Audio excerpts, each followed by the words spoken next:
What the fuck is this? Oh, Streamlabs is trying to show me like a chat.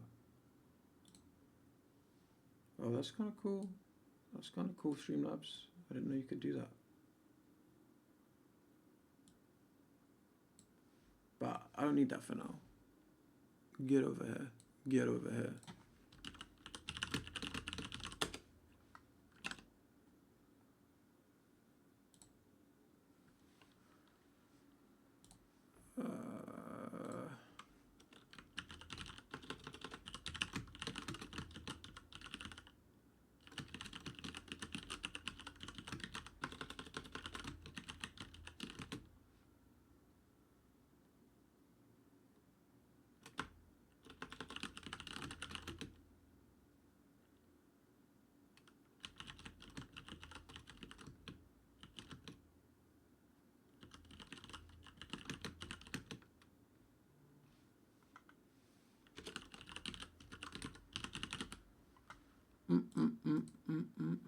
We need some kind of emoji here. Some kind of an emoji. Not the Doctor Spectacles one, but I've overused the Doctor Spectacles. Yo, what's up, guys? What's up, Hollow? What's up, Lilypad? How's it going? How is it going? I'm back 2 days in a row. 2 days in a row, boys and or girls, or anyone of whatever gender persuasion that they have decided upon.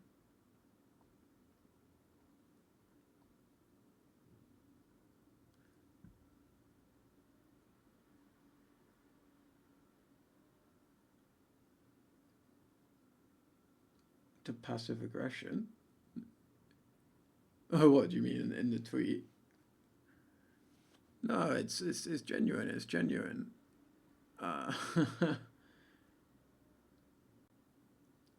Yeah, finger, smiley face, sad face. I kind of like that. I kind of like that. Yeah, let's maybe go with that.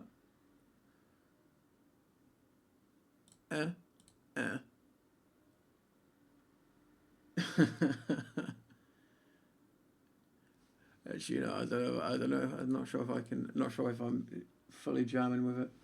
I can't quite see what those emotes are in my little Twitch chat. I can't do a sad face. I can't do a sad face.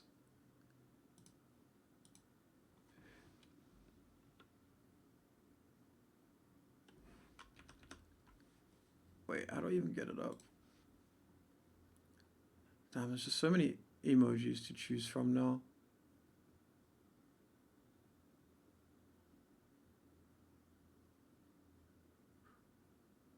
Where even is? Like, on the like stream manager, the emojis are so fucking small. I can't even see, like, what face is that? Blush, long nose.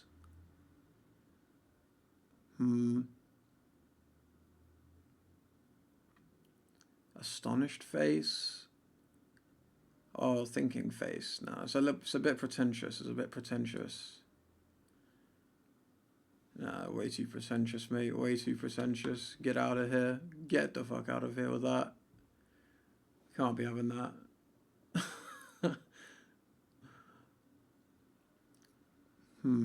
Face with rolling eyes. Maybe too confrontational. Party face. Hugging face. Shush. Sleeping face. Definitely not sleeping face. Those games were fucking crazy. Like, well, whatever there is to be said about some of the tactical nuances, they definitely weren't boring. They definitely weren't boring. I'm staying way too long on this. I'm going with the vintage. I'm going with the vintage goggly-eyed man.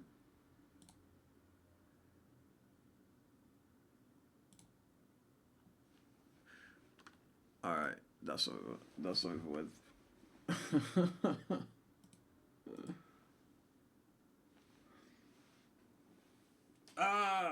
But yeah, what is up? How's it going? How's it going? Count out, Pappy, Tomas.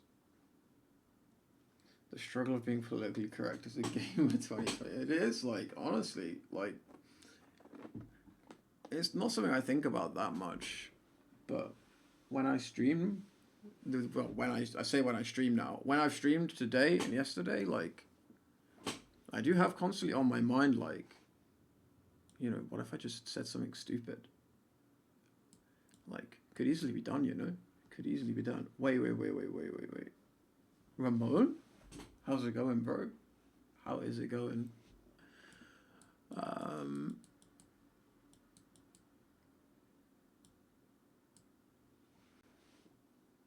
Did G6 win a single round in finals?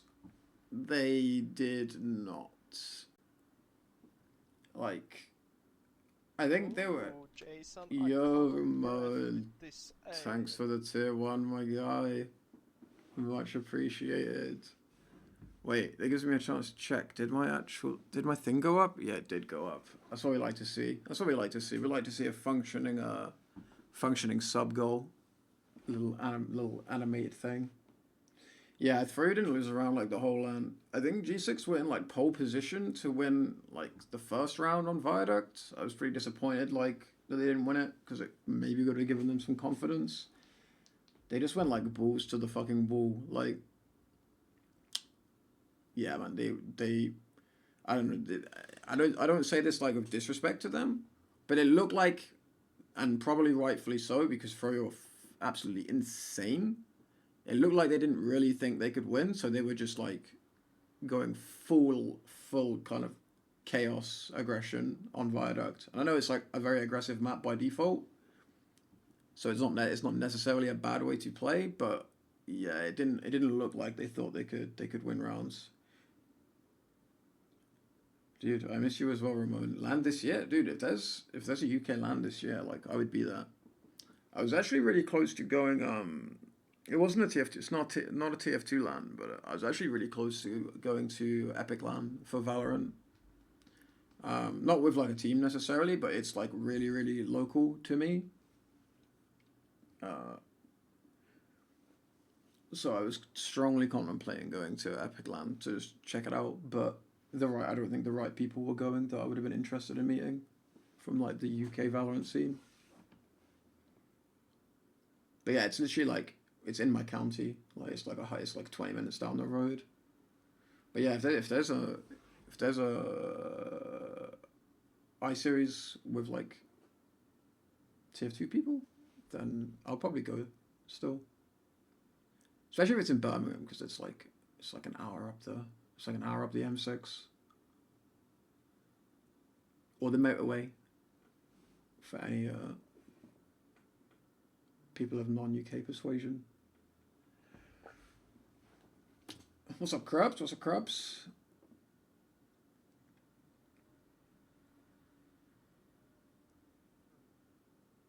The things how's it going left? The things old kiddies used to type toward low prem teams were horrific. I don't think I wrote that. I don't think I wrote that bad. I don't think I typed that bad things. Maybe I did. Someone showed me some footage of. Actually, I did say some. I have said some things like. Someone was showing me some of like the old like pirate radio and fully charged like podcasts and stuff. Some of the things that I would say were. Yeah, I'm not sure they're things I would say nowadays. But yeah, I watched these games last night on stream, but like I kind of like loosely watched them. I didn't like watch them with like a critical eye or anything. I was just sitting back, kind of enjoying the show, because yeah, I don't know if I've just forgotten what TF2 looks like when it's on LAN and projectile players are feeling good, but yeah, there was insane DM like happening in these games. Even though G6 got like no rounds in the final, there was like a lot to be proud of. He's got a 10-min ban from Seabear's chat once, and I'm not going to repeat what he said. Wait. I did? What do you mean? Do you mean? There's no way. There's no way. CPAD wouldn't ban me, would he? Unbelievable. I can't remember what I said, but Jesus Christ, Alien, your memory for Twitch chat happenings is just on another level. The lore master. That's actually insane. It's actually insane. But yeah, no, I don't want to even think about some of the things I might have said. It's bad, man. It's bad.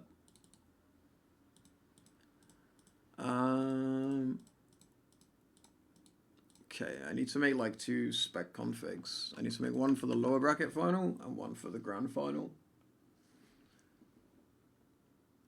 I already have one for the grand final because it's the same one as the game I watched yesterday. But we're gonna need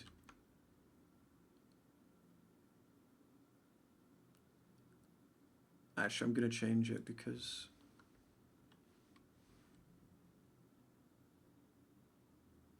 B G H V. You guys can't see what I'm doing, but I'm just like making my like spec binds because I really don't like randomly cycling through stuff. But yeah, I want G6 to be on like my primary keys. Like I kind of have like when I have a spec config, I have like primary keys like for the team that I'm mainly watching. So like when I was coaching, you know, it'd be like bound to like the 7 players and stuff. And then I have like secondary keys which are way less convenient to press, but they're there. But since G6 are in both games, I kind of want them on like the primary keys. Cap. I want him on the letter L. Soapy goes to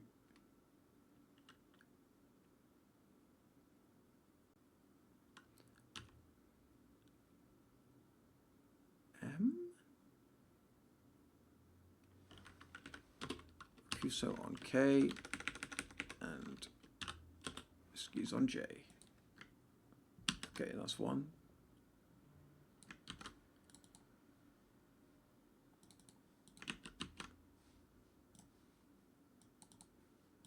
That was 5.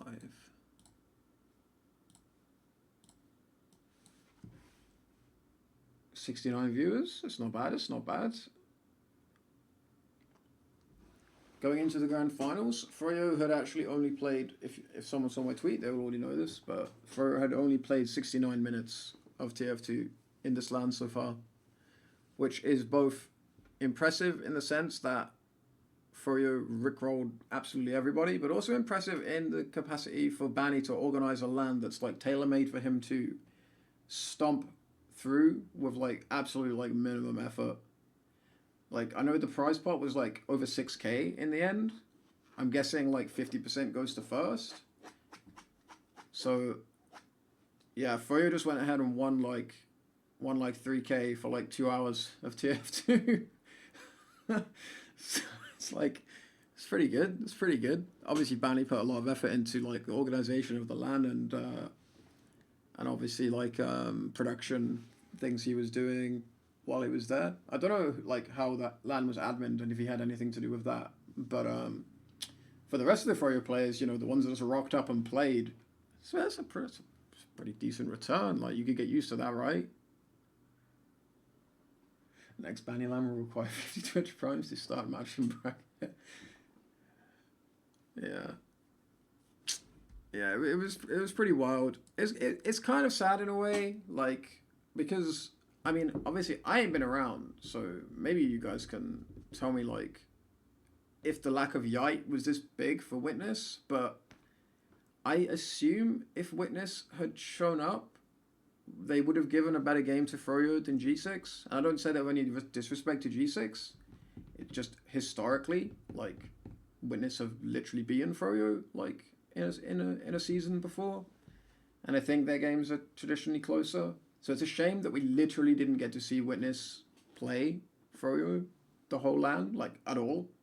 Like, not even in, like, for example, like, if it was like an I series, we would have a, you know, round robin group stage.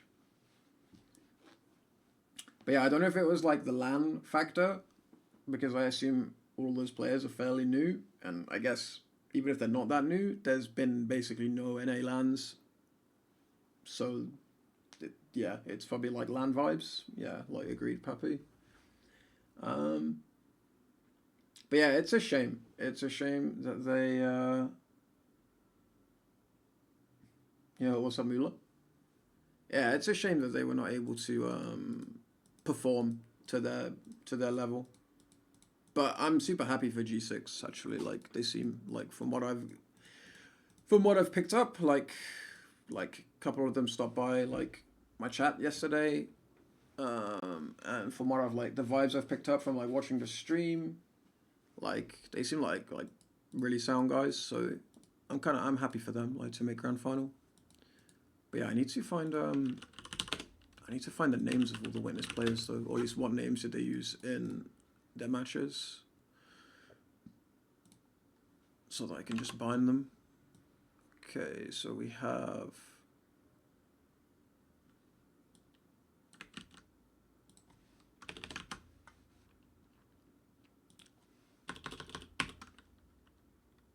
artists. Like, I know the player names. I'm not that I'm not that out of touch. I just need to know what actual how the names were actually written on the server.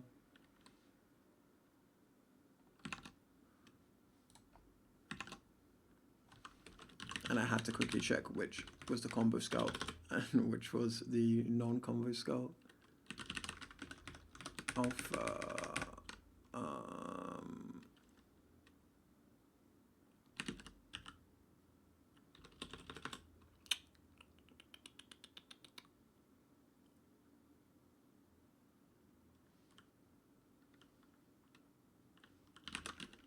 Laz, Ash, and finally, lol guy.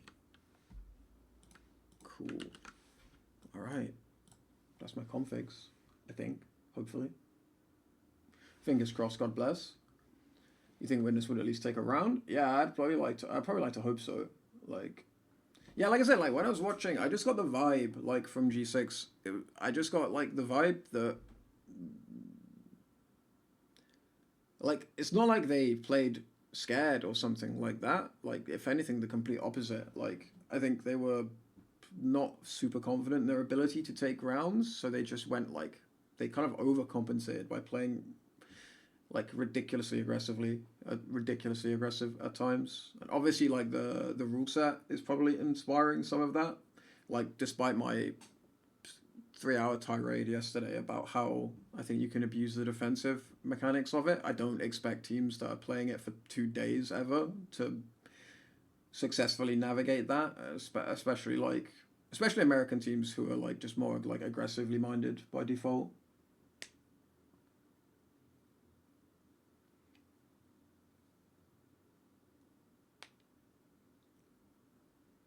G6 had skis as their med, which is a problem. He's probably the unluckiest med I've ever seen.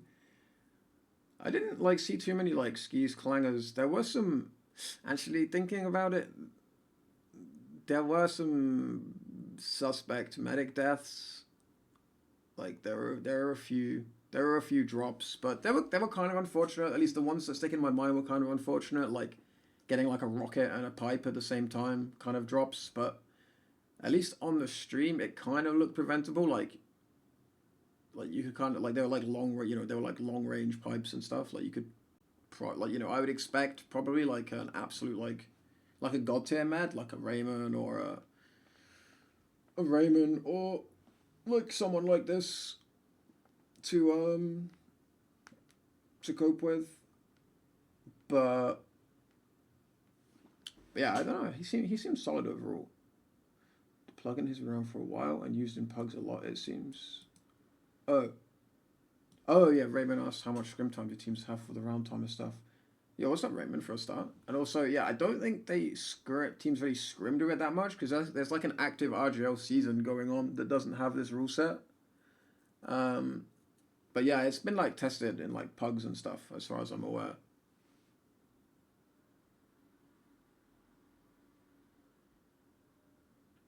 I mean, Skis was the medic. Skis was the medic that Banny said he would quit TF2 if Skis ever won LAN, right? So I'm not quite sure of the dynamic they had when they played on a team together. But yeah.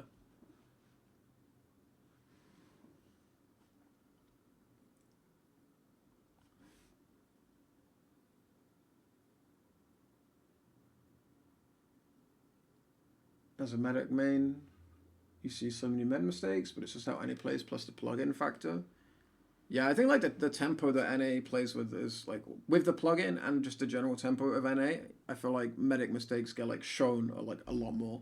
Like you have way more chance to make like bad mistakes. Like if you take your eye kind of off the ball, especially with this plugin. But like a lot of the mistakes I'm picturing, like that I can remember from the VOD, from the stream rather, which obviously we'll look at like in a little bit on the demos. A lot of the mistakes that stick in my mind were actually on like Viaduct and stuff. But Viaduct is obviously like, you know, hell for meds. Like mistakes happen, but you know, they're kind of forgivable on Viaduct a lot of the time because there's just so much shit going on. But yeah, I don't think Skis is a bad man at all though. Like there's a reason he's consistently on like, I mean, this is his what, like second LAN in a row where he plays second. There's like a reason for that. In fact, second LAN in a row where like, yeah, his team's only lost to the team that eventually won the tournament.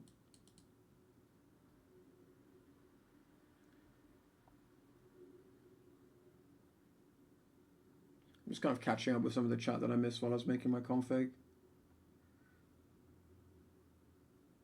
G6 played out of their minds, but Froyo is just too organized to get surprised by them. Yeah, like G6 individually played like really well, like as in like in terms of aim. But I think there was a bunch of maybe avenues of like approaches to the game they maybe could have explored a little deeper. But I mean, but I was like I had like a small Twitter, like I didn't speak to him, but I had like a small Twitter exchange with bot mode, and yeah, he basically said, shit, so I can pull it up, find out what did he say. Jesus, my Twitter feed is just like I haven't tweeted actually properly in years, and I tweeted quite a bit the last few days, so it's like all kind of a mess.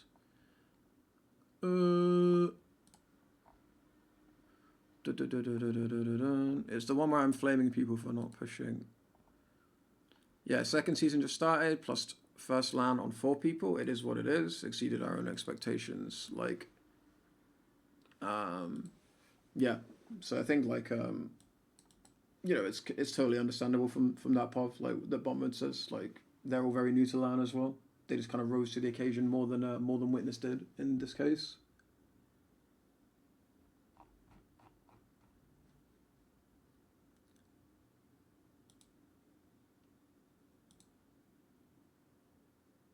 Logan took my words to heart on process. Which words were those? That I'd never heard of him, or no dark mode? Like, I'm really not a fan of dark mode. And actually, I'm gonna raise this gripe right now. I'm using like the Twitch dashboard, right? Like to check chat and like you know other various like things like sub notifications and all that good shit. And it's dark mode. Like it's like forcing dark mode on me. And I hate dark mode, man. I hate dark mode. I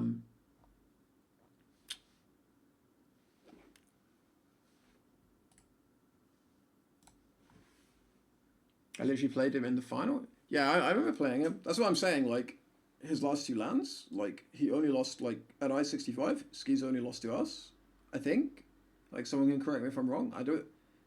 What was this? What was the map? What was the game score when they played? Were they called Faint at the time? They were, right, because Ascent was like Dam's Zebo team.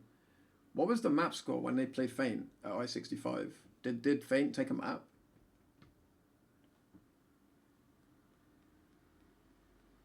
2-0, 2 golden caps. Yeah, so like Skeezer's team literally didn't drop a map to anyone apart from the eventual tournament winners at I-65, and the same again here, right? I think. Like they 2-0'd Witness, and then only lost to Froyo. Yeah, Pappy, trust me, mate. I remember the gully hold. Like, I was about to say before, like you gave me the answer so quick. I was about to say like the main thing I remember is that gully hold, is that goddamn gully hold with the Slemnish snipe. Yeah, they beat us in the Bracket final. That was, oh god, that was such a horrendous game.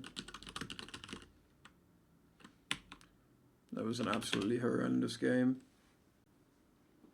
Like, not making excuses, like, they played really well, but we made so many dumb mistakes in that game. I don't really remember, like, some of the detail. I don't remember that many details.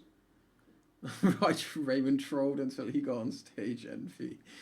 But yeah, we made some really dumb mistakes. Like, the only thing I really remember specifically from that game, like, I remember coming out of the game being like, Jesus Christ, we should never have lost that, like, and, you know, at the time I would have known all the specific mistakes, but I remember, like, the game-losing mistake, like literally the game-losing mistake, where we lost Sunshine, like, right at the end, where Stark wanted Raymond to, like, Uber him. Like, they popped into our last with, like, a minute on the clock.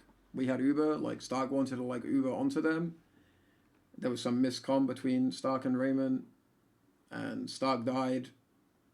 Our Uber was trash, and Slemnish just hit like 600 damage shots in a row, and I spent 2 hours staring at demos before going to bed. It was pretty fucking sad.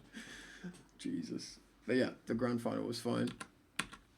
But yeah, that's all ancient history. Well, I guess it's not that ancient. It was literally literally the most recent LAN until 2 days ago. But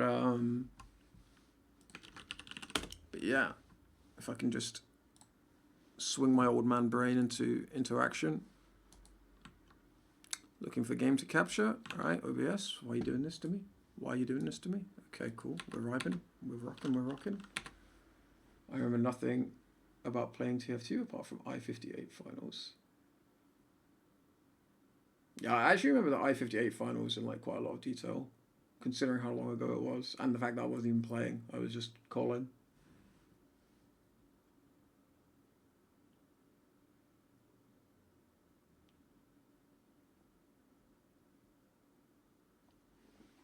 But yeah, okay, so it's actually finding the game now. I-65 was Slemish's first LAN. Yeah, I mean, that's a man who needed no time to get used to LAN at all. He was just like straight into it. I always found the discussion around like LAN experience like really interesting.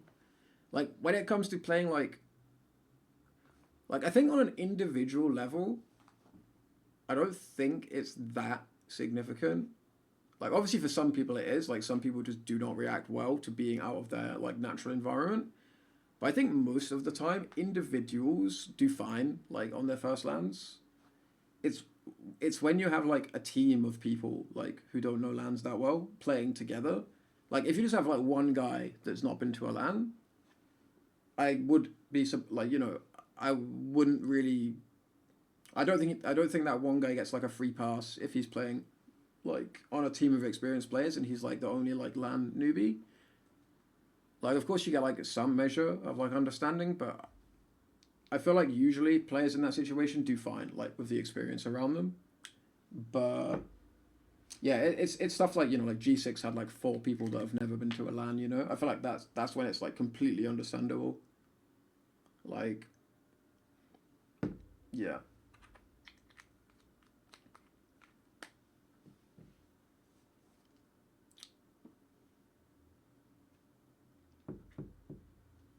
Wait, who's talking about offline drills?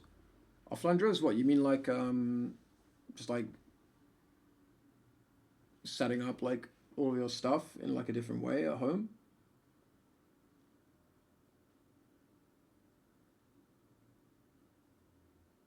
Wait, what? What the hell are you guys talking about?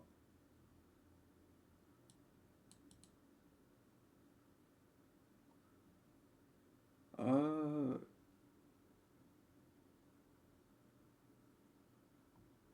Wait, I'm really confused. I don't know. I'm just. Oh, okay. I'm seeing the original message now. I was thinking recently about how no TF2 teams ever run offline drills as a team to practice. Did Seven ever run drills to prac or just scrims demos?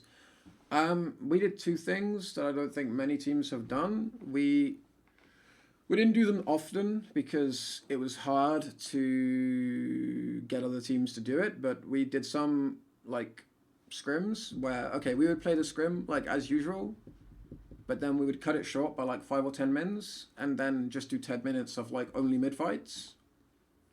We did that a few times, and we did a bunch of stuff around last pushes, like when there was some real like when we had some really like set like protocols and ways of doing certain last pushes. We would dry run them a little bit. We didn't do that much dry running, but we did some dry running. But one thing I do specifically remember is we did actually do a 3v3.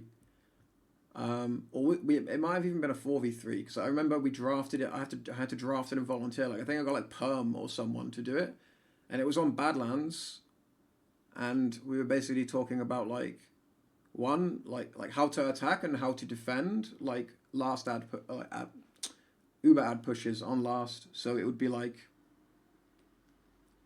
Yeah, we would have like me, pocket scout, med, soldier, like pushing in, and then like a pyro, NG, demo or something like that, trying to deny us. Something like that. I can't remember exactly what we did, but I definitely remember doing like some kind of like 3v3 practice, like just for like 10 minutes or something. Because there was some like really specific stuff that we would do on Badlands last pushes that just it's a pain in the ass, you know, trying to do it in a scrim. Like you're trying to practice this really one particular thing in a scrim, and then suddenly fucking like some random soldier is just walking out like top lobby and shooting at you. Yeah. But yeah, I think it's definitely something teams could make use of a lot more. But like it can be tricky. It can be tricky. I think my perspective is a little bit warped on it at the moment because I spent like the last 2 years in Valorant, and like with and in Valorant, our schedule would be like every day was like a minimum of like 1 hour just on a server, like even maybe sometimes talking about stuff, but very often like you would dry run stuff like every day. What's my face cam? It has phenomenal quality. It is a Logitech C920 that I bought probably. I'm gonna say this is the only webcam. This is the only webcam I've ever owned. I bought this webcam like whenever I first streamed on Twitch with a webcam. That's when I bought this, and that was probably 10 years ago. So yeah, it's a Logitech C920 that I bought 10 years ago. I do have like a LUT filter over it, and I do have like a little light behind it, but yeah. I did put a little bit of effort into making it not look too bad, but I thought I still kind of thought like when I looked at it myself, or maybe I just thought like I looked bad, but I was still very like skeptical of the quality of it. But yeah, it's like you're like the third person now to comment that it looks pretty decent. So I'm glad that it's looking pretty good, even if I'm plopped in the middle, ruining the shot. What's up, Samsky? Yeah, 2 days in a row. Yeah, it's 2 days in a row. It's gonna be more than 2 days in a row. I'll tell you that as well.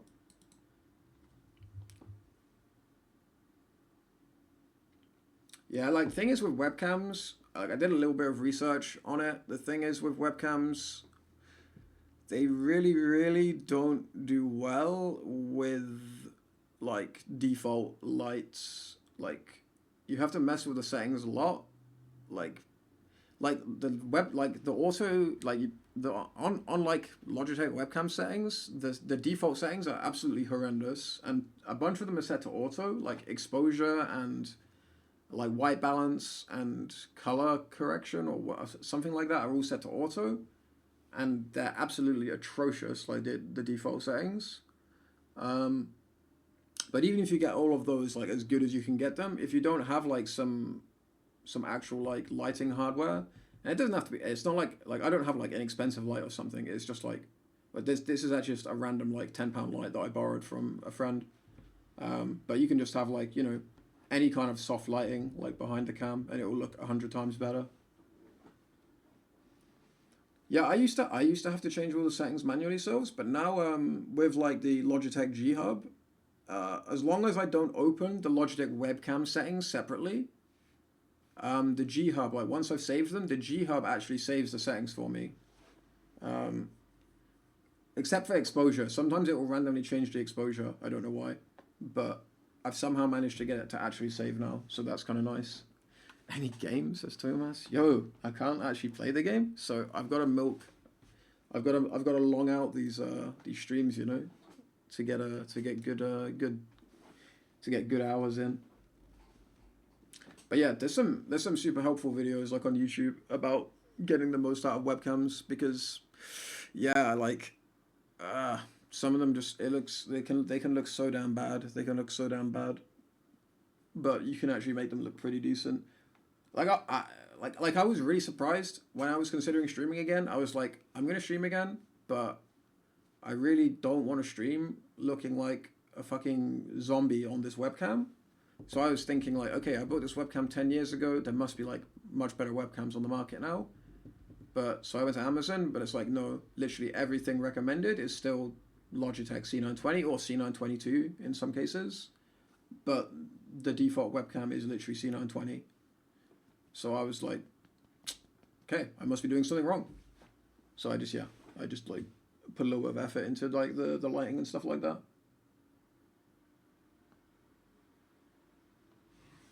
But yeah, it's definitely worth doing.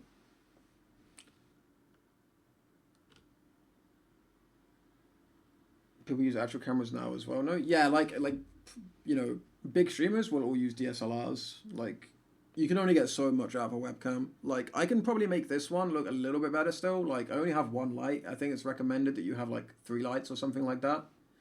Like, you want like your main light kind of behind the cam, then like a side light, and then like a top light or something like that, which is meant to make it look good. I don't really know why. I just watched this on YouTube. So I could make this one look a little better if I had like an extra light or something like that. But yeah, like all of like the really, really, really nice looking cameras are going to be like 4K DSLRs that are like hundreds and hundreds of pounds kind of thing. Yeah, maybe, maybe that's in my future. But time will tell.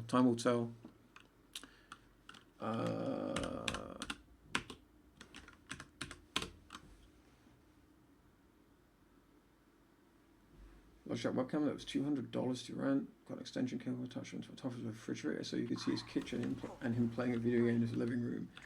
Yeah, I mean, that's just living the dream, right? My mouse, it just doesn't exist. My mouse doesn't exist. Okay, it exists.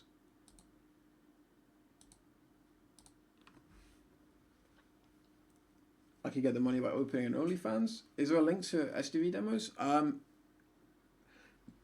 All of the demos from this LAN, with the exception, at least last I checked, which was yesterday, with the exception of Metalworks between Witness and, oh no, I don't know, there was some Metalworks game. I can't remember if it was Witness or G6 that played it, but they played it against Ford. That demo is missing, but all of the others are on demos.tf. Like, they all got uploaded like really, really promptly. Can I lend you 2 keys and you'll join a Prem team? I mean, I could lend keys, but the interest rates at the moment are fucking out of this world. So I don't think it's a good idea. Trust me, mate. Energy bills are going up. Interest rates are going up.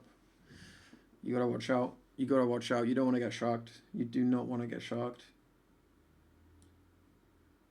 Enough about webcams. Where are demos? Yeah. I mean, I'm gonna be around. Guys. So if we get through the demos too quickly, then I have nothing else to. I have nothing else to offer. So we got to long this out a little bit. All right, so I'm just trying to actually wait. I'm just going to test that my config is working properly. Okay, so we have.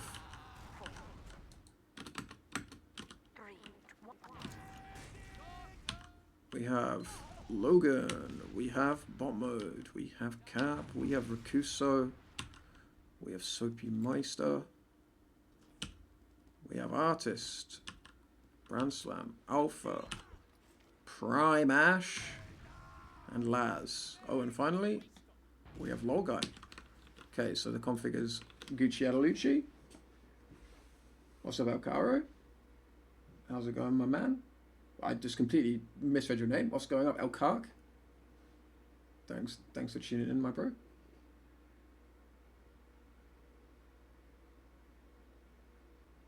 Yeah, it's rough times, Tarek. It's rough times. Wait. Before I get into this demo, I know that like I've been here for a little while now, and people are antsy for me to actually do something TF2 related.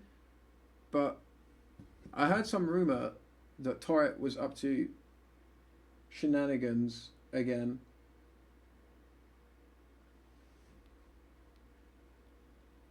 Because I remember the famous Torrent shenanigan where you got drunk and cheated on stream.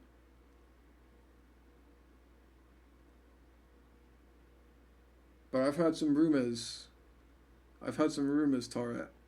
And I'm not gonna lie, my memory is so trash that I actually don't even remember what the rumors were. But seeing your name just now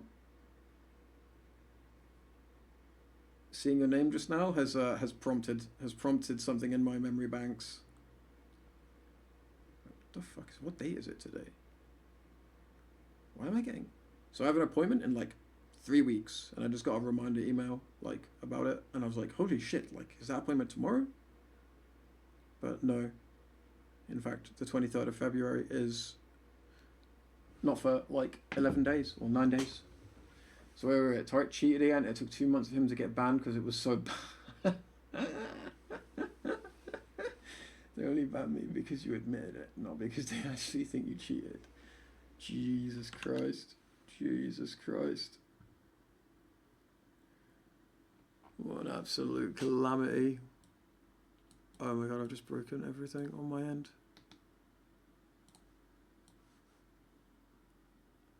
Jesus Christ. Okay, so I'm trying to cast my mind back to this game a little bit. You cheated in pugs to make racists and bullies angry. I mean, you know, cheating is the only thing worse than racism and bullying. Yeah, I was gonna say, I'm not sure which is worse, to be honest, but you know, two wrongs don't make a right, or whatever, something like that. But yeah, quality stuff. Can I review a few demos of a certain French player who think cheats? Obviously, after the LAN demos. To that, I will say two things. One, I'm gonna be watching. I know who you're talking about, and he's playing in Prem, right? Because I am gonna be doing like ETF2L like coverage as well in like coming days, weeks, whatever. Obviously, I'm doing this LAN, this NA LAN at the moment because it's obviously the more exciting thing that's happening in TF2 at the moment. Oh, he's playing Div 1? Oh, I thought he was playing in Prem. That's a shame. So I probably wouldn't organically watch his demos otherwise. But if you're talking about who I think you're talking about, a funny bit of trivia that I'm not sure if people are intimately familiar with, but his first ever ban was actually instigated by playing a cup with the original Reason Gaming roster that I made. I remember it was we just made the roster, like the original roster. It was me, Happy Cool, Captain, Ski, Zub, and Walters. But AZM was our backup. And in the Sunshine, there was a Sunshine pre-season cup. And I forget who, but someone wasn't there. So we used we used AZN, who was just our backup, and we played and beat a team of Shadowburn and Forsaken, and they were just instantly like, this guy's fucking cheating. Like, I had no idea. I was like completely oblivious, and they were just like, instantly, this guy's fucking cheating. And yeah, he was banned like a month later or something like that. And I think that was his first ban. At least I hope it was. I hope I wouldn't have just randomly taken in like an ex-cheater on my team without like checking if he was cheating. But a long time ago, so hard to say for sure. Hard to say for sure.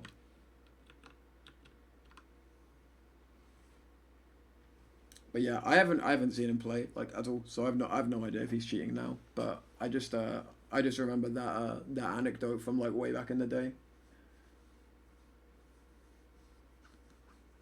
But yeah, it's hard. Like I'm not accusing anyone of cheating in America or in EU or NA, but I mean, let's be real, guys. Like, what are the chances that no one in a game like TF2 where there's like essentially no anti-cheat? What are the chances that no one, like, how many like Prem or Invite players have got banned for cheating in the last like 5 years? What are the odds that no one has cheated? Like, I'm obviously not like saying to go out and like hunt down cheaters and whatever, but I would be amazed. I'd be amazed if people hadn't cheated. Like if plenty of people hadn't cheated like in this game. Yo, what's up, Sideshow? How's it going, bro? Enjoyed your cast. Enjoyed your cast the other night. At least what I saw of it.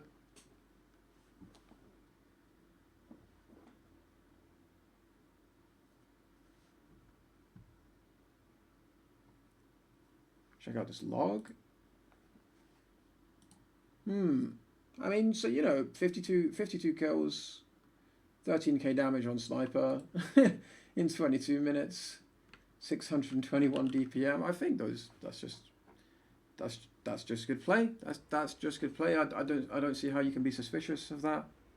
600 DPM is like perfectly reasonable number for snipers.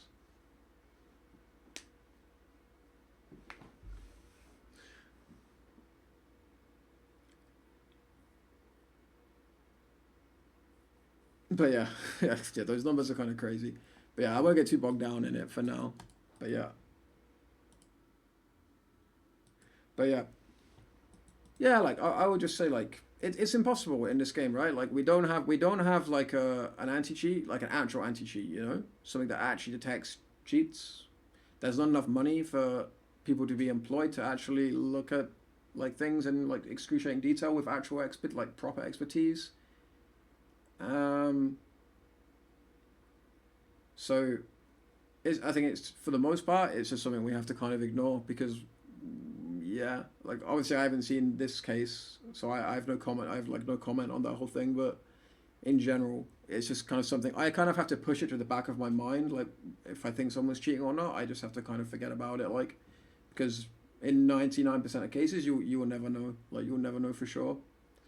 I mean, you only have to look back to like the days of like, you know, like Bevan getting banned because like some admin saw him hit an impossible shot on a pub server and crazy shit like that, you know, like it can get really out of hand, like really fast.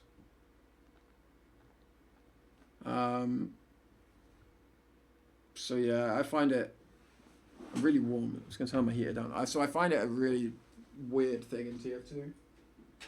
And it sucks, obviously, but yeah, it sucks. But if someone is like really blatant, I have no problem with them being banned by like iTest if it's like super blatant. But I kind of have just come to terms with the fact that cheating in FPS games will just always be a thing. And unless you have like a really invasive anti-cheat like Valorant, like Vanguard, it's just kind of something you have to put up with. Good thing about TF2 is, I don't know. There's a lot of good things about TF2 to be fair, but the best thing is, I feel like cheating doesn't net you as much as it does in other games, unless you're playing Sniper and getting 600 DPM. I feel like on pretty much all other classes, like obviously you can like ESP and things like that, but in terms of just like straight like aim cheat, I feel like it's nowhere near as prevalent. Like I remember when when matchmaking came out in TF2 like for the first time, I remember the classic scenario was like you play matchmaking, and obviously it was just full of like cheaters, like actual cheaters, you know, like spin botters, and everyone like the best class to cheat on was spy. You just take ambassador and have like aim lock, and like even if you were like 6 prem players, like you could not do anything about this except for running vaccinator. Like you could still beat these cheating spies who are hitting like 100% headshots if you ran vaccinator and just negated the pistol like the revolver damage. So even like the most egregious case of cheating in this game, you can almost still like get around it, you know. Obviously, that's like some actual trash player just using a cheat, not like a top player just using it to supplement them. But yeah, I think it goes to show, you know, it goes to show. Am I done with Val completely? I mean, I'm not done with Valorant completely. I just I hit a point with Valorant where basically I was forced into taking like a bit of a break, um, just due to various reasons like wrist and other like things like that, health problems, uh, and yeah, I just decided that by the time I was like kind of able to kind of get back into doing things, like I just decided I'm not really like super keen to like jump straight back into it. So maybe I'd return to Valorant like at some point. Um, but yeah, after like 18 months or however long it was of doing like 16-hour like days, like I learned a lot and I had like a super fun time. Like obviously, yeah, like a bunch of the guys that I met in that game and the ones that I already knew from TF2 that I worked with for a long time. Like it was super fun. I don't like regret the time spent, but yeah, it's really hard basically with my wrists. Like I had to put in so many hours just to kind of keep up uh, on like tier 2/3 level, like with my wrists, because everything just takes longer, you know, because I can't type all the time. Sometimes I have to dictate, which means I can't multitask. And I just thought like, you know, if I was to try and step up a level, like and go from tier 2/3 to like tier 2/1, it would be really demanding on my wrists, and I'd probably end up just having really bad RSI flare ups and things like that. So I thought, like I'm seeing like some private healthcare people about my wrists and stuff at the moment. So I'm kind of hoping I can make some strides there. Yo, Flourish, thanks for the tier 1, bro. Much appreciated. But yeah, as I was saying, I'm seeing some like new like healthcare options to try and get the wrists a little bit better. So maybe if I get some progress there, it would be something I'd consider returning to. But yeah, not immediately. But it was super fun. Like I really enjoyed it. And I still really like the game as well. Like it's really fun to watch. I don't know if Sideshow's still lurking around, but I really enjoyed watching the Plat Chat co-stream of champs. Like I'm not a huge fan of like some of the casting in Valorant, but I think that's just a symptom of I don't know. I think that's just a symptom of I don't know. I spent 16 hours a day analyzing that game, right? So it was a little. So it's I don't know. I find it a little bit difficult to watch like casters who are like catering to a more casual audience. But I really enjoyed like the Plat Chat co-streams, since they had like really good like general knowledge about like all of the different scenes and stuff. Because even though I was plowing like 16 hours a day into that game, I still didn't know, you know, I didn't know hardly anything about like Brazil or like Southeast Asia and things like that, because you just literally don't have time. Like all I could focus on was like tier 2 of EU, you know. If I took my eye off of that for like more than like half an hour a day, then I would fall behind, or the team would fall behind as a consequence. I will do one for TF2 when it explodes, TF3. I cannot wait. I cannot wait. That will be the dream. That will be the dream.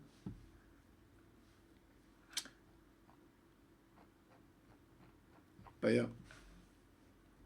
But yeah, I definitely saw it like really enjoy Valorant. I think it's like a really good game to like watch and to like be a part of like teams in it and stuff like that. But if I do Valorant, then I do it full time, and I'm just not in a space where I really want to do Valorant full time at the moment. Yeah, I think when agent picks are in the game, it will get like really really juicy. Like I really like the idea of that happening. But yeah, it's probably a little ways off still. Like probably like a year. But yeah, anyway, so this TF2 demo. So the basic context, it's a lower bracket final, it's the first map. G6 are traditionally the third best team in NA. They came third in the last RGL season. Witness Gaming are the traditional second best team in NA. They have beaten Froyo like in one season before. But G6 have actually already beaten Witness in this LAN before this game. They beat them 4-2 on... what the hell is the map called? On Bagel? In a best of one. Tweaky, mate. I'm just here for the chat, you know. The demo is just my canvas to distract you all. It's really all about the chat, all about the engagement. But yeah, so Witness. What was I saying? Yeah, Witness already lost to G6. They already got kind of like upset by them once in this tournament. And we've also already seen Witness play. Sorry, not Witness. We've already seen G6 play this map, this tournament. They lost. Jason, Debs TF2. Thank you so much for the tier 1, my brother.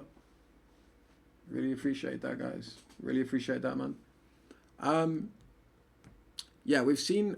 I actually watched the demo of G6 playing Froyo in the upper bracket final on Process. I watched that demo yesterday, and I know some of the guys like from G6 were in the chat. I don't know if they would have given two shits about anything I had to say. So it'd be interesting to see, because they had some definite like problems. I mean, they were playing Froyo, so obviously it was rough. But they had some problems initially with their mids, but they've kind of fixed their mids as the game went on. And they had, in my opinion, some very lax protocols when it came to holding last. Oh, Jason. Yo, Albert TF2. Thank you so much, brother. Really appreciate that, man. What are we on now? What does my little thing say? 17. It's not bad. That's not bad. It's not bad for like second day back, you know? I'll take it. I'll take it. But yeah, appreciate the support, man. So yeah, that's the context for the game. This is map 1 of the lower bracket final. Let's take a look. Oh, Jason, I can't. Fig, thanks for the tier 1, bro. Much appreciated. So I really want to just get like a sense of the mids first, because what was happening yesterday was Witness Gaming were doing, it's like, I'm going to keep mixing this up. G6 were doing like double fast soldiers to mid. Like that was their default from the off. But then they pretty swiftly stopped doing it because they seemed to be getting no success. Like their bombs were completely out of sync. Like they were getting bombed by Froyo and completely unable to have their own bombs as their fast soldiers got like repelled. But now we're seeing them do a more traditional, like just rolling out and then bombing.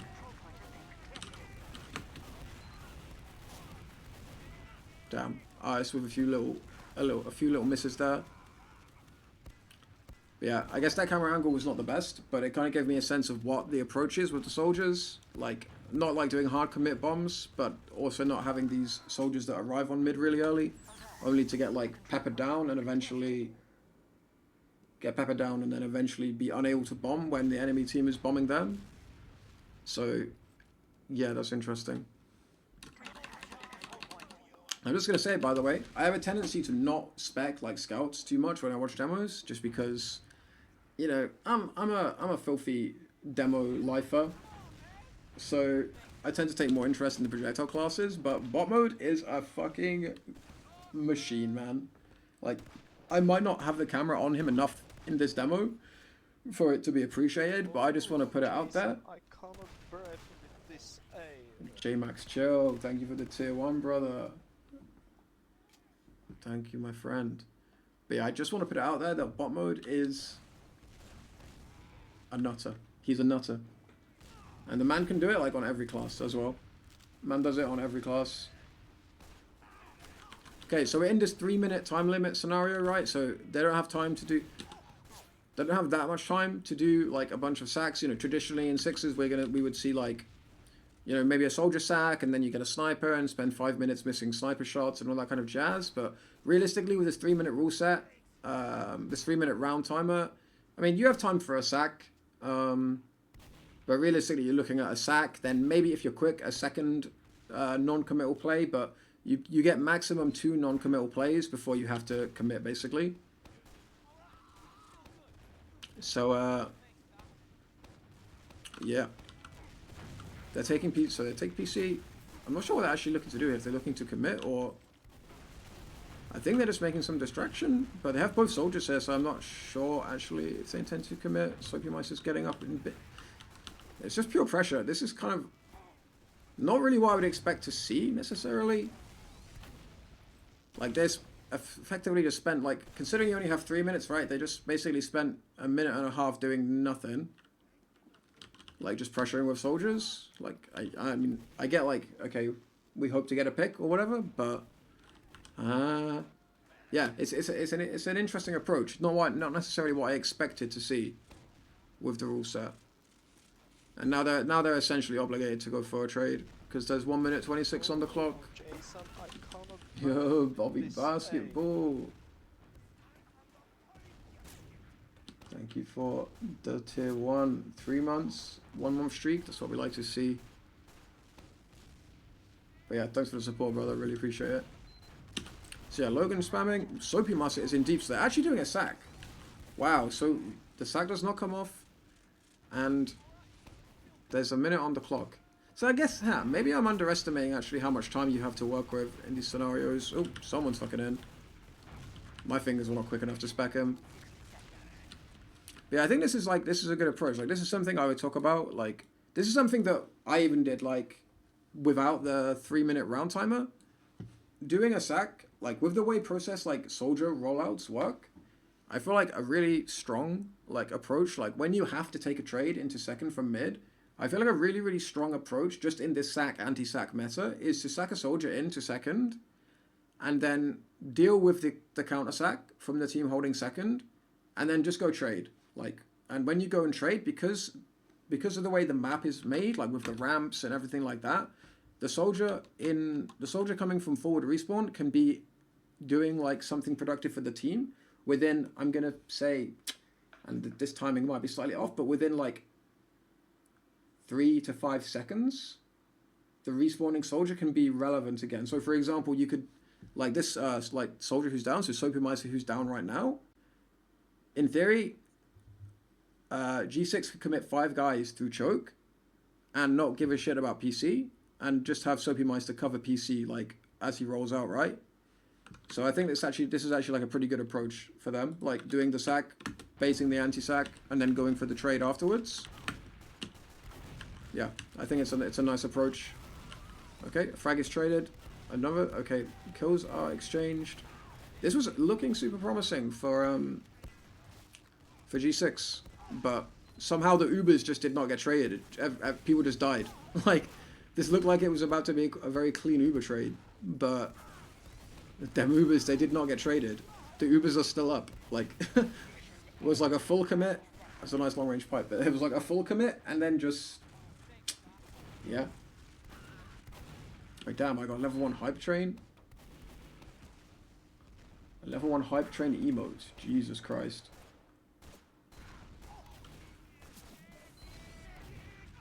Oh, actually, I need to ask one question. So, I see in ETF2L that Iron Bomber has been nerfed, right? That's a plugin, right? That's not a game change. Like, so in NA, Iron Bomber is like exactly the same as it always has been. Can someone just confirm that for me?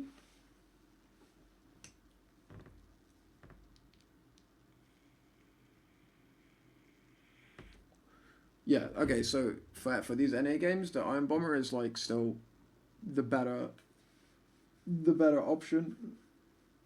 Unless you're like holding Badlands last or something, in which case, if you don't take loose cannon, you actually smoking the good stuff.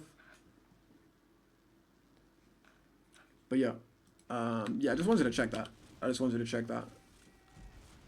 guess I'll talk more about like Iron Bomber plugin stuff like either tomorrow or the next day when I do some ETF2L demo coverage and stuff like that. Holy shit, there's a high bomb in. Okay, but we finally get the trade. Fights occur. They have cap time on the point, so we're gonna get OT. But yeah, successful second take. So that was actually surprisingly like slow paced. Like it obviously wasn't like horrendously slow paced or anything like that. Don't get me wrong, but G6 took that really measured and controlled, considering like the time constraints that they're under. So yeah, I like that. I like that. Yeah, and 2 down. This last should basically be free. And Alpha is on sniper, so I guess he's hoping for something heroic. But I mean, there's no Ubers in play. Even if he was to drop the med, like this fight is still kind of favoring G6. So yeah, just play the point, focus targets. Like, maybe a bit overcommit onto the point. I'm gonna have to rewind and check what happened there, because this was, yeah, this is not how this fight should go down. I didn't have the camera angle though, so we're gonna go back in time, boys. And we got all the time in the world. We got all the time in the world. But yeah, that was not a good last push.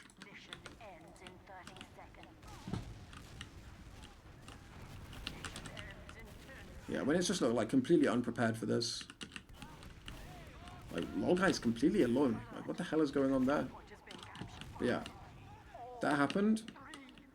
So I think what happened is Witness just... Oh, I keep saying Witness, I don't know why. G6 overcommit to the point. Like, they don't respect the respawn of Laz and the fact that him and Ash are going to be able to bomb the point.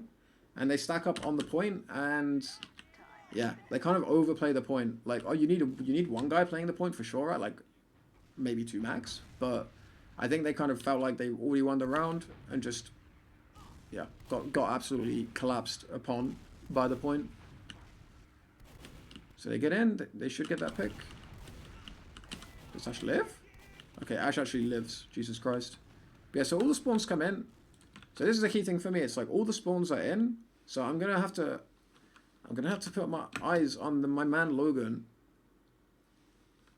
Like, all the spawns are in. They came through 4. But all the spawns are coming out right side spawn gate. And there is no pressure on that spawn door whatsoever. So we see Laz, who's a fresh spawn. Keep in mind they're pushing off of the premise that Laz is down. Laz is able to bomb out of spawn for free and completely dominate on the point. So I mean, there's 2 components here, right? Like, one, we could look at it like individually and say, okay, Logan is a demo man playing right side on process last. He really should be focusing spawn in that scenario. But there's a team play component to it as well, because if Logan's going to focus right spawn, then it means his team need to be in sync. So for example, I'll just use like myself as an example there. If I was playing that situation as like a main calling demo, I would say I've got right spawn, like everyone else focus left. And okay, like my pocket scout would know that I don't mean him focus left. Like pocket scout should just play the point. But yeah, I feel like the best approach there is for a demo man to lock one spawn. Like, lock one spawn door, and then have, like, both your soldiers focusing, like, the other spawn door, while you have, like, one scout cap. But yeah, there was just no, there was no, like, coordinated focus, like, on the different spawn doors. I don't know if they just, I think they just, they mistimed the spawners. Like, I don't think they appreciated how dangerous the respawning soldier of Laz could be. But even still, like, there's no reason not to hard deny the spawn there. Just my opinion, though, just my opinion. But yeah, I think it was probably mostly a case of just they feel very confident that they had the push. Okay, so this is something I've seen a lot now. Demos are all running the half Zatoichi. Is that okay? Like I know what the weapon does. Oh my god, I know what the weapon does, but this is like a big trend. Like, I've pretty much never seen anyone actually run this in 6s. But I've now seen like 3 demos of this LAN use the half Satoshi. Is it like, is it just for building? I was gonna say, like, is it just for building Uber?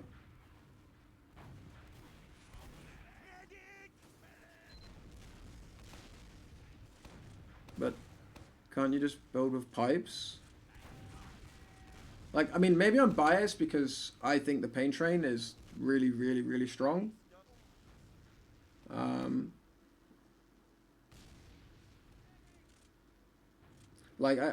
I know about the various melee like attributes. I can see how it's a better like melee weapon in terms of like just hitting people, but I don't know. I feel like that's so far down the list of priorities that, as in of your general in-game priorities as a demo, that you're not really.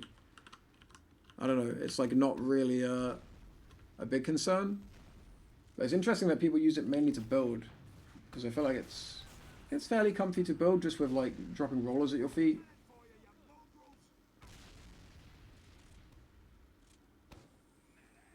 Oh yeah, I guess if a lot of people are using the Rap Assassin, it will make things smoother. Like I can see the logic in it. I just think it's interesting. Personally, I would still value the Pain Train over it, though. I think in a lot of situations, but I very highly rate the Pain Train. And what the fuck is? Pardon my French, but what the hell has happened here? I just need to go back in time a little bit and check out that force.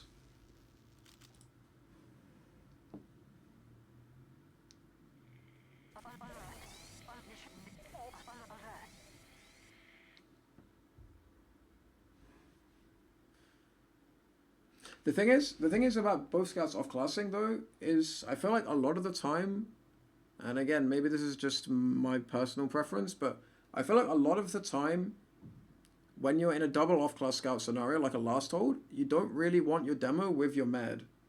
Like, a general rule, at least that I've always kind of had with the game, is when you're holding a point with disad, you don't want the enemy team to be able to deny your heals and your demo by only zoning one area. Like, so if we take, I'll use like Grand Second is like a really good example. It doesn't have the double off class attribute, but I remember this was something that I learned from Byte or Nox. I can't remember like which IGL it was, but they would always like insist that the demo would play the opposite like door from the combo, so that if the combo was getting focused and the heals were pushed out of the fight, the demo was free to spam.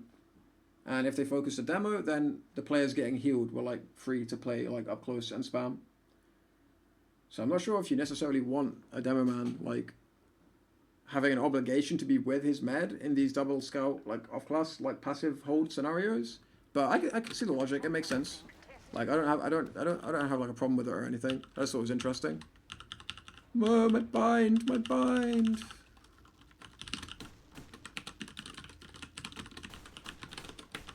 There we go.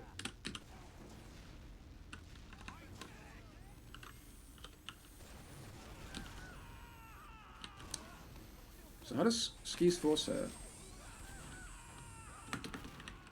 Wait, where's the gun? Oh, gun is here. Oh, this is. I was literally about to say this is so goddamn risky playing there when your gun is not up. Like I know that it was just being moved, but mate, that's so damn risky. That is so damn risky. Like, I don't know if it's lucky timing. Like, I guess it's probably lucky timing, right? Like they bomb in at the exact moment that the gun's going up and then being put down. But yeah, I don't know about that. I don't know about that gun movement from bot mode. To be fair, I didn't actually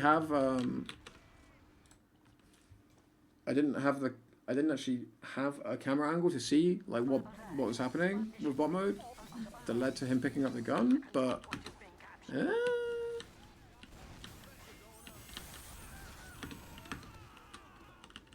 so the loser pick.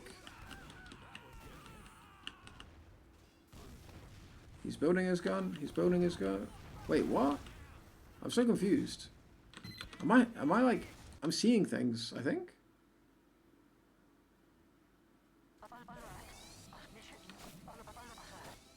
Bear with me for just one moment, like.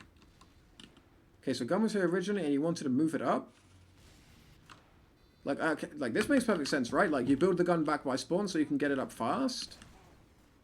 But your med should only play forward when the gun is ready for it. Like, I know there's a sniper, but there's like 3 dozen ways to avoid a sniper. I really don't think a med should play here. And this was always a rule, like, in my teams as well. Like, we don't forward hold until the gun is, like, ready, if that makes sense.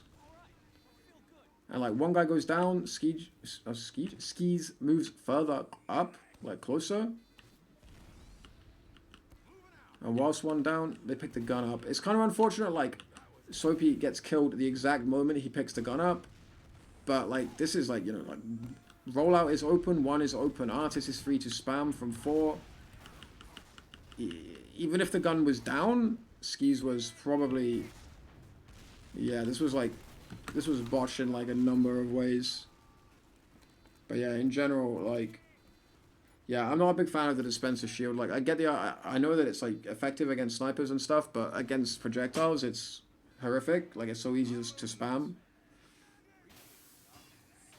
But yeah, I feel like you don't really have the luxury to move the gun once you lose a guy. Like, your forward hold is basically non-existent. Like, if you're 1 down and moving a gun, you're forward holding with 4 players, one of whom is a medic. So you have 3 combat classes available for 5 doors. Like, yeah, you know, you guys do the math. That's not good.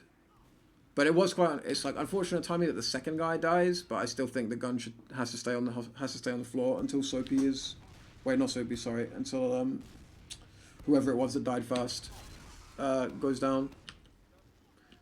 Okay, so it's like solo off class, gun goes down, so Bomber switches off to heavy, and then switches back to NG. Bomber a little bit indecisive, never actually getting out of spawn. Eesh, this is like not a good last hold. The 2 in spawn, soldiers have bombed the point.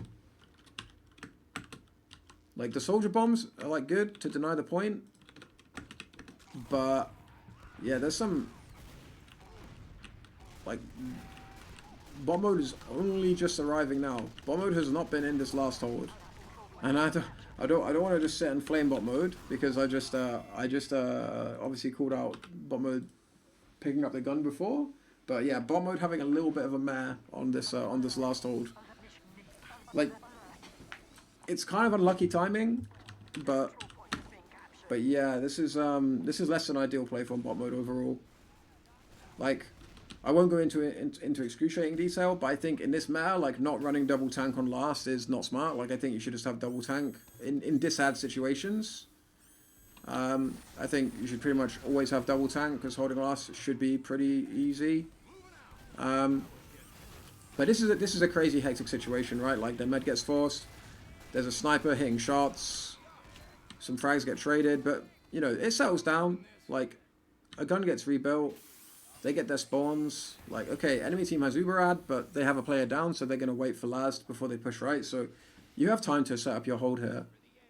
I'm not really a huge fan of this gun pause. I'm not going to lie.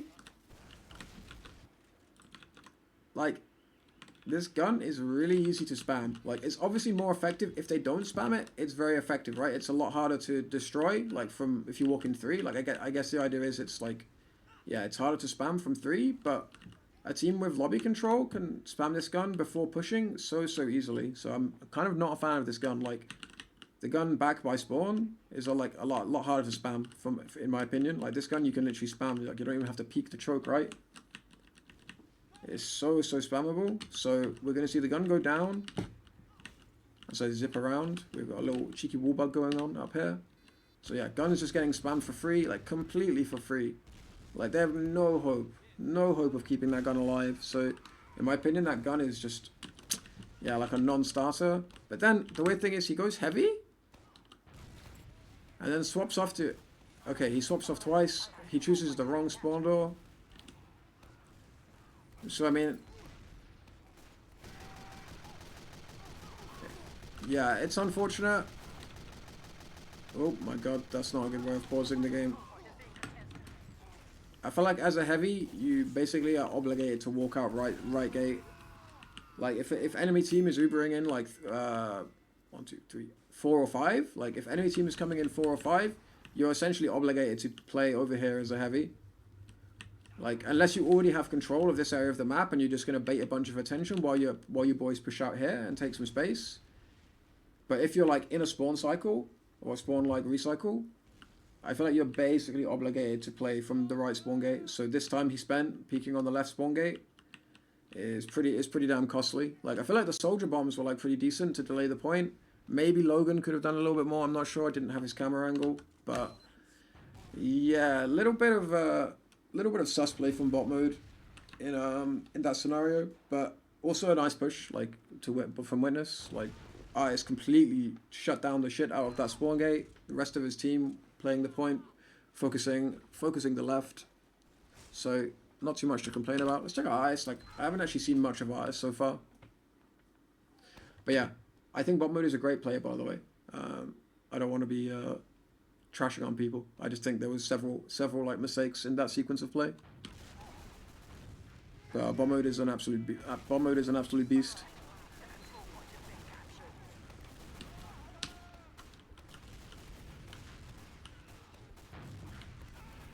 Oh, the classic soldier air kiss. You'd hate to see it. It's actually surprisingly often that this happens, where the soldiers are just kissing in midair on mids.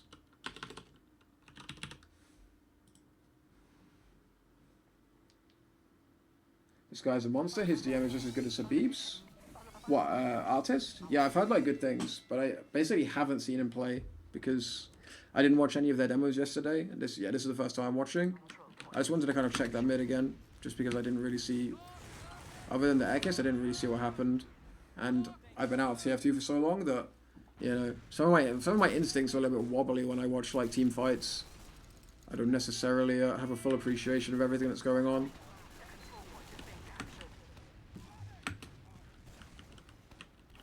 So Soapy with a timely bomb. Where's the other soldier? Like, okay, Recruiter bombing. So Ash is just, I guess Ash is just out of sync with Laz here. Like, I know that Laz air kissed someone, but I feel like Laz was still out of sync. And yeah, that pick on Ash like leaves Ice like really exposed because the soldier aggro is just not synced. Like the sync between Laz and Ash was just a bit unfair.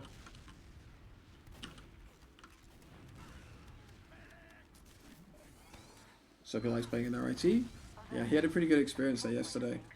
But yeah, I think I mean, maybe I'm wrong, but I think this is not like the default way that Witness play mids. At least yesterday when they played Process, like for the first like 2 or 3 mids, they were doing like double fast soldier, but it absolutely wasn't working at all for them. So now they've switched to this different style of mid, which does still leave like a little bit of room for the other team to take the initiative. Like if these bombs from Ash and Laz have been in sync, because they're playing like a slower approach with because the G6 are playing a slower approach with their soldiers, I feel like it does leave some room to exploit.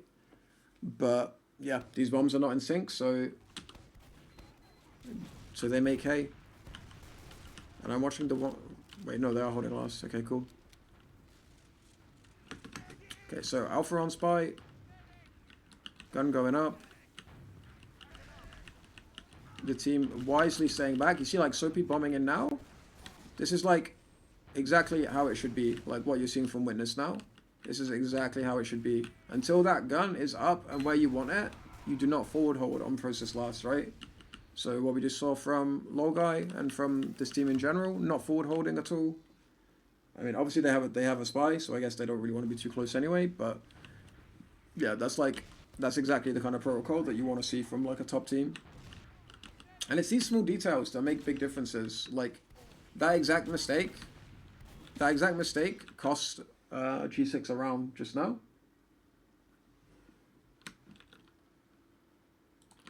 Whereas we see like the exact same concepts at work and Witness. Why do they sack here? Oh, you mean like counter sack onto second? Yeah, I really don't know actually. I was kind of wrapped up in my my other business. I'm just gonna let this like play flow a little bit. I was like kind of focusing on one thing.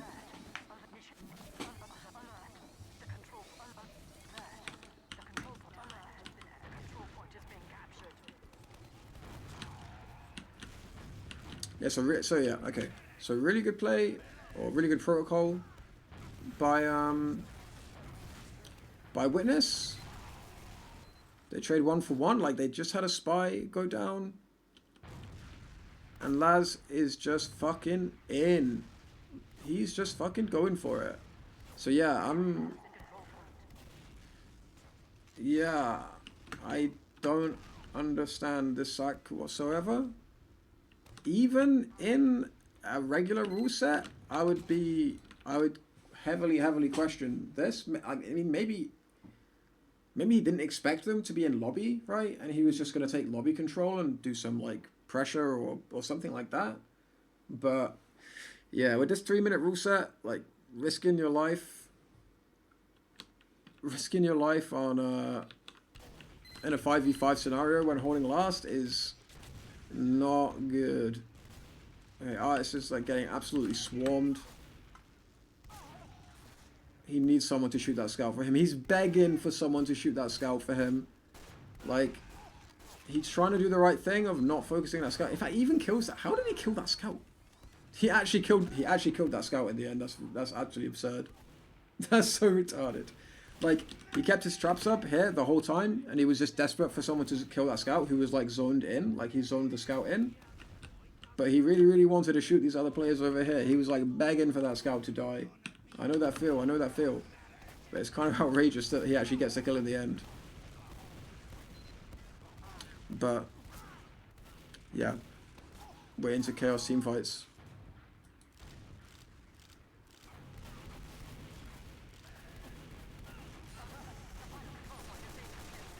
Incredibly patient push. Like, it's an incredibly patient push there.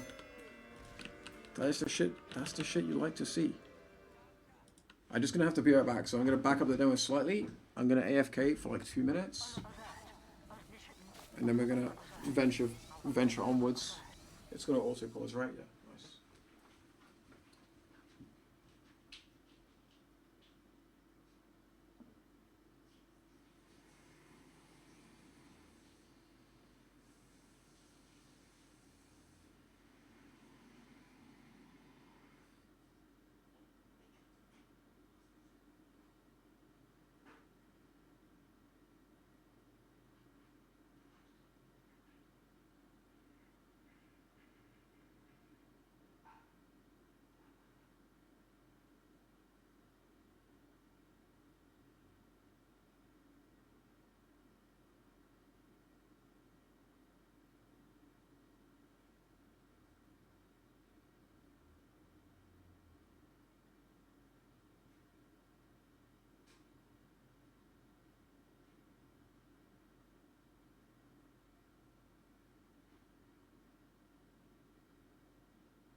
Dude, this walk back to the PC is so awkward.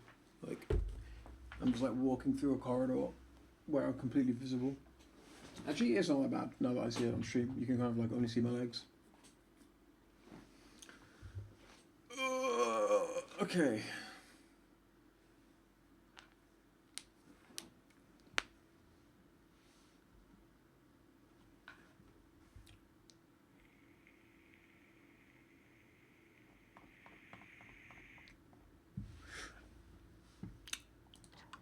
Where we at?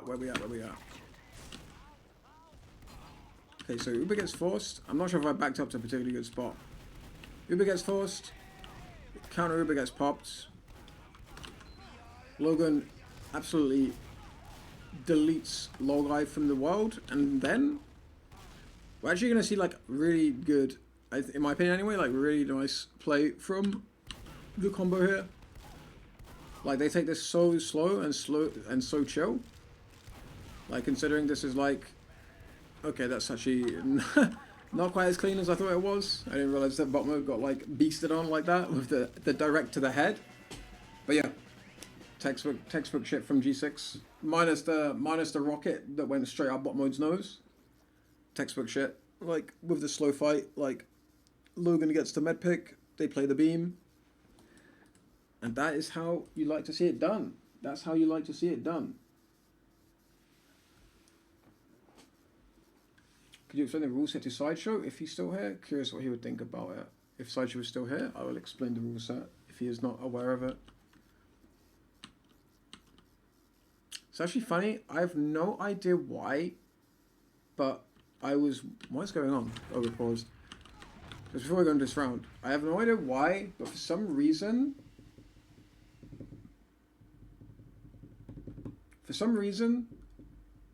and like, no offense to no offense Sideshow at all, but like I don't watch Sideshow's like YouTube videos in particular, but for some reason, I was randomly recommended, like my YouTube recommendation today randomly just gave me Sideshow explaining how he got kicked out of medical school.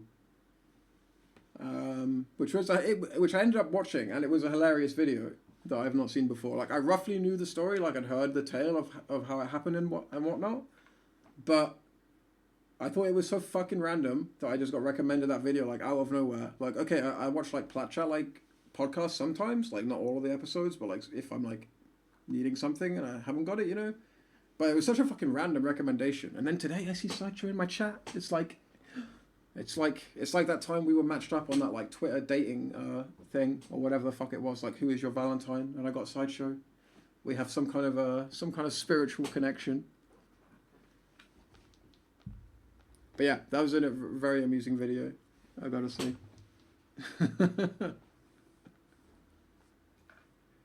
It got posted on TFTV?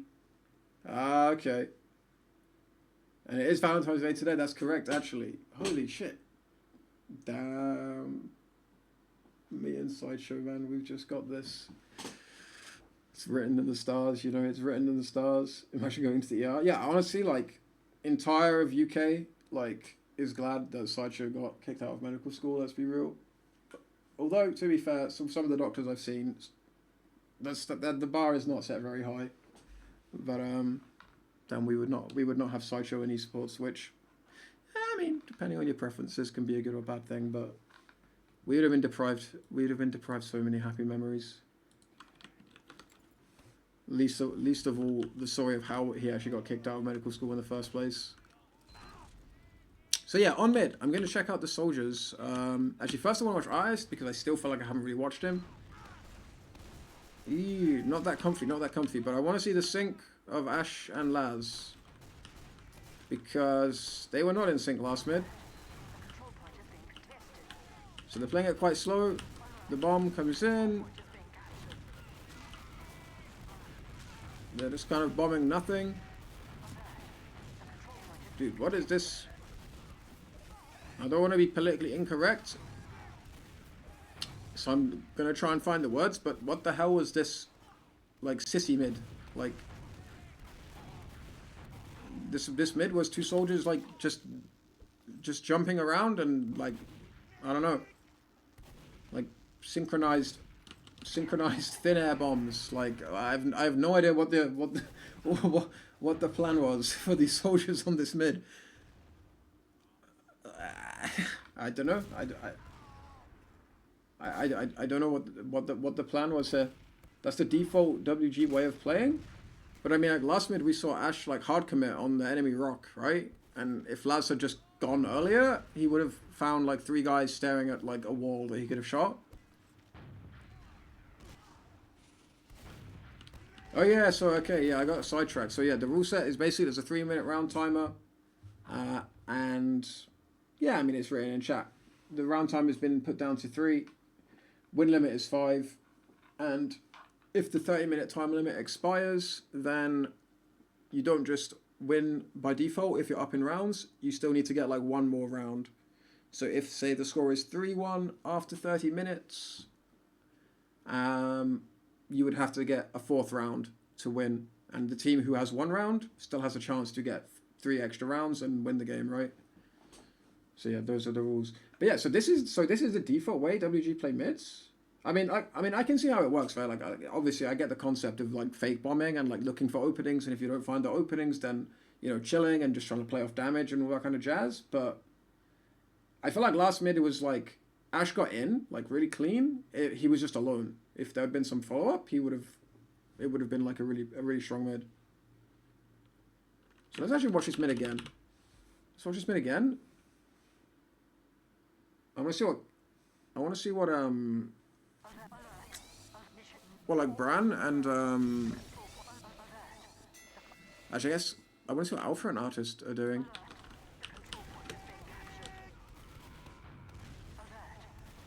So like Artist is spamming. Alpha is both scouts passive. Like Artist just spam. Like, are they just like really dependent on Artist to do like damage before they actually commit? I didn't really go back far enough, but I guess they're just like hoping for like mistakes of the opponents.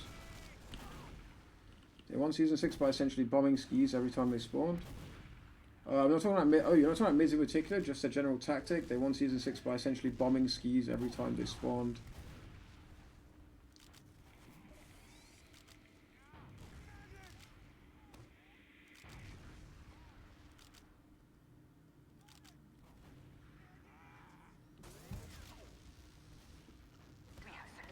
Just to point out, G6 won 6 out of 7 mids. Yeah, like G6 really get like going in this game, like afterwards. But like, ooh, what the fuck? What the fuck was that? Logan has just sent that guy into the multiverse, mate. Jesus Christ. Jesus Christ. Alright, we're gonna go back and check it.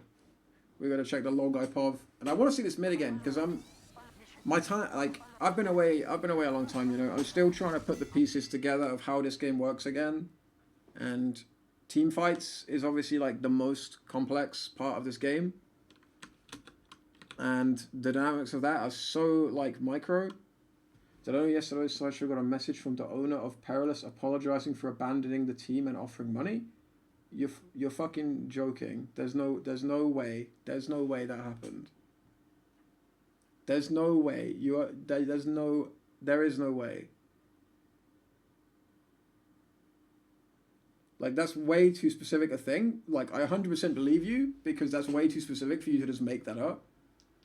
But that is fucking insane.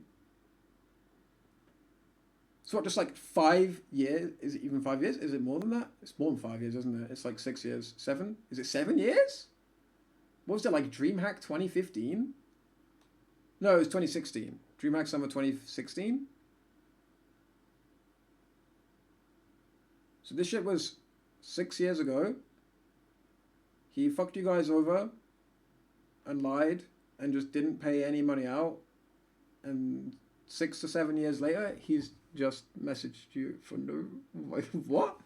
Did he explain? Like, why? So for anyone in the chat, like, who doesn't know what the hell is being discussed, there was a LAN, before I-58, there was a DreamHack LAN. And at the time, the team that is now remembered as Full Tilt was under the Perilous banner. And essentially, Perilous completely scammed them, said they were going to like reimburse them for all their travel and expenses and stuff, and then disappeared into the sun saying, haha, there is no money. But now we find out 7 years later that guy's very, very sorry. And it's just message. Do you think he's just doing it because like Sideshow is like a big deal now, and he's like, oh, I've got like a connection to someone in esports. Maybe I can use this to my advantage, or I can just make amends to this guy. But that shit's fucking wild, man. I actually can't believe that. Like, that's insane. Like, that's actually insane.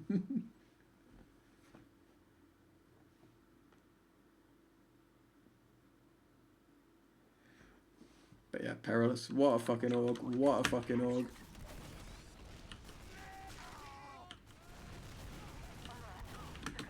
Okay, just this mid one more time on free cam, and then I spec low guy.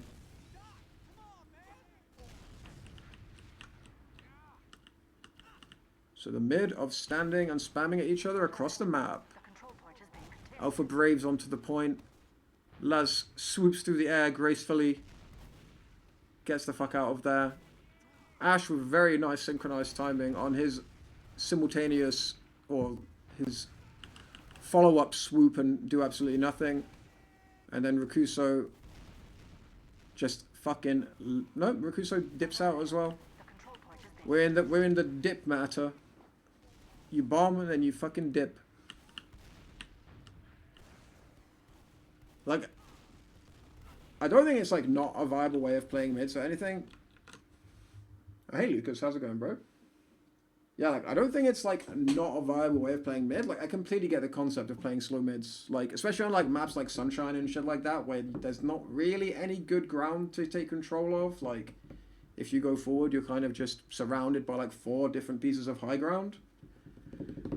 But I mean, it's just so, like, you know, for me coming back to TF2, like, or coming back to watching TF2, like after 2.5 years or however long it's been away, like watching Froyo yesterday, and you have like Mirrorman and Marmalou literally just fucking landing, like basically what we saw Ash do 2 mids ago, like landing in this area, and the next soldier following up and just absolutely crushing people. Like, it's such a stark contrast. Like, yeah. I didn't expect to see quite so much dip and dab on these soldier bombs. But, having said that, there is only one pub that matters right now, and it is Lol Guy. A medic that I'm not that familiar with. I'm told he is the best medic, like, at the moment. Well, best medic in NA, because I don't know anything about the EU meds.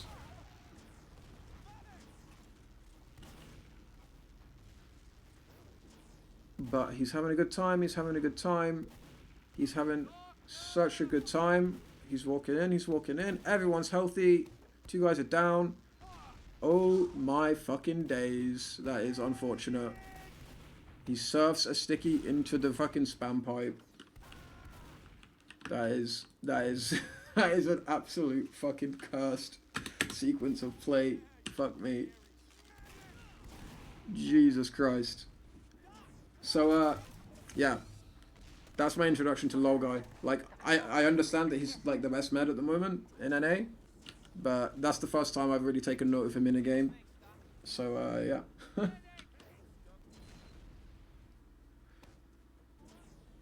But yeah, that was like just super unlucky. That was like super unlucky.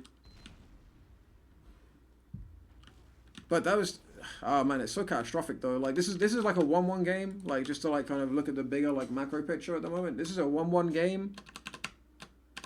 They had like a really decent opening to push mid. This like crazy unfortunate like exchange happens with the sticky pipe spam or the sticky pipe combo, and yeah, that's like a round losing event. Like not converting this, yeah, they have like every chance in the world to convert this push now, but holding process last. Like it can be done, and we have this 3-minute round clock.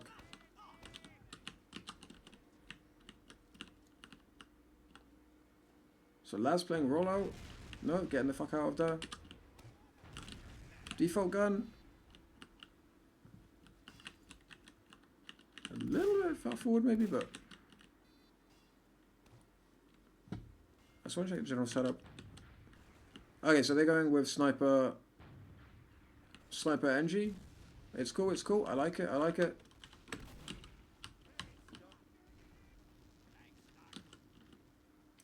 Did anyone ever push out of last?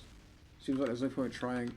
Yeah, we've actually seen a bunch. Like this is not a flame. And I'll keep saying this is not a flame because I don't want it to sound like it is a flame, even though it's kind of a flame. But, okay, no, it's genuinely not a flame. Like, this is a new rule set, so I can imagine playing like a rule set that I'm not that familiar with in a high pressure like environment, like a like a LAN lower bracket elimination game, against like one of my main rivals. You're gonna kind of go with your like instincts a lot of the time, you know. Even though I think, like I've seen a number of times in this LAN like players doing risky plays off of last when they're literally at any given moment between 1 and 2 minutes away from a round reset that gives them a free mid fight. But time and time again, like we saw it with Laz previously in this game, just feeding like off of last for no reason, opening up the option for the enemy to eventually win the round. And this is for me is like, this would be brain dead play in my books, but I'm giving kind of the caveat to basically everyone that this rule set is like brand new.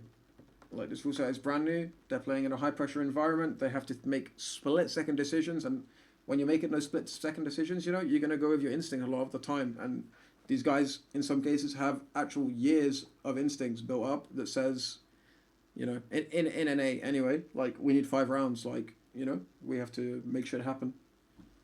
I mean, I obviously have my like peccadillos about that approach to the game, to be honest. Like, I still think like more conservative play, especially when you're on your last, is to be advised regardless of the 3-minute like timer. But yeah, I'm kind of, you know, I feel like people kind of get a pass at this LAN because it's new, but like if we're being critical, it's not, it's really not smart. It's really not smart.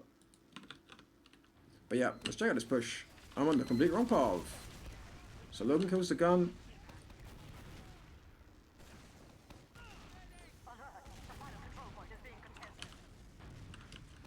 I'm watching this in slow-mo just because I kind of want to see all the juicy details. Logan's kind of spent everything he has to spend now.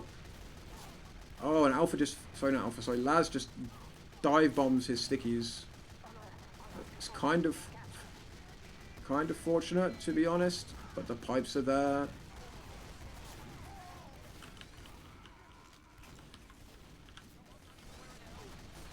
Damn, this is a crazy last push. Okay, so where to begin with that? Let's watch it again.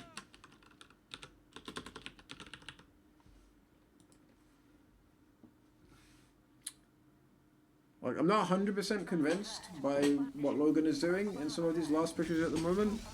Like, we saw the other one where he didn't focus like the right spawn door and let his team focus left. In this time it's a completely different scenario, so him focusing the left is like completely fine in my books. But it's a solid hold. It's a solid hold from Witness. Like, they have the double off class, like they force to pop out, like they make them pop early with the sniper, they have the gun, and Brand Slam is very, very quick to get on heavy and to come rotate around here.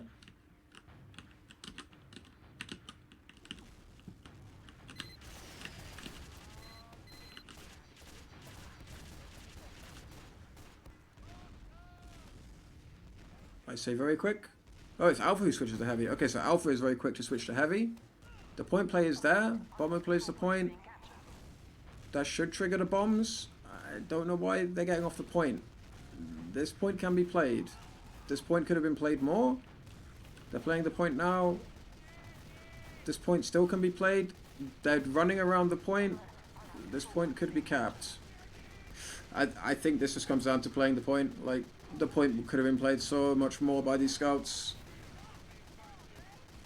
Like, it would be slightly different if Logan was like hard committing. Like, they just took this like really weird mid-range fight. Like, this looks worse in slow-mo probably than it looked in real time. Like, in real time, you know, everything's a little bit different. But yeah, I think they weren't aware of like just how easy the point was to play in that situation. God, I hate it. I hate this fucking heavy gun. It's so annoying, like the sound effect. But Witness, to their credit, like Witness played this well. Like, the initial the initial point play by bot mode triggered the bombs from Witness. The bombs were enough to dissuade them from continuing to try to cap, and they started trying to go for kills. And in that time, Alpha was obviously coming out as a heavy from spawn. And, you know, if Witness had actually committed, sorry, if G6 had actually committed more to the point, I think there were Witness players ready to contest them more. Like, the thing is with Process Last, if the enemy team is not capping, you don't extend yourself out, right? You just make yourself ready to prevent them trying to cap if they do cap, you know? But there were definitely openings there for bomb mode and cap to run on the point.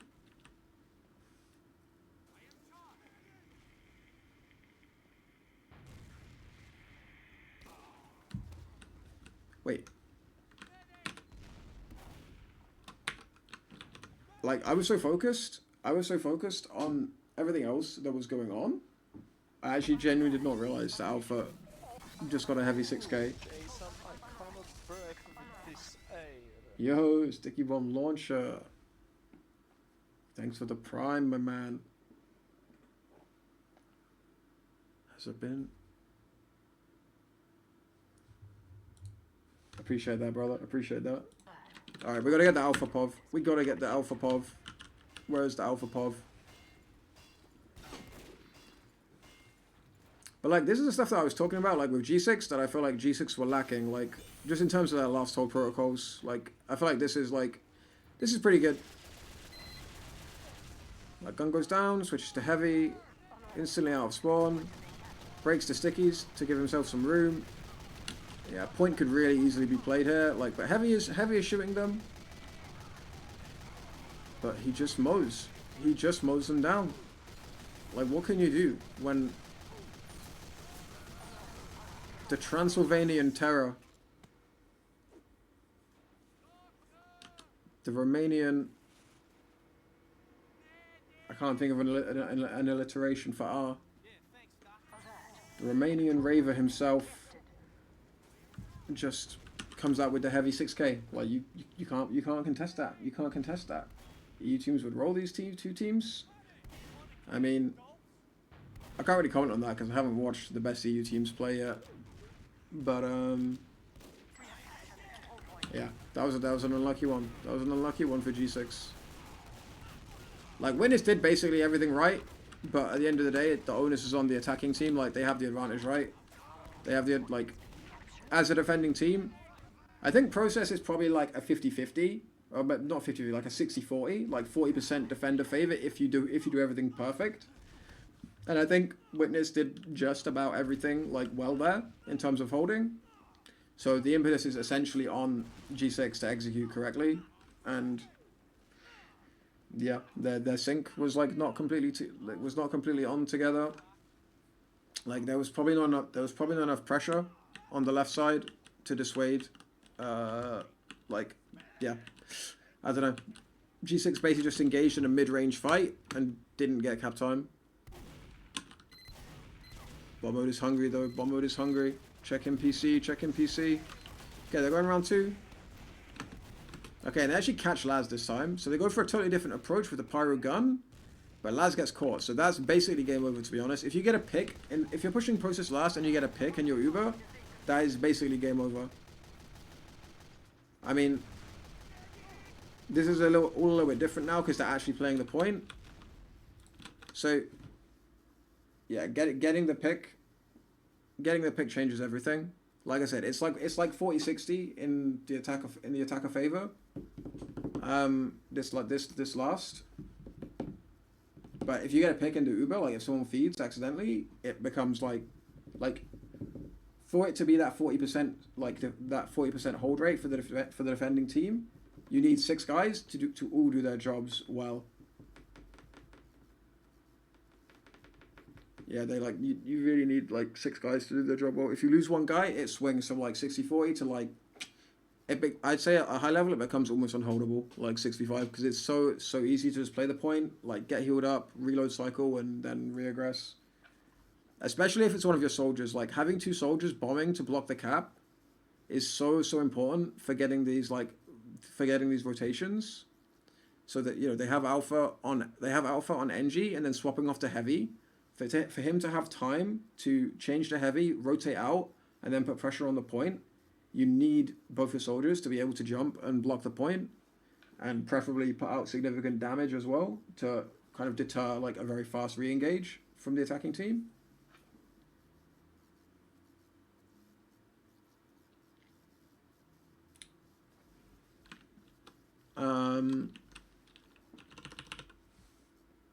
So yeah, the fact that Laz goes down there is pretty brutal. Wait, Logo used Uber on second? We will check, we will check. I think I might have... I don't think I've nailed it.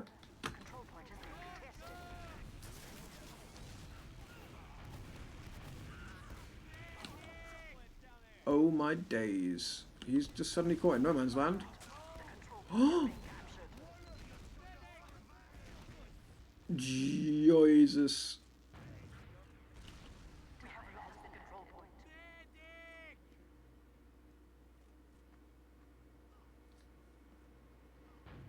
Like, I'm not super familiar with the Market Gardener, but that was like a pixel perfect pop, right? Like, that Market Gardener would have killed him.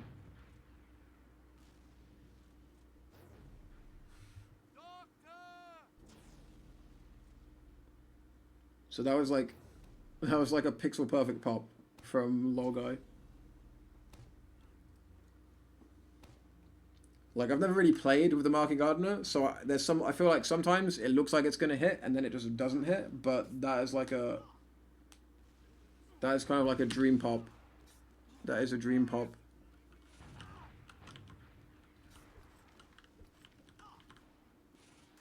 But how does Laz die here? I don't know, Americans, I see a lot of NA teams putting the gun here. Like, I don't know why they put the gun so far forward.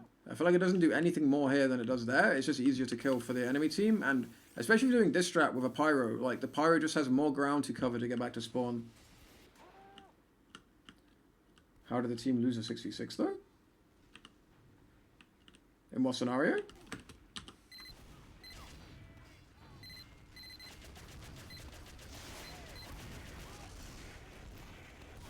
What the fuck? Like,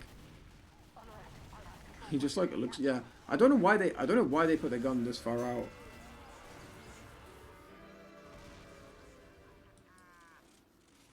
That's kind of wild. Yeah, like the pyro is so much more likely to get caught. Like if that gun was just like default.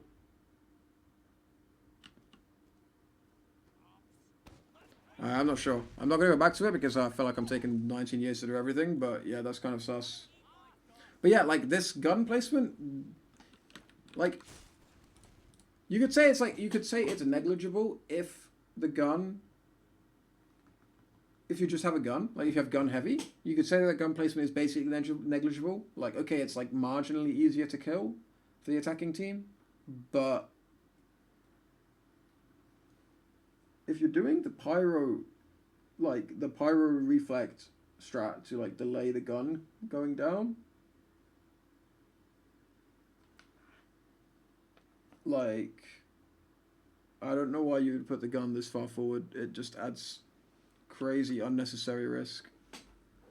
It adds real unnecessary risk. Like maybe there is some nuance to the gun that like there's some benefit of it being there that I'm not like aware of, but I can't think what it would be that it would justify it because, you know, the gun's sole purpose is just to consume some time of their Uber.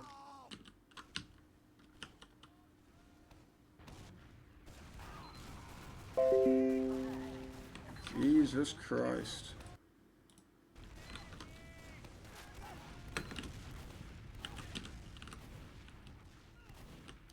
So Ash and Laz, they committing this time? Nope, just zippity doo dah.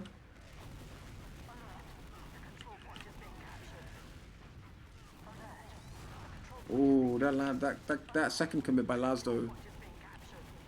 Dude, these mates are so weird to watch.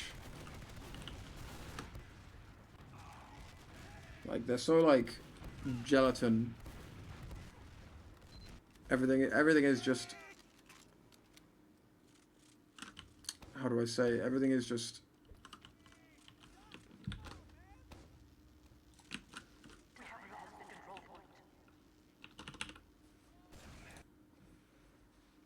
everything is just like very.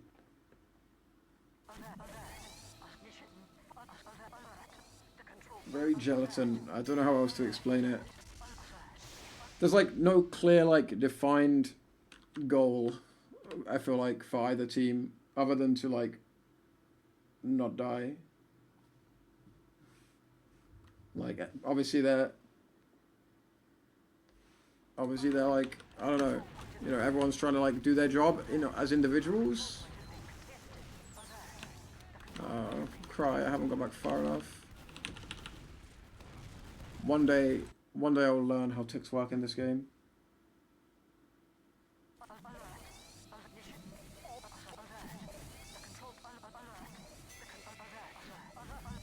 Yeah, they're just wishy-washy, man. These mids are just, I feel like they're very wishy-washy. Like, I'm not saying it's like the wrong way to play,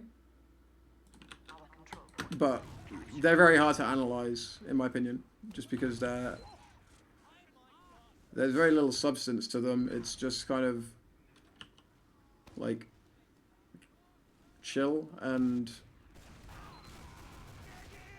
at some point someone catches a pipe, and like a random stray pipe, and then your soldiers can get a kill off of that. It's just putting good spam out, to be fair. Like, it's a nice sticky. I'm not quite sure how Sloppy Meister ended up in such a floppy like descent from the sky.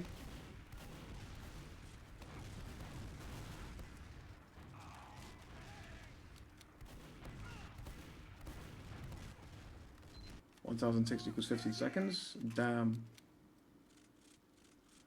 Wait, did I say Sloppy Meister? There's no way I said Sloppy Meister. Did I? No, you're actually having a laugh.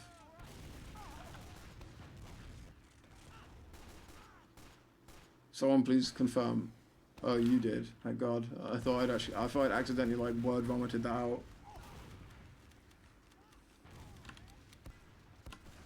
Okay, so just like to reflect on the rule set for a second now, like you're winning 2-1. I know that you need like you're always gonna need like an extra round in this game, mode, but being up a round and having this cushion of being at a fullback is like super comfy. But they're just letting them walk in. What the fuck is going on? Dude, my camera work has gotten like so poor. Yeah, it's gotten so poor. It takes me like, there's like a 2-second buffer period for me to like switch perspectives that was like not there when I last watched TF2. How does Logan die? Did he just die to these traps?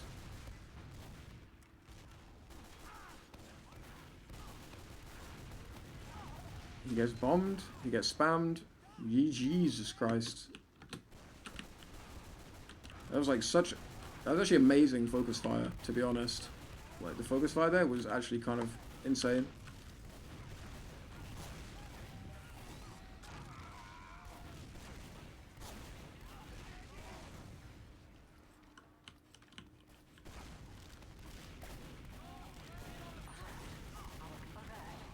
Yeah, I feel like he must have come low PC. Like one soldier was by sewers, like spamming. Like the guy that actually got the kill was like just like, I don't know, dippy bombing from like by sewers. I think the other guy had to have come PC. I think they were like so hard like tunneling on choke.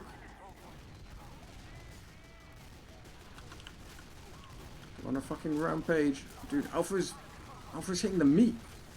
That was like meat for days.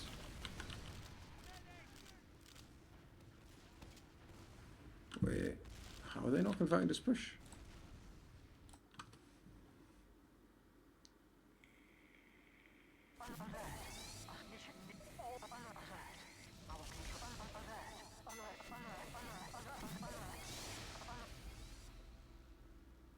Oh wait, they were using a cheat feed for the camera of this LAN? Really? I was gonna say like it doesn't change the fact that there was like insane shots being hit, but the amount that they caught did seem absolutely uncanny. Like I like the cheat feed if I don't know that it's being used. like once you know the cheat feed is on, it kind of ruins the game because you always know like that it's gonna hit, or that like this sniper is gonna drop the med, or you know, it always tells you like basically what's gonna happen. But yeah, I didn't actually know that it was on. I just assumed because it was. I assumed because it was LAN that there wouldn't be a cheat feed, because I didn't think there would be a delay on the game like at LAN, because there's people spectating it like live there. So yeah, I didn't expect that there could be a cheat feed. I thought it like wouldn't be technically possible, right?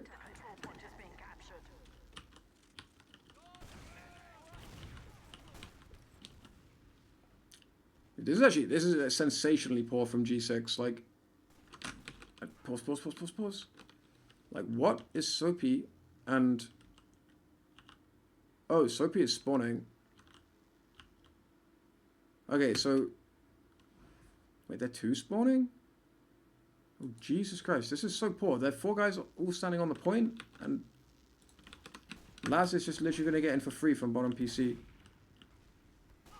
Like, originally I'd put this down, like, I was, like, not 100% focused, and I just put this down to focus fire, but that you cannot stand here with 4 guys. Like, when you're 2 down, like, and you have no ice PC, just blobbing on the point is just, you're just begging to get absolutely banged.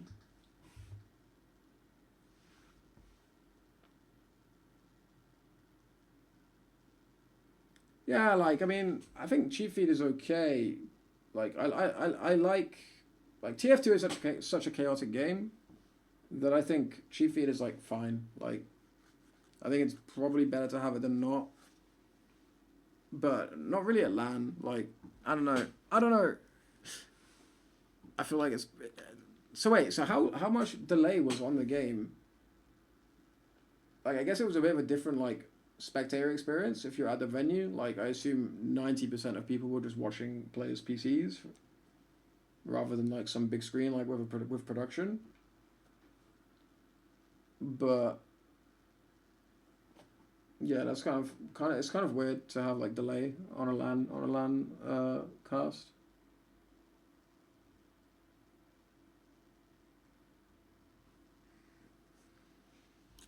But yeah, I mean, like, so okay, so they could play here if they really wanted to, but they really need like a guy spotting PC like all the time. Like, yeah, I don't think you can play on the point here. Like, you have to play like back like by one. Maybe one guy can get like deep sight PC and tell you if someone's going PC or not, and then as your spawns come in, you can like recontest. But you can't take this fight like straight up. You have to take this fight like as like you have to like refight this, I think. So that's kind of poor in my opinion, that no one sees PC.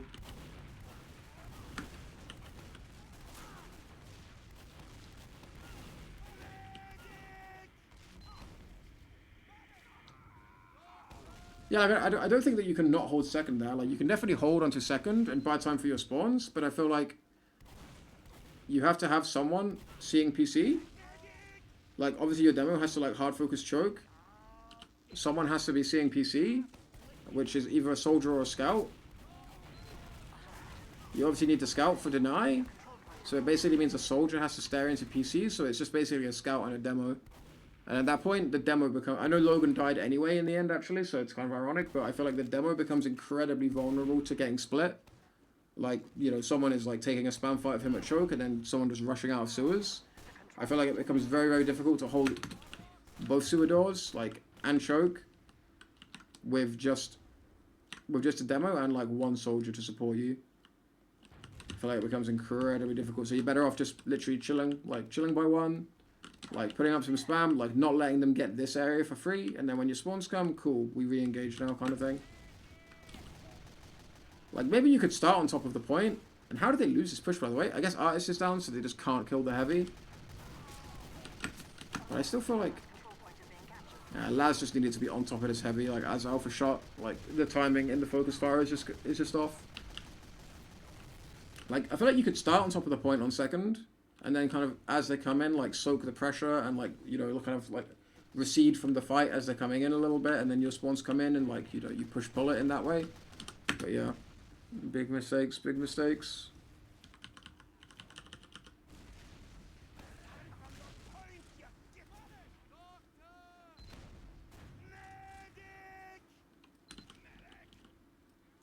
The thing about it is that you have at least 4 people. Everyone wants to hold the main doorway.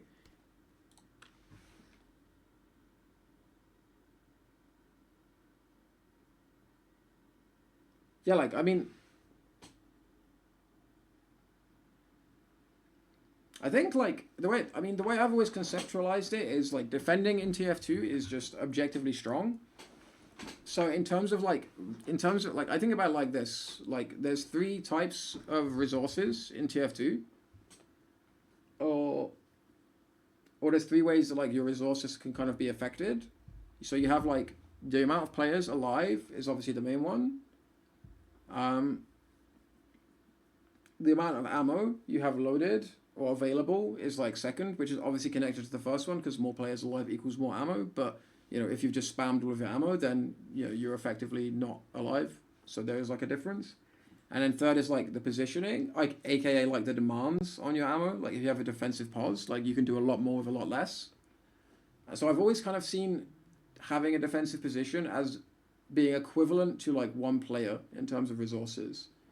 So you can take a 5v6 like from a defensive position as long as you don't intend to like chase down, unless you're like gifted a golden opportunity obviously, but as long as you don't plan to do like a 50-50 chase down and maintain that defensive posture, like being 1 guy down is fine. Like you can hold anything like 1 guy down with even Ubers.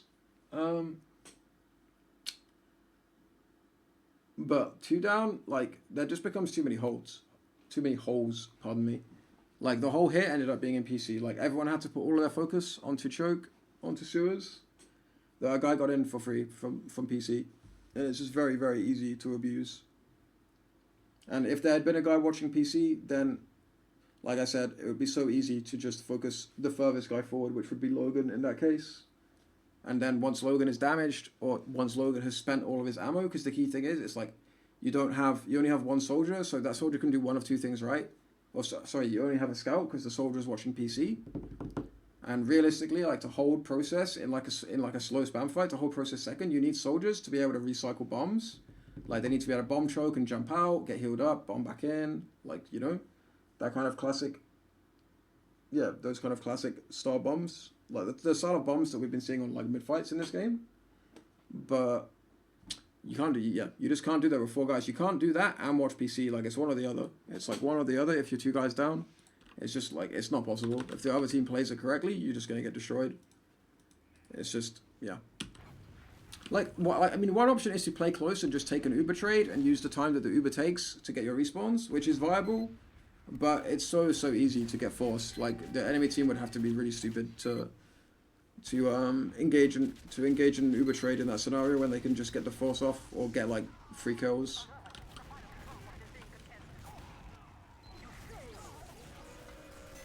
So Rad came in. We won't bother rewatching it because we talked about last holds a hell of a lot.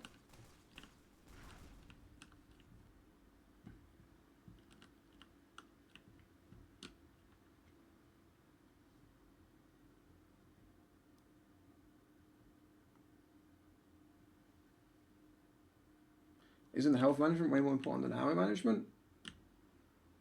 Yeah, I mean it's definitely a factor as well. Like it's not quite as simple as like the 3 resource concept that I put forward just there, but just in terms of what I'm thinking more like in terms of what you're capable of outputting. Like you can be really weak and still output, like you can be really weak and still output like a lot. For example, a Demoman on 10 HP can still have 8 stickies and be spamming 4 pipes at a choke, if you know what I mean.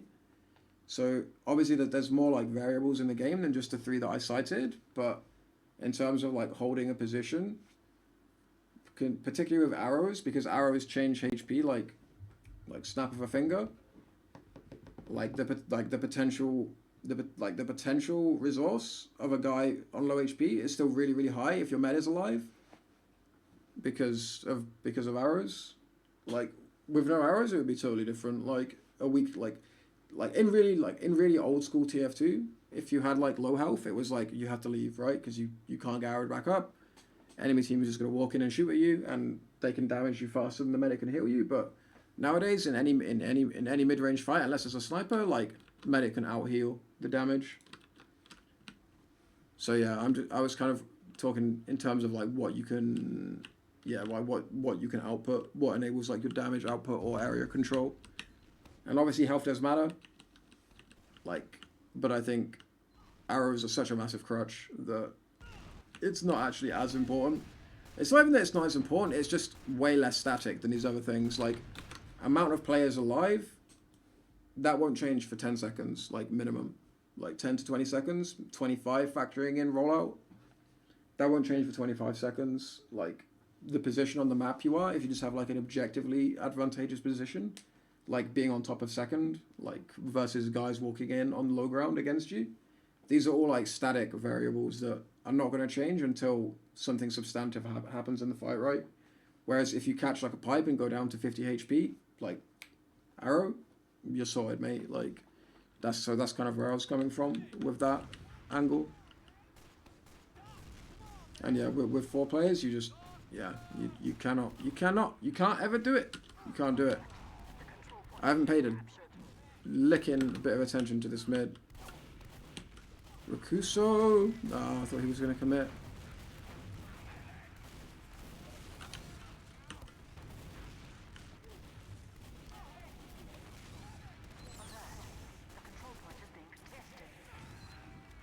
I'm really surprised that Witness are not changing their mids. Like, Ooh, Jason, yo, Logan. Logan 7. Thank you for the sub, my friend. I really appreciate it.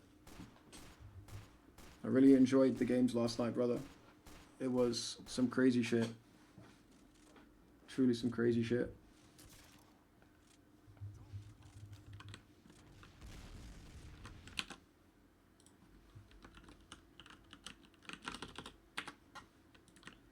But yeah, I'm really surprised Witness are not changing their mid.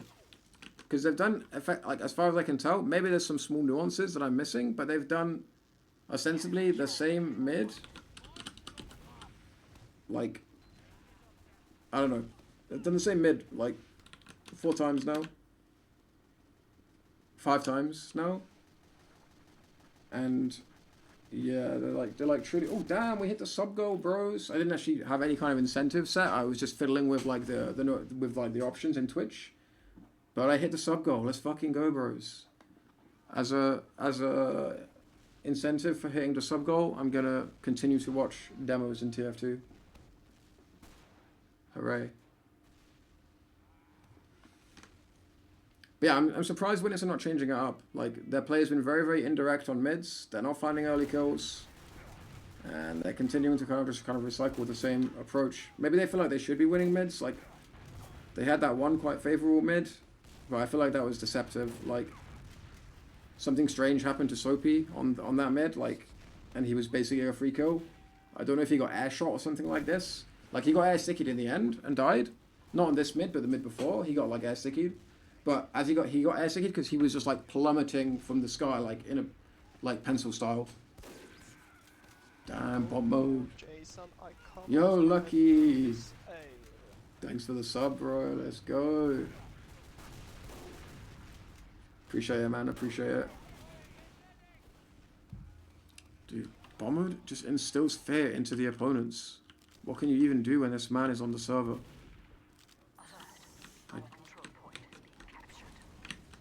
What can you even do?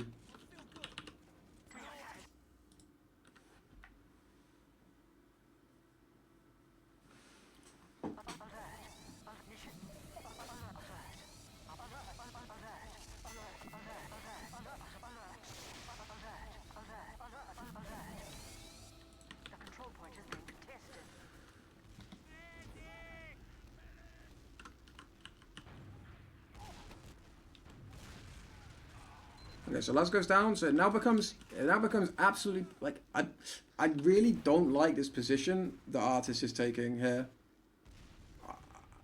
I really don't think this is a viable way of playing against a sniper. I'm not sure where the second pick comes from, but I'm gonna hard call out this setup against sniper. I don't think this is good at all. In fact, I'm gonna go as far as to say as, like, this hold from witness, I said I wasn't going to flame, but this hold from witness is trash. I said it, boys and girls and everyone in between. Like, don't get me wrong, I think these teams are good, but this is the holds on the holds in NA is just, there's just so many questionable aspects to them. Like, outside of Froyo, like, I don't just want to keep saying, you know, I did it this way in 7 and that's how everyone should do it. But when the enemy team has a sniper, like, you can't just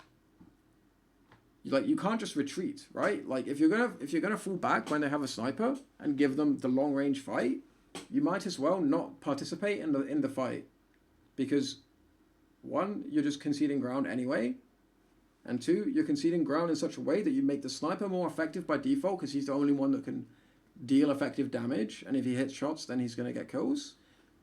And 2, obviously, as we see here, they can just walk in for free. So, like, for example, in 7, like, I don't know how, like, for example, how Froyo, like, would face this situation. I'm just going to roll the demo so I can move around in free cam, but we know what happens in this fight. Like, they eventually... Okay, actually, let's watch it out. They get forced to pop because they're in such a god-awful situation. And the counter-pop is just, like... This is a demo and Scout's dream, this counter-pop. Like, being able to chase this down. It's a little disappointing, actually, that this happens. I think Logan should have been faster. Like this counter-pop, I think Logan should have instantly taken the flash, jumped, and stick it off the exit. Like, this Uber was so favorable for G6.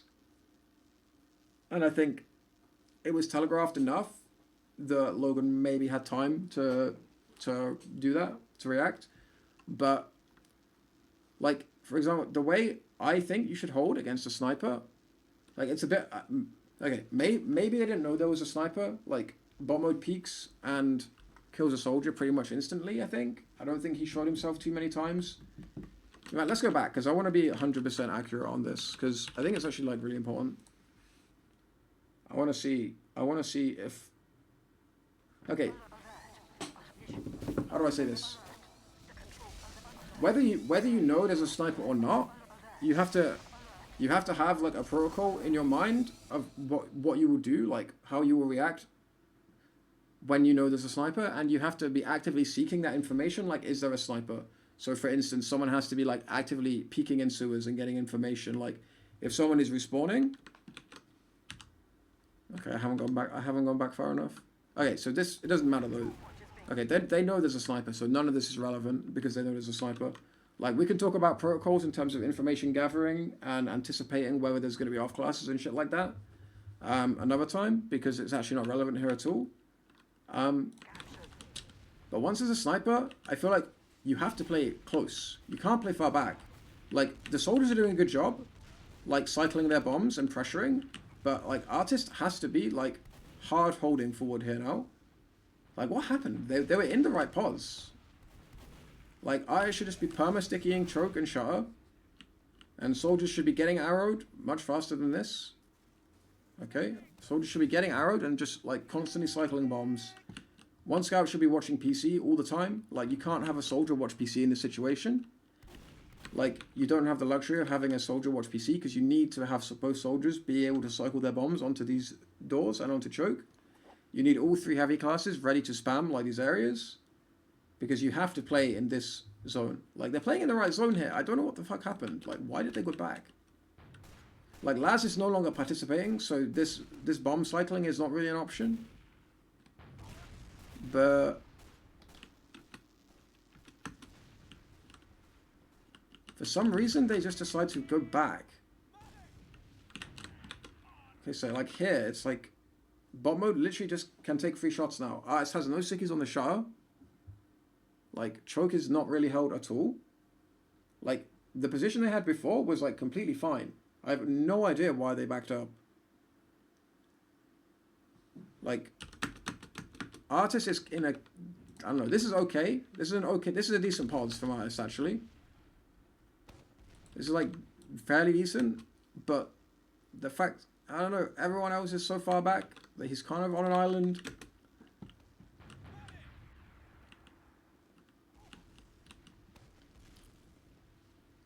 But yeah, the key thing is soldiers need to not give a fuck about PC. Like there is no way that this peak should be possible. Like these soldiers should be like constantly cycling bombs, constantly, like never stopping. Like jump, spam, like spamming the door, like jumping back. Next soldier comes in, spams a little bit, jumps out, etc., etc., etc.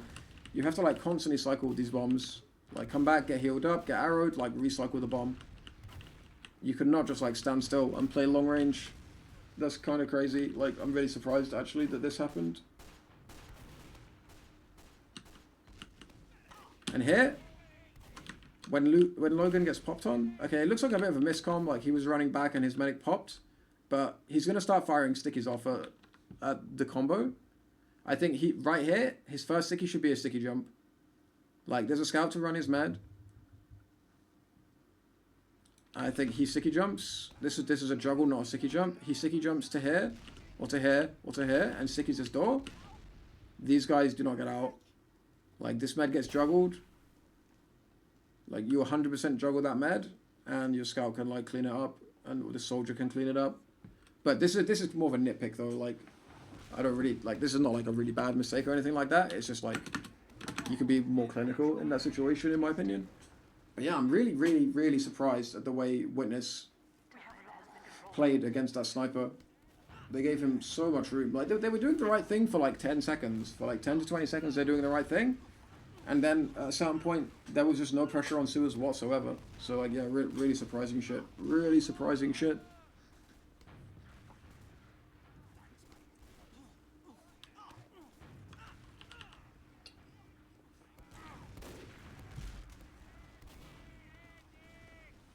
Ban the bickering Americans. Wait.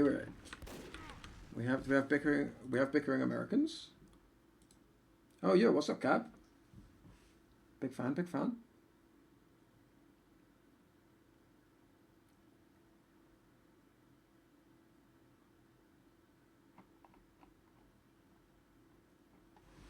News? Is this like a fridge these nuts on your face kind of thing? Or are you actually talking about like are you talking about the fridge that shows up on like mid and shit on Metalworks?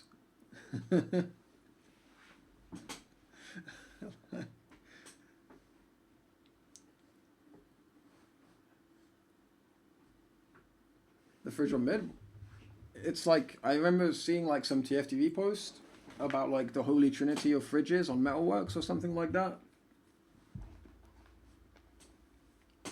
But I've not seen I've not seen a fridge, no, on this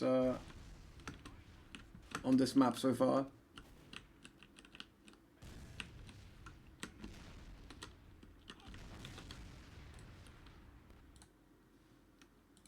Oh my god. Yeah, I've seen the fridge mid. I heard that there was a fridge like somewhere else on Metalworks recently. Yeah, I've seen that fridge. Yo, what's up, Alex? How's it going, bro? Wait. Is that professional UK Valorant player Alex, otherwise known as Alex Morrow? Yeah, there was a fridge on last. Yeah, I actually did hear that fridges were popping up in more and more places. I've heard these rumors. Damn, I'm your favorite TF2 player. You like me more than Haffy and Raymond and who else was there? I think that was it, actually. I don't think we had any of the TF2 boys. Haffy blows. Damn, it's kind of brutal. Not gonna lie. Raymond only has one mouse on. But get up. Watch the clip? Okay, I'll watch the clip. I'll watch the clip. Scouts caught once. Oh my god.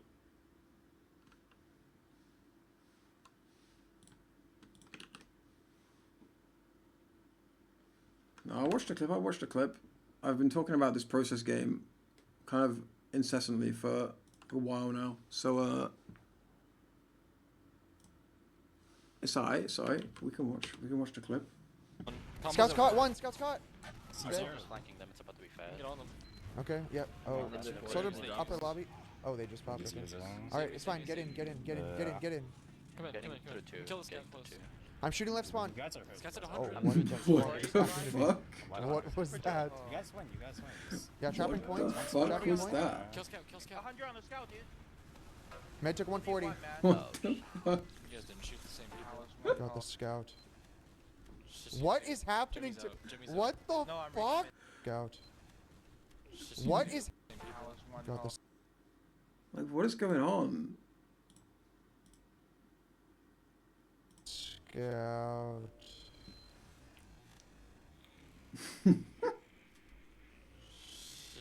What is happening to? Jimmy's What the No, I'm fuck? recommitting. What happened? That's fucking... That's some bullshit. I'd be pretty pissed if, I'm not gonna lie, if I was playing. And I'm just getting fridged. Yeah, I've seen the original fridge on mid, where there's just a fucking fridge on Metalworks mid. Yeah, Tweaky, what's going on, man? We need the technical gurus to figure out this shit. The fridges are taking over. Look it up. Alright, so stats of the game. Bunch of people died, don't know how it happened, don't really care because some shit's about to happen. Oh, they've Ubered in. Wait, what? Okay, I do actually need to back up. I've kind of played myself here, I'm not gonna lie. I have absolutely no idea what's going on. Taking a break from Valorant to solve the fridge mystery. Yep, I've been working on it for a while now.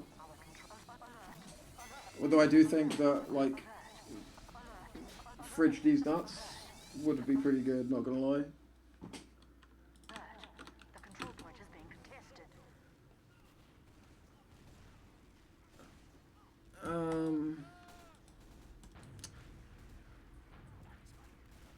Alright.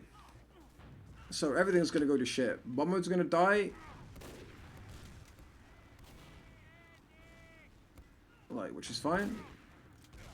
He gets fived. That is just a technical term for that particular sequence. And Logan just gets 2 kills. What the fuck? How? How does Logan just get 2 kills?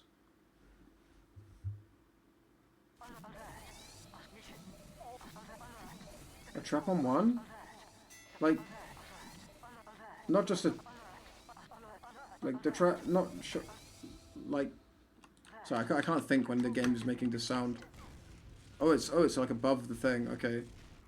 Yeah, I like this trap. But I would really expect top invite teams to clear it at the same time. Like, maybe it's not used in NA that much. I remember, like, seeing this trap a lot in EU, though.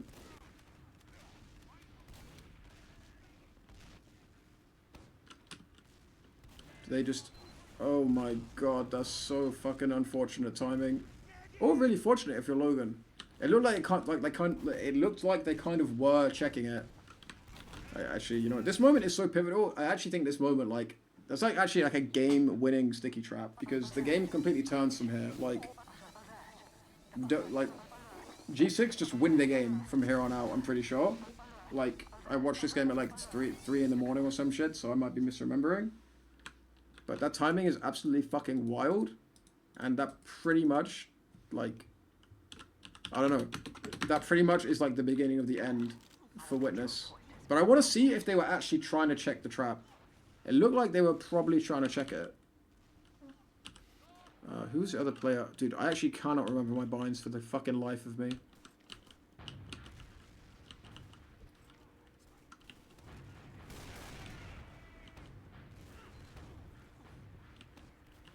The thing is as well, though, is like, I feel like you should just know that it's trapped.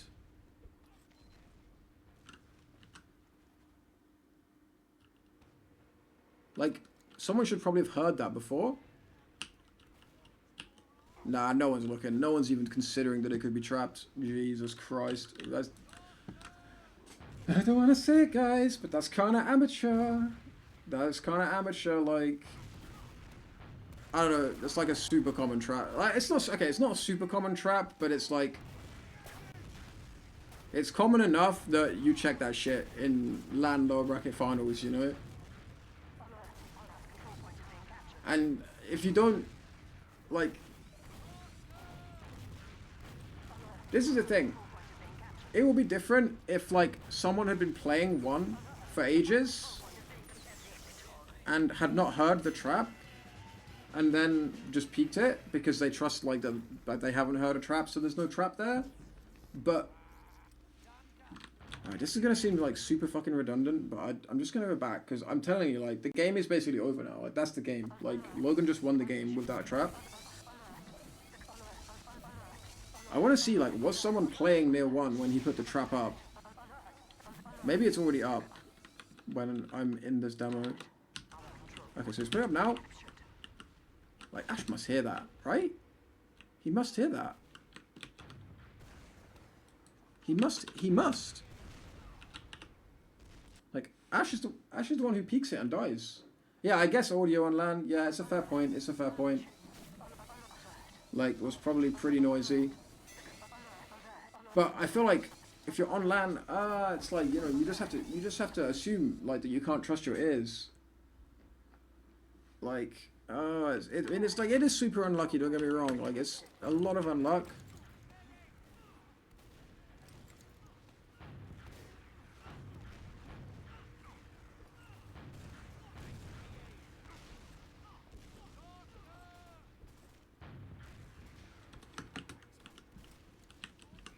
Okay, like, it wasn't super audible that it was going up, but, what was I gonna say? The fact that they tried to do, like, the fact that they had one control, like, they know that they had one control, and I feel like that trap is up a lot, like, once a team has taken one control. Like, yeah, I don't know, I think this is, like, a... Obviously, it's an unfortunate mistake, and if, like, someone from Witness is watching and is thinking I'm just being a pedant, like, being really pedantic, I guess I kind of am, but I know in retrospect how costly this was. Like, there's just so much about that is, like, tragic. It is truly fucking tragic, mate.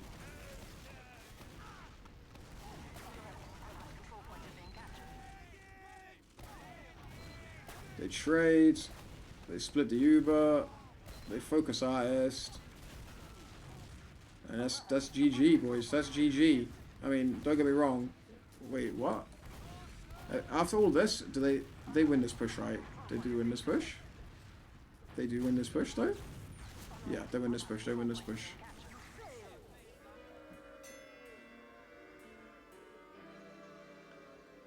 Yeah, I mean, this is the other thing. Like,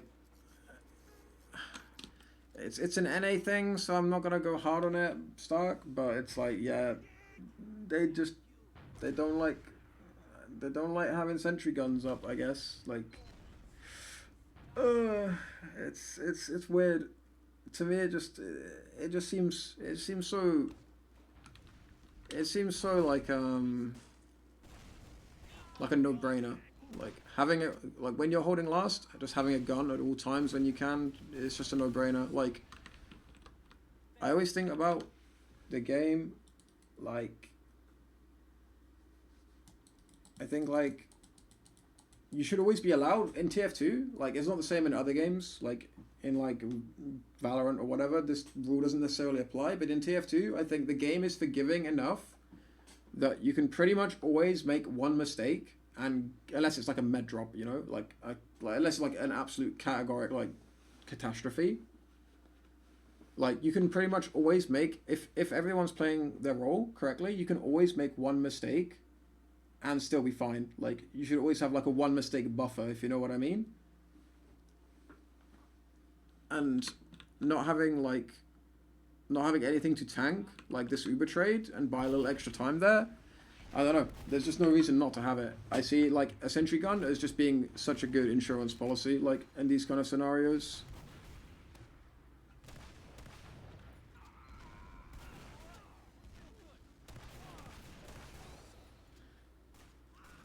Like, it's kind of crazy. So, Witness, let's check out their soldiers, because I feel like that's really been the story. Laz is swooping and duping. Ash is going to jump top and jump back. We have done the same mid for 6 mids now. We have won one of them, but we'll continue to do the same thing. I don't understand. I don't understand this. Like, any Americans in the chat? Like, in fact, not any Americans. Are there any Witness players in the chat? It's a bit of a long shot. Because if I'd lost like a game like this, I would not watch a review of it. I would hate that. But like, I'm stunned that Witness are not changing their mids. I'm stunned. Like, I know that what they're doing is quite a flexible mid in its nature. Like, it's not like a hard set strat. Like, anyone can bomb at any time if they find damage or something like that, or if eyes cause damage. That's the only way of playing Witness has, as you said an hour ago. But I mean, like, if you're losing every mid, like, anyone can double bomb. You know what I mean? Like, anyone can double bomb. It's like, you don't need practice, really. Like, if you have two top invite caliber soldiers and you need to change like your mid, or your mids aren't working, it's very, very easy just to say, okay, we're gonna double bomb their rock this mid or whatever. I'm just stunned that they haven't changed their mids.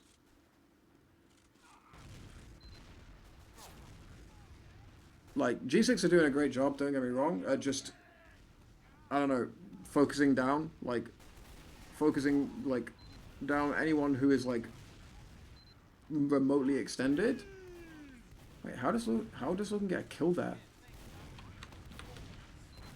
Like, yeah, G6 are doing a good job. I like focusing down anything that's slightly overextended, because the soldiers are providing absolutely no like, there's no follow-up from the soldiers, right? The soldiers do a little bit of distract, a little bit of spam.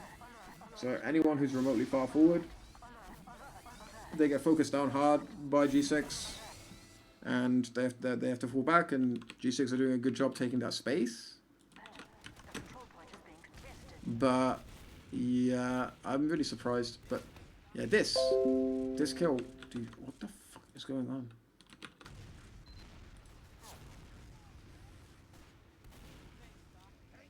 Like, I used to love making this trap. It's surprising how many scouts like don't notice it's there. But the thing that I found weird is Brand Slam gets hit by the trap and then still dies. Like, it's like he wasn't looking. As he was running out, he held W and like ran with his back to the choke. And Brand Slam just obviously was, I guess Brand Slam was planning on putting a third sticky up here, right? Like, so he already had the sticky like pre-charged. Like, when you're making, at least whenever I would make this trap, like, you know, I would probably want like 2 or 3 stickies up there, like 3 stickies. So yeah, Logan already has the sticky charged, but yeah, Brand Slam just runs out with his back to the game. But to be honest, I don't know, at least 2 years ago, I used to get kills on like top teams with that trap. Like, once someone died to it once, they would not die to it again, because they'd learn the lesson. But I feel like you kind of, every scout that I played against would like die once to that trap.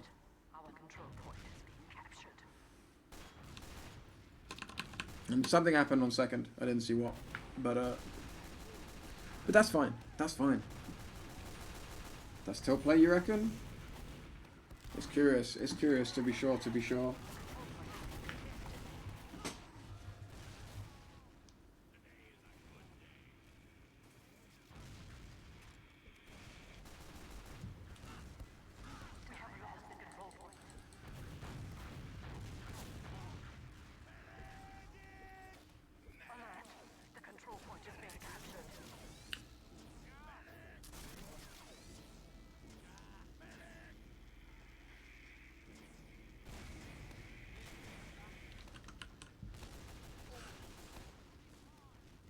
Okay, so this is an interesting scenario, right, in the game now. As the defending team, like, this is... In fact, I guess it's not... I was going to say this is interesting because, okay, you have the 3-minute round timer. You have the 3-minute round timer, but there's only 7 minutes left on the clock, so it's like, do you really want to waste 3 minutes of that, like, deliberately?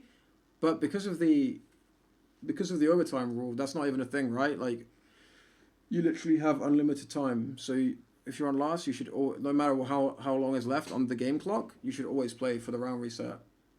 So that's not even an interesting point. Alpha has built a gun, so that's cool. But if I was witness here, I would do everything in my power to play for a round reset now. Like, they're on a very, very, like, perilous position. Like, I know that there's this overtime rule, so when the 7-minute clock expires, like, they're still going to be in the game if 5 rounds haven't been capped. But, I mean, if this game goes 4-2, like, you do not want this game to go 4-2. Like, I feel like playing for the mid reset is undisputably, like, the best thing to do here. So it's going to be interesting to see what they do. I just need to take, like, a quick, like, 2-minute break because I'm kind of, like, zoning out a little bit. How often would I die to a sticky trap? Stark, I know that you're baiting me, but I find for me, it's like... For me, it's like a personal insult to my pride and to my entire existence if I die to a sticky trap in like a match or something. If I die to a sticky trap, like, yeah, I don't know. That's like the worst thing that I can do. Like, soldiers have like 1v1, like if you, like, you know, if a soldier air shots another soldier, I feel like that's like, you know, that's like the big ego moment. Like, in terms of like soldier v soldier matchups, like scout v scout, obviously you have scout 1v1s, and it's like if you win those fights, like, you know, you get the edge on your opponent. With demo man, it's fucking sticky traps. Like, as a demo, if you die to another demo man sticky trap, it is like, it's the ultimate insult to your pride. You feel the same? Yeah. Like, I feel like it applies a little extra if you're a demo as well. But yeah, I can imagine that a lot of people feel this way. It is just, yeah, it's just a personal insult. It is a personal insult. Haven't they played for like 9 hours already? Could be tired as well. I think there was only... No, this was the... There was max 1 game before this. I'm pretty sure it was a rumble in the jungle. No, I'm pretty sure actually this game happened... This was the first game of the day. This was the first map they played that day. No, wait, this is a second... No, sorry, this is a second game. Yeah, no, you're right, actually. You're right. There was a game. There was Witness HNJ, but it was so quick that I forgot that it happened. Yeah, this was GC, yeah, exactly, as Unfiabu says. This was G6 first game of the day, but Witness played a pretty easy game against HNJ before this. I don't remember the score off the top of my head, but it was, like, pretty damn comfy. If anything, I would say coming into this game, Witness probably had, like, in terms of, like, LAN environment stuff, Witness probably had a bit of like an advantage. And I'm not saying like they had a big advantage, so it's bad that they won. But personally, if I'm playing a LAN, I would much rather have just played like an easy match, like a fairly easy match. Like, you know, it builds confidence.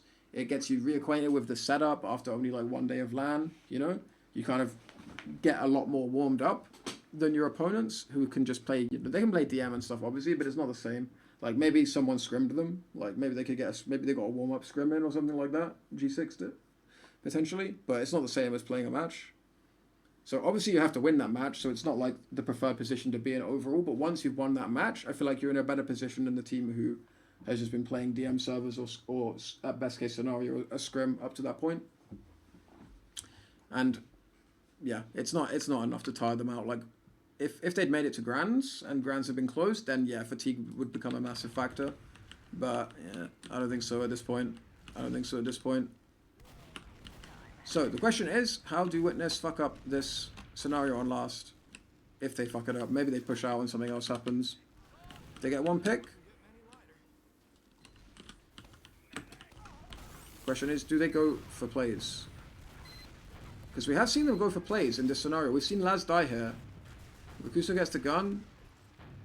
That's not super good, but it's not the end of the world. But they do need to maybe adapt a little bit. This is not a nice pos to be when the gun is down. Look at this shit. 2 is wide open. 1 is wide open. 1 where they just got horrendously punished previously in the game. Gun is only just now getting up remotely. 1 and 2 are still wide open. Okay, and now there's some presence on 1 and 2 and a level 1 gun. But this is a little bit sketchy. I keep wanting to say perilous now. Like, since, I think someone said the price pool went up to like 7k in the end. Like, last I heard was 6k, but I heard someone told me in chat earlier 7k was like the final. Like, the final amount. Bomb mode is in. He's making it happen, bros. He's dead. He's gone. He's out of here. And Laz instantly counter-sacks and dies. I don't know how I feel about that. Like, realistically, they should be fine to hold last, like, with 5v5. So I don't mind Laz going for it, but I think you can make an argument that it's not worth it, and you can just literally chill for 2 minutes, but it's worth a go. Because here's the thing, right? I mean, maybe on process it's not quite the same, but if you think of a map like Snake, and I'm again, as yesterday, going to use the example of I-65. When we were holding last on Snakewater in the second half of the first map of the grand final, we were like 3-1 up. There was like 10 minutes to go, and we were on last, and we got like numerous like Uber ads or like significant ads that we should push off last with, but like I didn't really want to push off last. Like, I was so comfortable in that hold that even though we had like a big round timer, so no chance of a round reset unless we literally did it forever, I still kind of, pushing off last is fucking awkward, right? Like, not so much on process as on Snake, but still, like, there's so many ways that you can get like forced, or the back cap is a threat. Basically, if you make a mistake as you push off last, you're fucked, right? Like, you lose a round. It's such a high risk, even though it should be like the odds are in your favor. Like 9 out of 10 times, if you have 100% Uber ads 6v6, 9 out of 10 times you're gonna do a successful push off of last. But the 1 out of 10 times that you don't, you lose the round. Do you know what I mean? Like, I feel like this applies more on Snake than on process because the odds are slightly more in your favor on process. But still, I would be very tempted, like, not to push off of last for anything. Like, unless it was literally 6 men down. Like, we've seen like crazy shit can happen, sticky traps, like sniper picks. Like, loads of crazy shit can happen. So I'm wondering, like, if it would ever be worth it in this situation to push off last. I honestly think it, and yeah, like I said, unless those conditions are met, I think you vibe on last till the end of your fucking days. Okay, so Brown Slime gets a pick. So they have 2 picks. So, like, this is a big thing. Fucking hell. Like, are they going to get baited into making a mistake now? Like, these 2 picks, like, they entice you to push off last, but in a minute and a half, they're going to have a mid-fight. So it's like, is this worth it? Is what they're about to do worth it? Wait, they changed the Snake spawn timers? Spawn times when having enemy second out 10 seconds, they're 16 now? What, for the attacking team? Yeah, okay, I guess, yeah, you must be in the attacking team.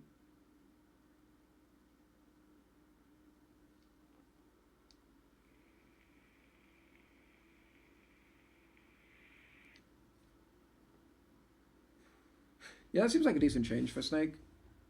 Like, pushing off last on Snake is very, very, very awkward. It's very, very awkward. I think that's a good change.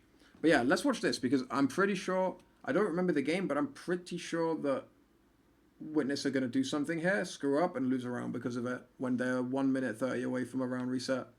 granted, they're losing every fucking mid. So, in terms of the macro, like my opinion is hold last and have good mid fights is like the 2 key ingredients, or 2 of the 3 key ingredients to this rule set.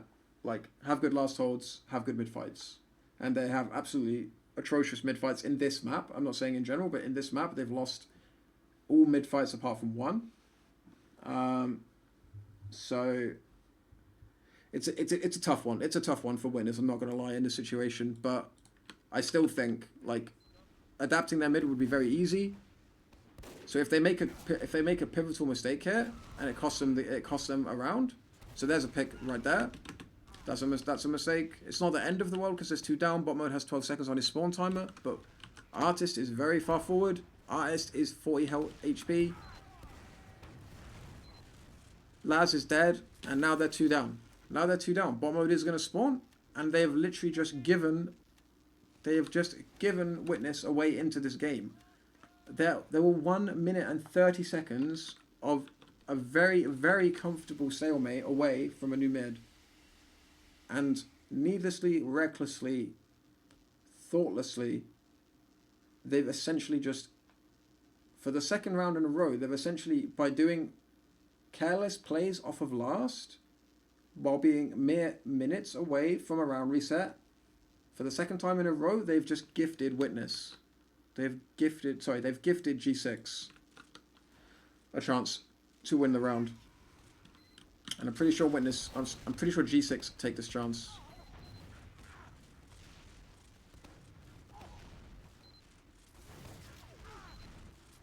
I'm pretty sure G6 take this chance.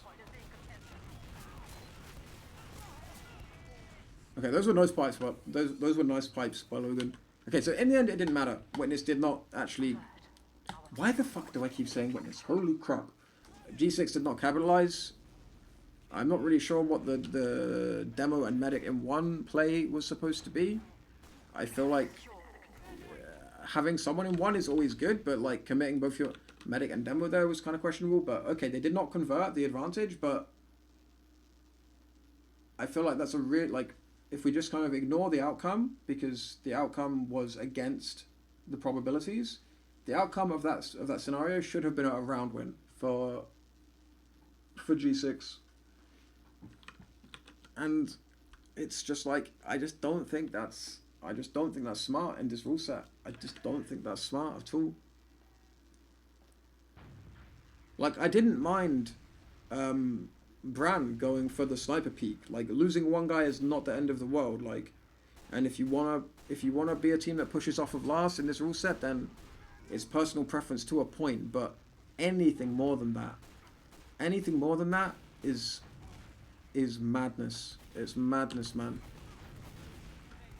I don't know if it's just. Oh, okay. This first play was quite nice, like the distraction, and then the second guy in. But man, these guys are like rough at watching for the second soldier. It's like the third time that like I've seen a medic get forced on this point with like one soldier like distracting and one just doing like a bomb. I didn't actually see where that bomb came from. I'm just gonna check where it came from. But yeah, just going back to that last for a sec, like it's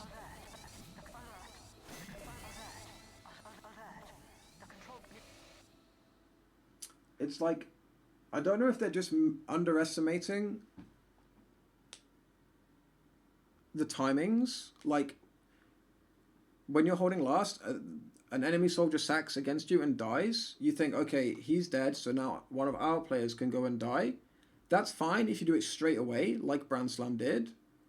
But then anything you do after that, so the last sack that we saw, that is now just you being a man down. Because enough time has passed that, you know, their respawns are going to come up. So I don't know if it's just a misunderstanding of the timing or not appreciating the timings intricately enough. Or if it's like a macro approach that I just find kind of preposterous. What's up, Dr. Happiness? But yeah, I find that super, super questionable.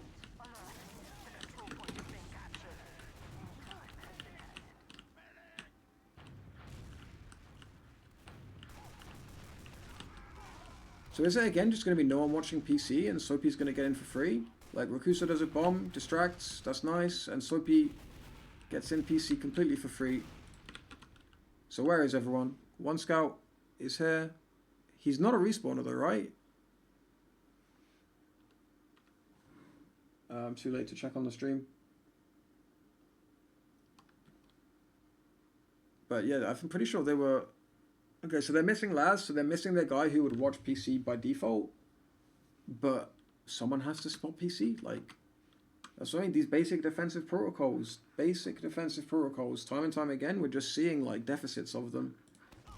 And, like, we're gonna see the same of G6 when they play, like, well, we saw some yesterday when they played Froyo. But this is not, like, a Witness Gaming exclusive thing. This is just, like, every team apart from Froyo in America thing. Like, not watching PC there is absolutely criminal. Like, one of the scouts, or... Yeah, probably one of the scouts has to check PC. Like, you don't have to like, you don't have to go and stand here and watch it permanently. You just have to, you know, just check it every now and then. Like, drop down, have a look, okay, cool. Like, come back, like, check it again, okay, cool. I'm back playing high ground, cool, playing high ground. Okay, I'm checking PC again. Okay, cool, still nothing PC. I'm gonna come back. You know what I mean? Like, it's just basic pivot play, like being able to like multitask, like, and adapt in different situations. But it's so damn costly, man. It's so damn costly. Like, it's painful because it's so much worse than it would be in the generic rule set. Because if you don't make these mistakes, it's not like. Let's watch this push actually, then I'll talk about it.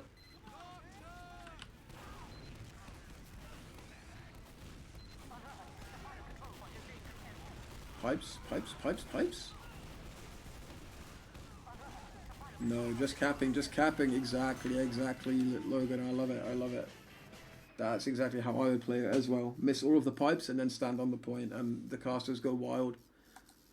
But yeah, what I was going to say before, it's like, they're bad mistakes to make in generic rule set where, okay, whether it's 30 minutes or 35, 60 minutes in an A, they're bad mistakes to make because they can cost you rounds in that rule set. But in this rule set, it's like twice as bad because not only does it cost you rounds, but if you just don't make those mistakes, you don't need to do anything else other than not make those mistakes, and the map control situation is equalized. Normally, you're just battling to not lose a round there, right? Like, you have to actually do proactive things to get off of, like, to get back into map control. But with this rule set, you don't. All you have to do is not make those mistakes, and the enemy team will, in 2 minutes' time, be forced to do something awful, like just do an awful trade into you that they don't want to do, but are forced to by the time. And then all you have to do is win that fight, and either you win that fight and get mid for free, or you get worst case scenario like a new mid fight. It's really bad. It's really, really costly, I think, in my opinion.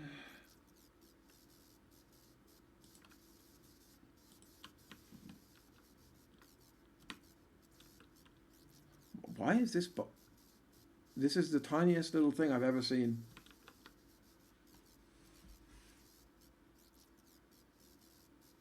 I did not actually notice that before.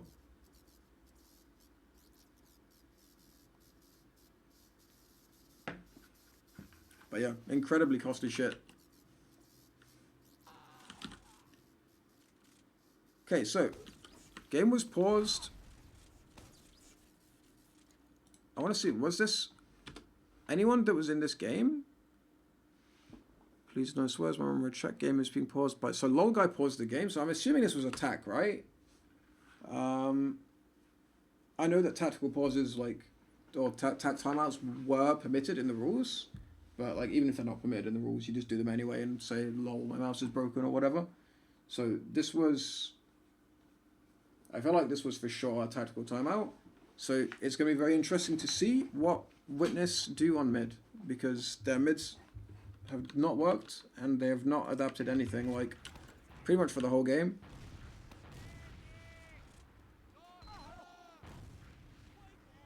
Skip just So we reverse spoon theory on alpha. We'll get to that. We'll get to that. Okay, so my eyes are going to be, as they have been, on the soldiers of Witness, because I really want to see something different out of them. So Laz playing a more like high ground spam oriented mid, not doing like his loopy, not doing loopy bombs. No, I take it back. He's doing loopy bombs.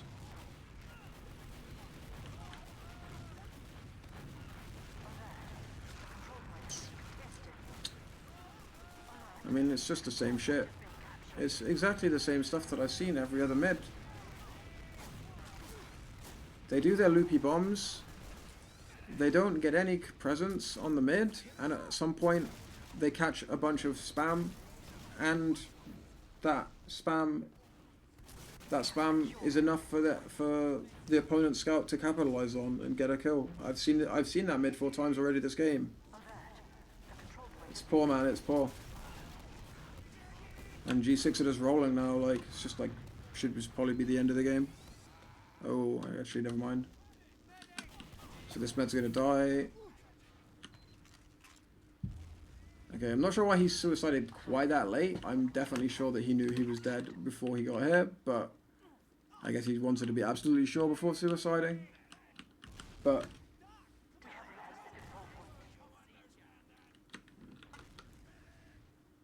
yeah, it's like I don't think the concept of mid is like particularly bad. Like if G6 were playing in a different way, like this type of mid could be like totally fine. But G6 obviously know exactly what they're doing. Like the scouts have absolutely no fear of the soldiers. Logan is doing a really good job of shutting down the top left crate. So when they do eventually like play up there and try to take any space, he immediately denies them it. And G6 just completely have their number. So like I don't think the mid itself as a concept is bad. Like these loopy kind of loopy bombs, like allowing you to play reactively off damage. And I don't think it's a bad concept. I just think mid is so much about adaptation as the game goes on, and I'm seeing 0 adaptation, man. It's quite shocking, honestly. Like they must be so confident, like in that concept, and they must just like be thinking like, I don't know, I'm missing shots, or like maybe Artist is like not putting out as much damage as he normally would or something. But I'm really surprised that it's after a pause as well. After a pause, they still don't make any changes. Well, maybe there are some micro changes that I'm just not noticing because I'm kind of just focusing on, like, to be fair, they did do that a bit slower. Like Laz and Ash are kind of doing their loopy bombs at like slightly different timings. Like it was more delayed this time. But yeah, I'm just really surprised. I'm really surprised that we don't see like a bigger change after a pause this far into the game with no mid wins, or with 1 mid win.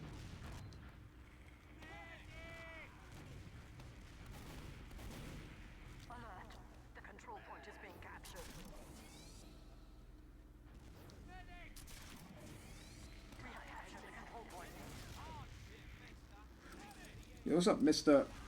Old Sprint? If that is how you say your name.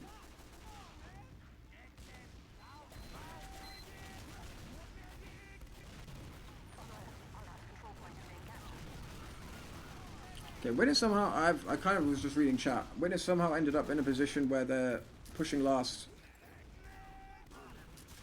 But for the first time that I've seen, Witness have actually managed to have a heavy sustain themselves in a last hold, and Cap is doing the business right now. It's all on Logan. It's all on Logan. Logan wins these. Wait, he actually does win these. He's bought enough time. How did they fail that? That's crazy, dude. They must be so fucking tilted. They must actually be so fucking tilted.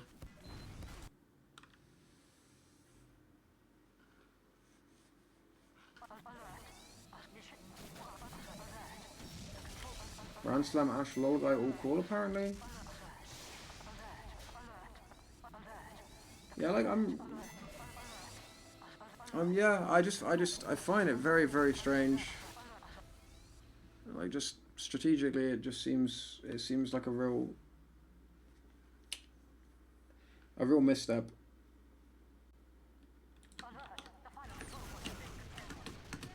So this fight,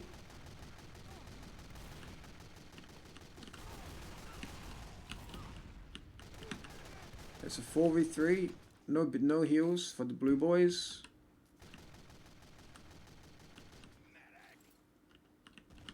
Little guy needs to just give a cheeky arrow. Bro, what's going on? That took him so long to arrow. He like got the arrows out twice before finally putting out an arrow. Like, I get that they want to heal up and stuff, but this is taking way too long. Holy shit. But still, I still feel like this is winnable.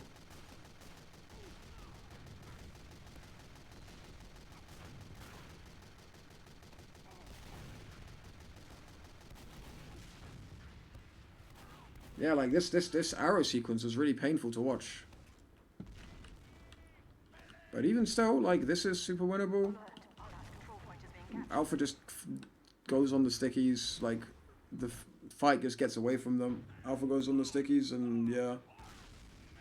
Like, what, it would still be a 4v3 if, it would still have been a 4v3 if Alpha hadn't died on the stickies there. But this shit with the arrows here, this took way too long. And I'm gonna go refer back to something I said earlier, like about how I don't consider health as important a resource as at least in terms of like dynamic variables. I don't consider it as like a significant a resource to factor in, because one, because of arrows, which were just kind of how do we say, some arrows were beefed there. But two, because if you just tank one guy there, so let's take it back actually, because this is actually, I don't know, I think this is interesting. In a really like nerdy, lame guy that analyzes TF2 to the point of insanity, interesting kind of way. Oh,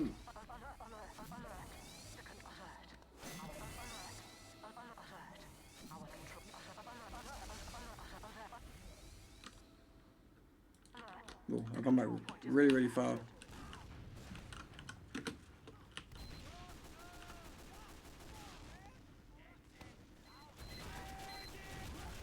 So, gun goes down instantly. Pressure on the left. Really good cap time. Frags traded equally. This is great. Low guy miss. Oh, artist dodges one arrow. He gets it out. It takes 3 arrows before he gets one out.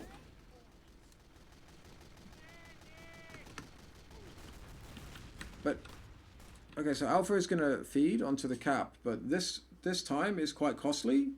But there's a component here that I think is missing, and that's like the heals have been spread out really evenly. Whereas I feel like if you just tank artist here, like, okay, the arrow should not have like missed the way that they did in the first place. I feel like you just arrow the soldier, then arrow artist, and put the beam on artist, and let him just hard focus the heavy.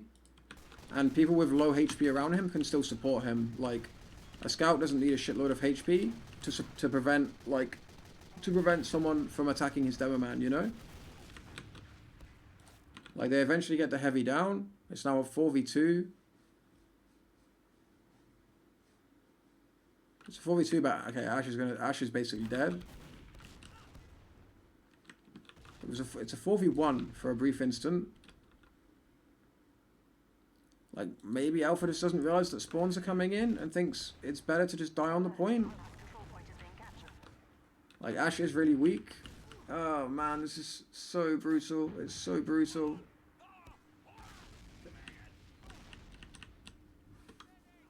Yeah, like if Ash could just get a rocket on the point, or if Artist could like just spam a sticky at the point. Or yeah, if Ash, their weak player, dies on the point.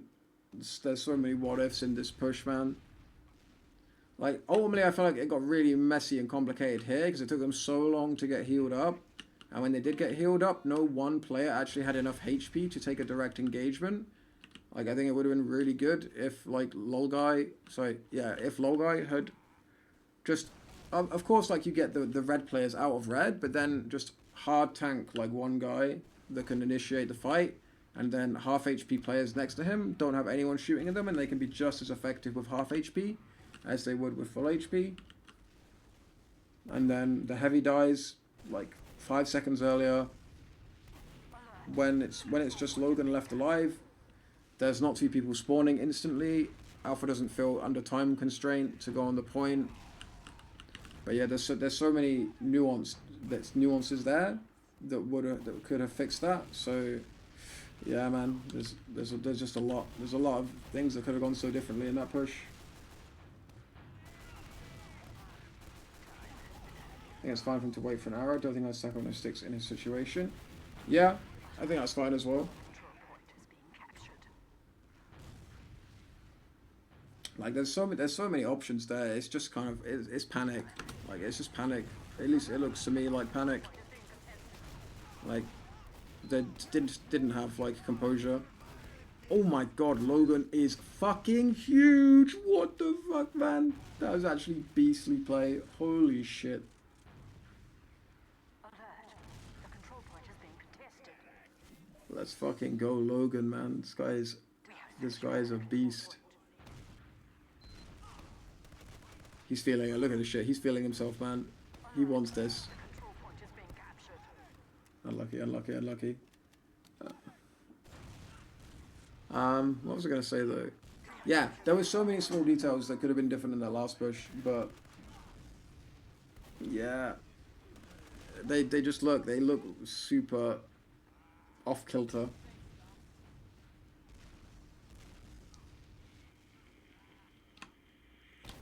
So yeah, if by the way, if anyone is tuning in is like confused, like what's going on with the time limit and stuff, when it's first to 5, but if 5 rounds are not capped within 30 minutes, then it's basically you basically enter into an overtime period where the win limit becomes +1 of whatever the current highest score is. So in this situation, it's still first to 5. Because 5 is 1 more than 4, right? But if the score was 3-2, then it would be first to 4 in this situation right now. In this rule set that they're trying. Just in case anyone was like thrown off by the fact the game didn't end after 30 minutes. So it's still first, as it so happens, because the score here is 4-2, it's still first to 5, but yeah. We're now in overtime effectively. Logan is feeling hot as a motherfucker. And G6 are doing it. Dude, that was such a respect pop. Holy shit. Was there even a rocket coming his way? I don't think there was, mate. That was a massive respect pop. Holy crap.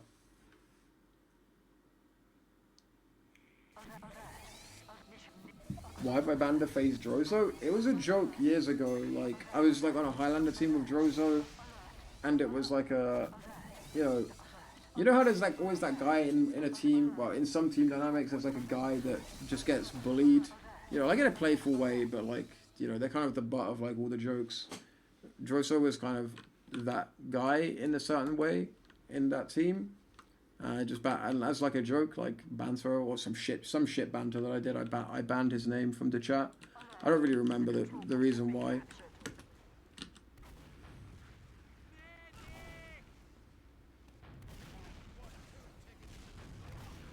So 1 rocket, he surfs. It's a bit of a whiffed surf.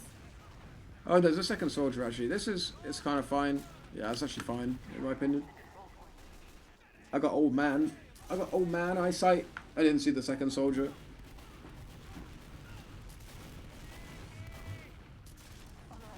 Yeah, this is a jibbity G, a GG. Logan with the sword. Wait, it's not a GG. Unless.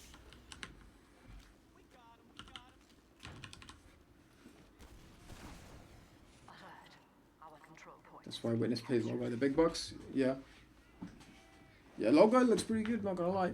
Like, I thought he made a mistake there, but man knows what he's doing. Man knows what he's doing. Or not man if he is not of that persuasion. I have not confirmed those details one way or another.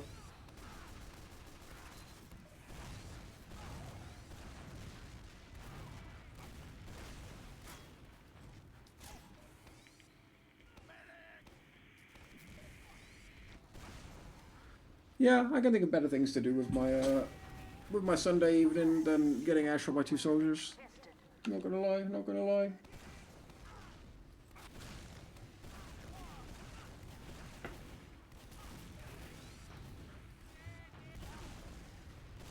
How long of a frag movie can you make from product in the finals? Honestly, like with some like high effort editing, you could make genuinely like a feature length film from Viaduct, man. It was wild shit. It was wild shit.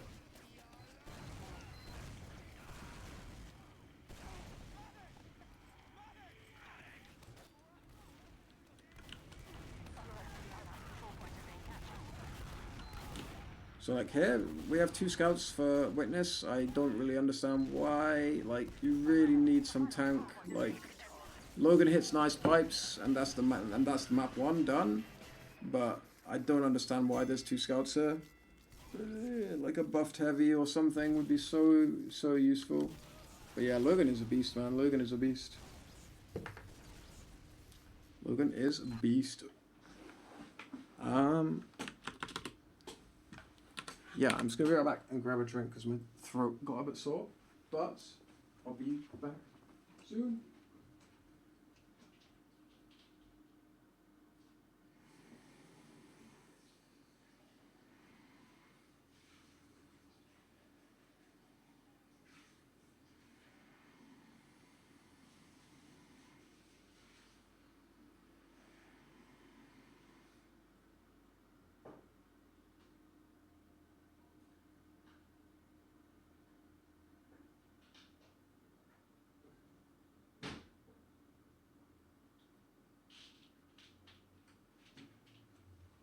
Ah, mate, that is blissful. That is blissful.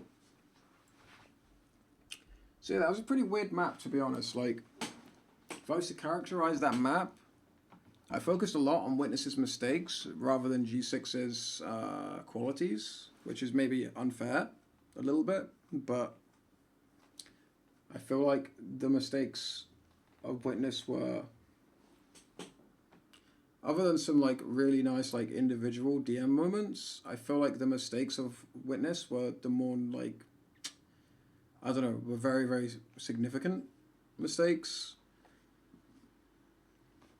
Like these scenarios where they make questionable decisions when holding last, and the fact that they are really one-dimensional, or seems to be in this game at least, very one-dimensional on mid. Like, being one-dimensional on mid can sometimes, like, is not necessarily, like, a really bad thing. But when you're playing against, like, a really close rival, like, a team that you've played against for, like, a full season, and that you probably scrim, like, regularly and stuff like this, I'm just really, yeah, I'm shocked that they didn't seem to have a different dimension to mids to go into. I was really curious. More Robinson summer fruits? Hell yeah, bro. That is like my go-to. That's my go-to. I usually just drink water, like out of a bottle, but when I kind of, I don't know, when my throat gets dry, I like a little bit of summer fruits in my life, you know what I'm saying? You know what I'm saying? Okay, so wait, what the fuck is going on?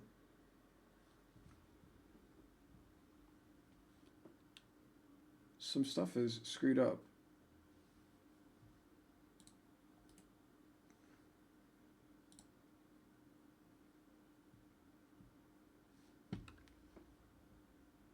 Dun, dun, dun, dun.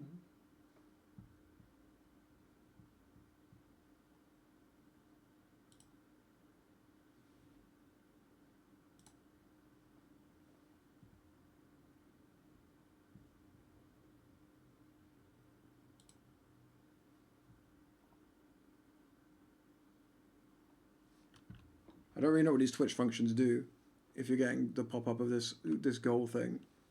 I'm trying to acclimatize myself to how this shit works.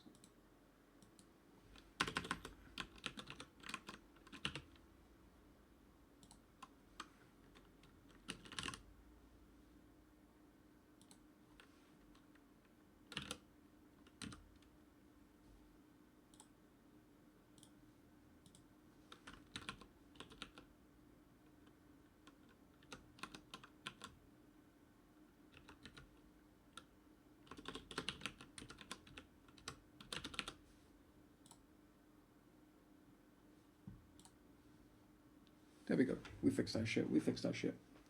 When are you going to play some raw pugs? What are raw pugs? What is... That was a question I actually had for, like, anyone, basically, involved in, like... Well, pretty much anyone, actually, because I guess the same applies to NA as well as EU. I see, like, loads of, like, I can't remember whose stream I was watching. I was watching someone stream, like, on Thursday or something. A European. It was Dum Tum, and he had, like, a bunch of ads on his stream.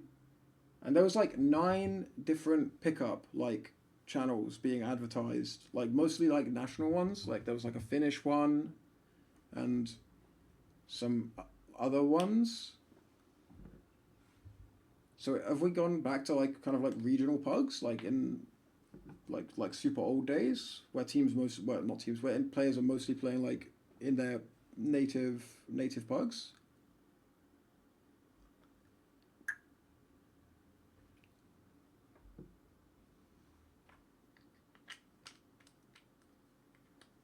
If so, that's quite interesting development, in my opinion.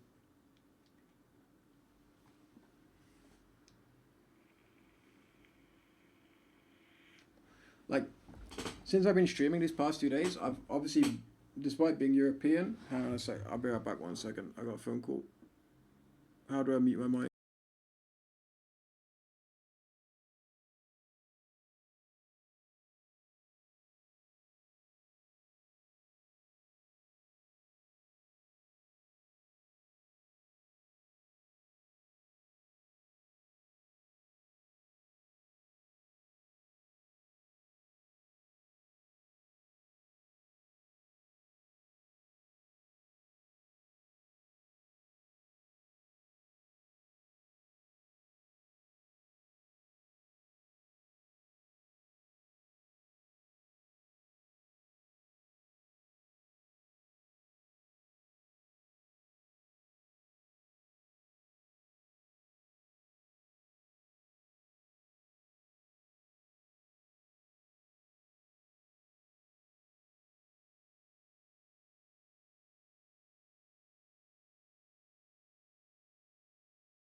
You know what? Yo, I'm back.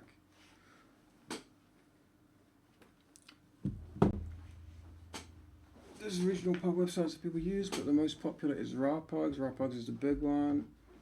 Wonder if the community will ever truly move away from Discord in houses that have become commonplace. It's tragic. The most popular of Pug right now in EU is a Discord mix server.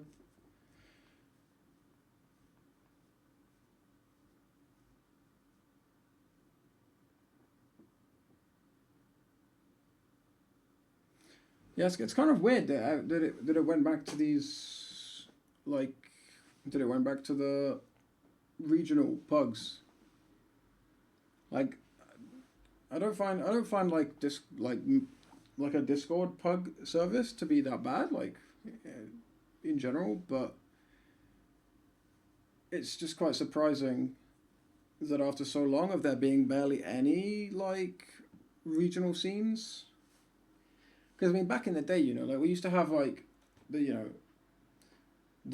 I feel like the regionality of Europe used to be like massive back in the day, like the French scene, like the Finnish scene, the Swedish scene, like even stuff like Spanish, like there was like, you know, quite a decent Spanish scene. Obviously you have like the Israeli scene and things like that. I feel like in most cases that basically disappeared over the years, but it's quite interesting that it's like popping back again. Like French, certain scenes like French scene like persevered like no matter what, but I mean if you think back, like France used to have like a full like land circuit of their own. Like they had like 4 or 5 like French lands like a year. But that stuff, like, obviously as newer games come out and that stuff died out, like, it seemed like everything became more and more centralized. But now I guess things are splitting up a bit more.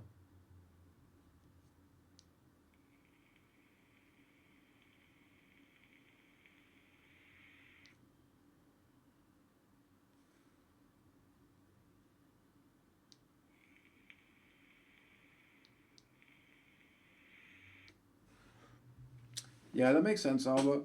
Like, don't get me wrong, when I was playing, I really was never a fan, like, of PugChamp compared to, like, classic pickups. Like, don't get me wrong, like, I didn't hate it or anything like that, but I always felt like it was really, really bad for the scene. The main, like, place to play pickup games was, I'm gonna say gate kept, but I don't mean that in like a really bad way, because it's like it's not like anyone was doing anything malicious, but obviously you're not gonna pick some random guy who you've never heard of, and there really should be a place for a random guy you've never heard of to go and play like pickups, you know, and get guaranteed game time. It's kind of vital for a game without built-in matchmaking that isn't trash. It's kind of vital to have that option.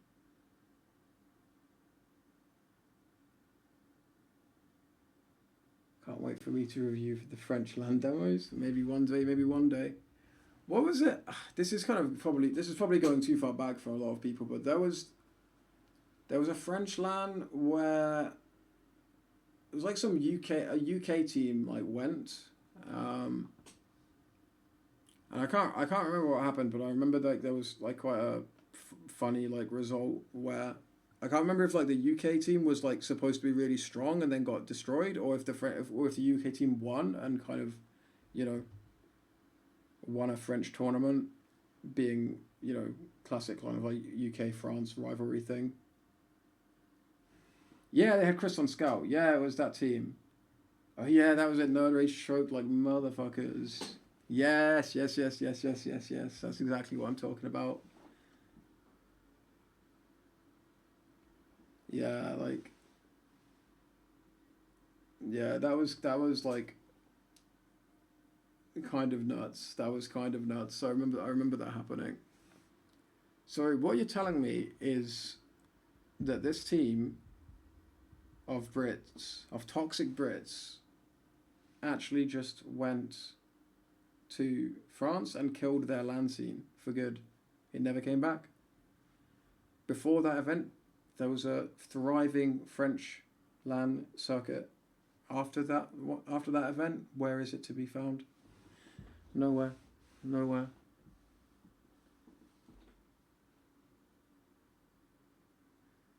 honestly.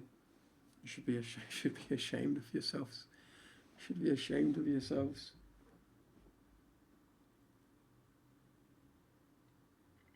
Yo, what's up, Bam Bam? Wait, is there French land this year? Is it like an established French land, or is it like a TF2 like particular thing?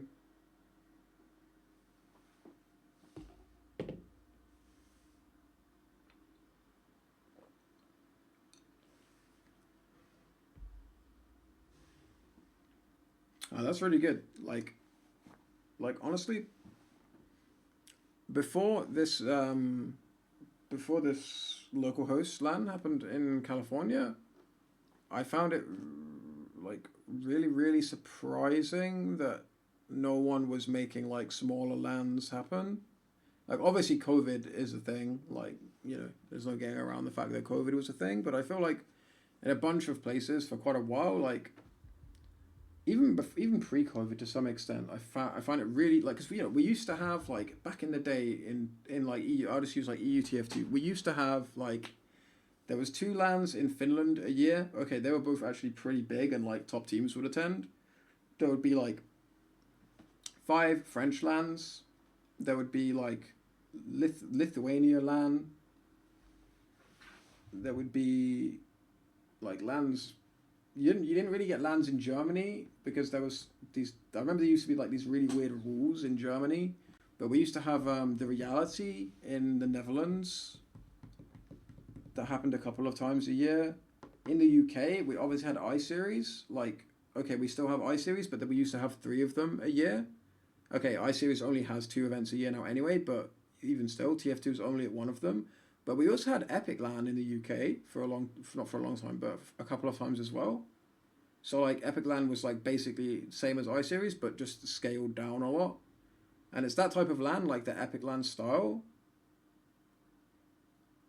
I'm just really surprised we don't have, or that we haven't had in recent years leading up to COVID and since COVID kind of settled down a little bit. Really surprising that there's not more of this stuff, because this is basically the bread and butter of the game, you know. Like, yeah, playing the game online with your friends is like good and all that, but I feel like a game this old with as little kind of money invested into it as there is, having like a good like grassroots offline, I don't know, scene, circuit, like activity, however you want to phrase it. I feel like it's so important for players to retain their interest in the game.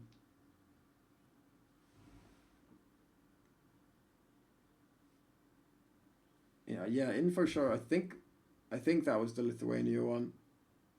I never actually went to the Lithuanian land. I was always quite sad that I decided not to go to any of them. I can't remember why I didn't. But yeah, they always sounded like they were really fun.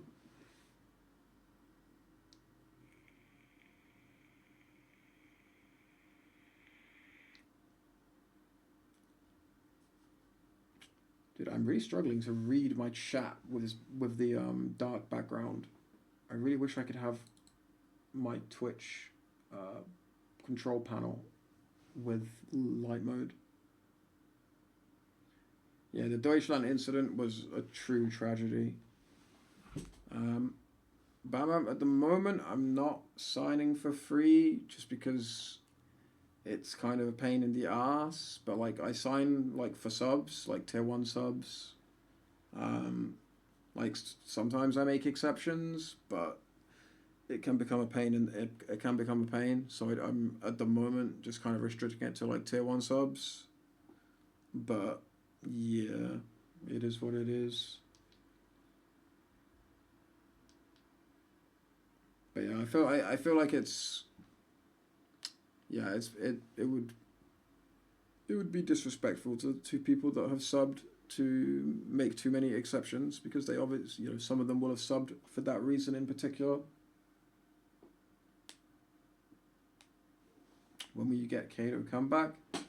I mean, as a player, yeah, I don't know about that, but as someone that is involved in the scene, maybe coaching or doing other things to help the scene, or even just making content and shit, I'll be around. I'm gonna be around, I think, for a while going forward. But in terms of playing, I would have to be really, really, really fucking motivated to play like in a team again. Just because of how I have like very, very bad tendonitis. So I'd have to be really motivated to be willing to kind of play through the pain barrier.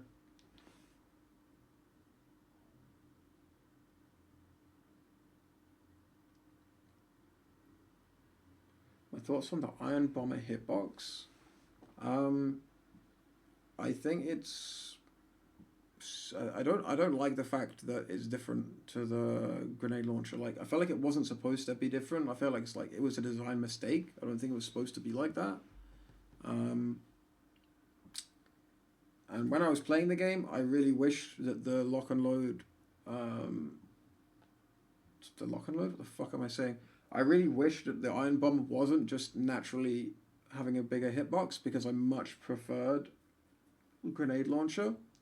Like, I was kind of like one of the last people to carry on using grenade launcher, like, in Europe. Like, I know that a few people did it longer than me, and some still use it, like, in certain ways, but I feel like the long range, like, spam, like, doing, like, arc spam, where it, like, explodes, like, just before hitting the ground, I feel like that was so strong. And in certain situations, for example, if you had, like, a really good Granary, like, rollout, and you won the early sticky trade with the demo, and you were able to kind of stand like in front of the pack and just stand there and spam pipes into their corner, you could zone and do so much. You could either get so much damage or do so much zoning, like that you can have such high impact on demo in terms of zone and like crowd control. So I was really sad that I was basically forced to not play with that weapon anymore for no reason other than like a complete design malfunction.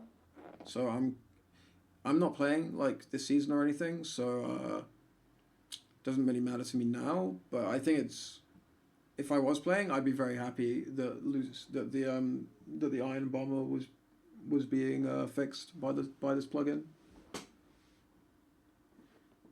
The shot where the pipe falls into them is so sick. Yeah, I also just find the regular grenade launcher like way more satisfying to use in general, and I don't know, I kind of aim a lot with the view model, and I way prefer the view model of the grenade launcher as well.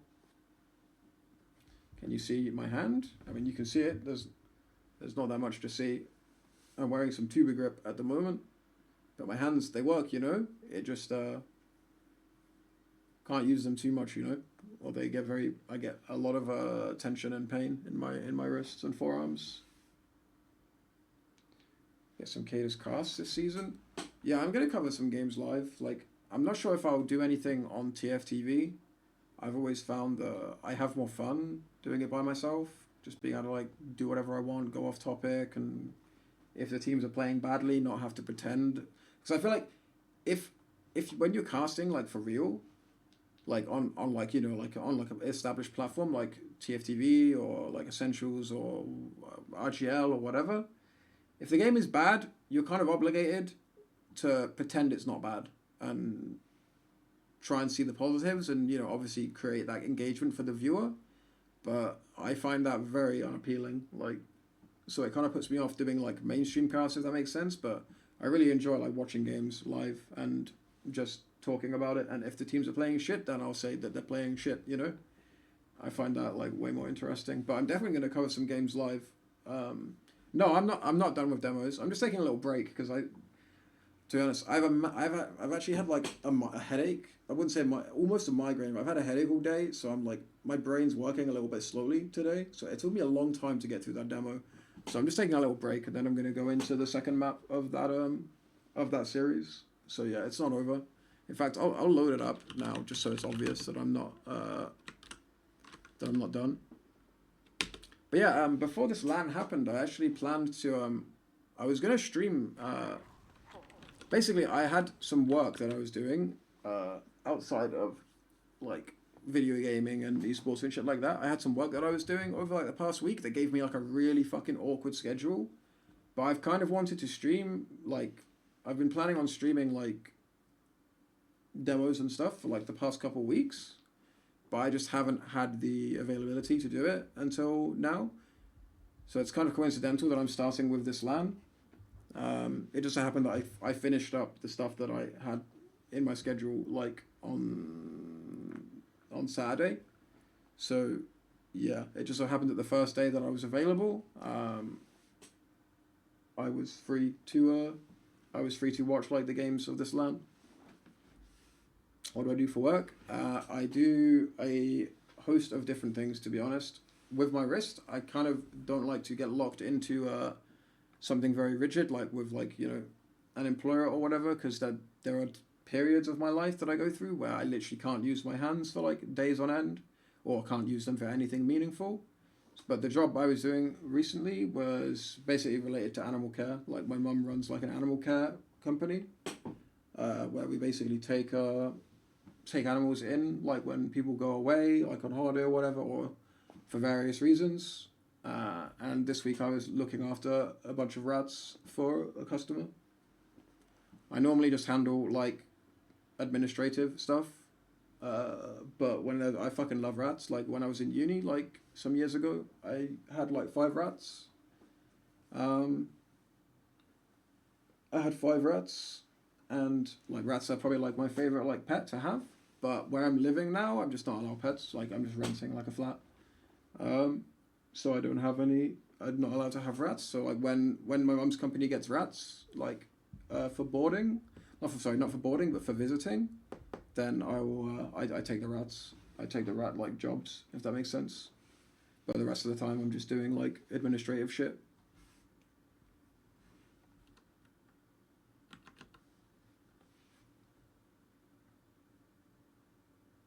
Yeah, not surprised.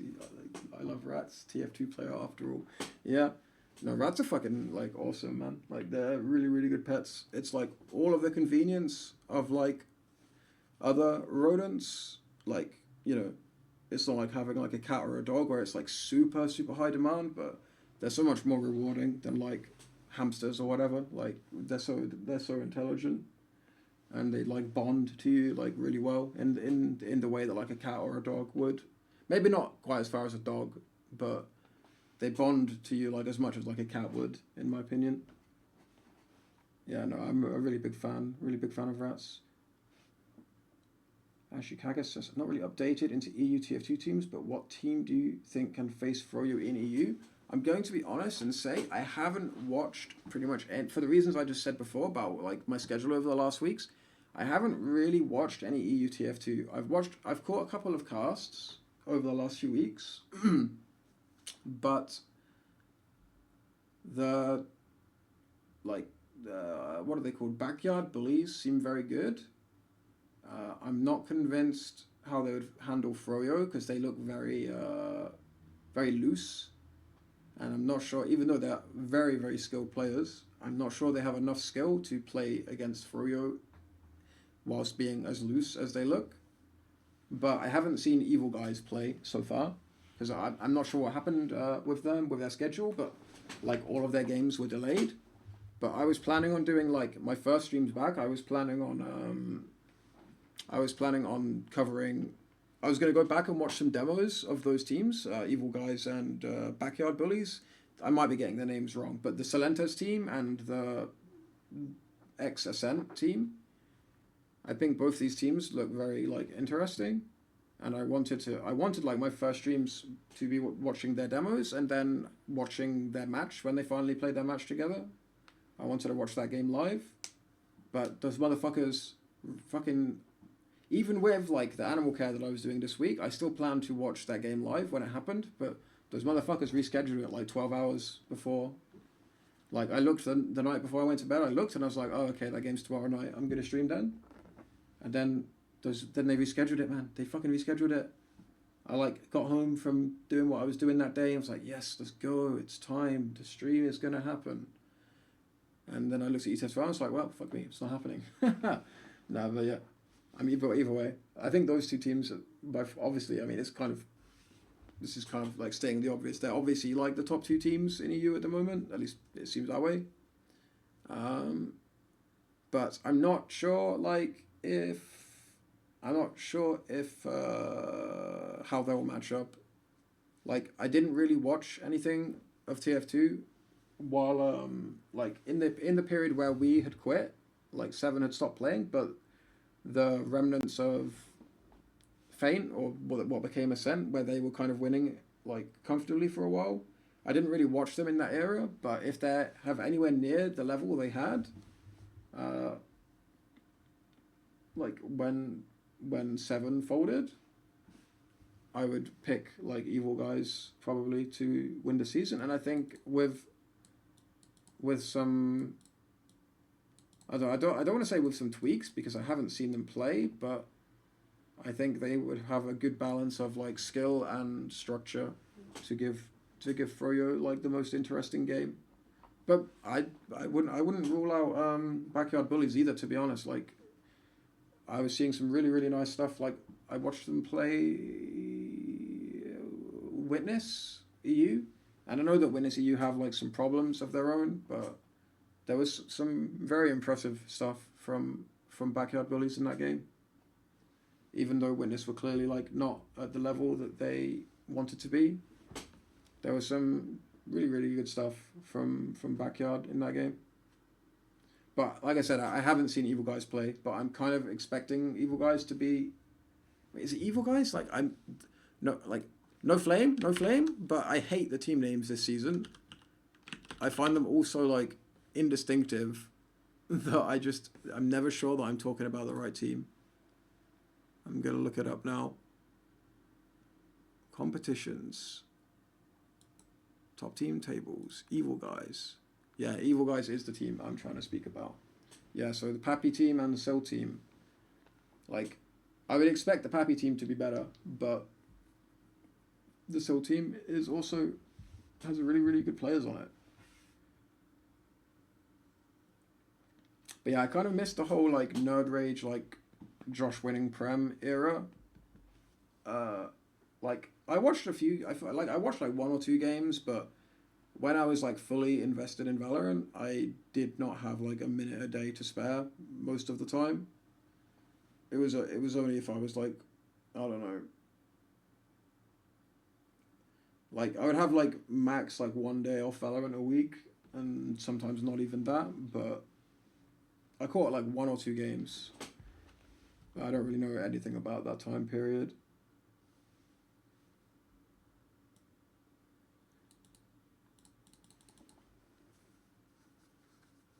Yeah, I think Josh out for Salentes is a really, really interesting change, because Josh is obviously a really like strong as like a leader and obviously a good soldier as well. But Sil is an absolute monster. Like, Sil is truly a TF2 player.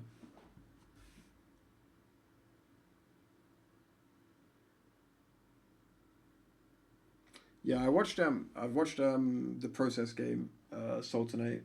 I watched that just now. I'm gonna watch the Grand game.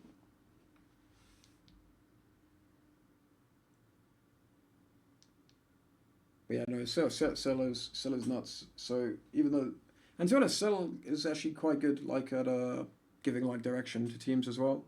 I remember when he was in 7, like it was very, very easy to coordinate soldier bombs. Like, he was really good at like setting up some coordination with Captain and stuff like that. I can't say if they're better with Sil or Josh, because I didn't really see them with Josh. Like I said, I maybe caught like 1 game, but even if I watched the game, I didn't know what they were playing against. You know what I mean? Like, I didn't really have a read on the level of the game at that time. Like, my only benchmark for the level of the game was Feint, who became Ascent. Like, I played against a very similar team when I still played. So that team is really the only benchmark I have in terms of like knowing who's good and who's not that good. At least for a while. Like, obviously, now that I'm watching the game regularly again, like, I'll obviously just learn who's good and who's not good and shit like that.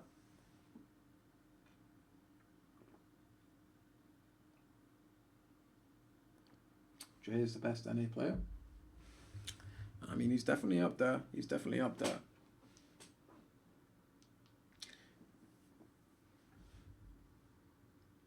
Sill's got the DM, but Josh Minkles will kind of fight. Yeah, I mean, like, Josh definitely contributes more overall than Sill as like a leader, but I think Sill is so strong as a player, and that's why I say, like, they're quite loose. Like, they don't have as much structure as I would have with Josh, even though Josh plays quite aggro. Like, it's still like structured aggression.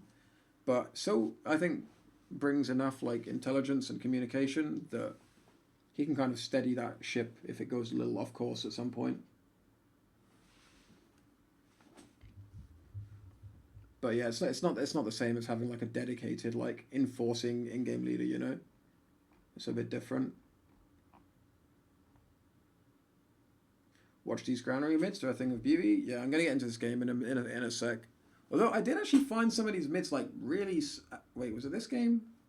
Yeah, I did actually find some of these mids like really suspect. Like, it felt like every time. I'm not sure which team it was, but it was like one team was constantly rolling out top. Like, I watched this game like not properly. I just kind of had it on while I was doing other things. But every time there was a mid, it looked like a med would just walk out top and die to a soldier who was already in the air. And I just didn't really understand, like, the purpose of it. or why they kept going there when it seemed, like, not to really offer anything. But we'll get into that in a second when I watch the demo. Like, I've got basically the whole night, so I'm not really, like, in any rush. Exactly, a thing of beauty. Okay, yeah. Jay is the best mechanical player, but because of leadership, Banny is the best by a lot. Yeah, I think it's really difficult to quantify like leadership into an equation when you're evaluating players. Like, mechanical skill is very easy to evaluate and quantify. But if you're talking about like what player gives their team, or by being present, what player gives their team the highest likelihood of winning, then you enter very in a game that's as team play oriented as TF2, you enter some very, very murky territory.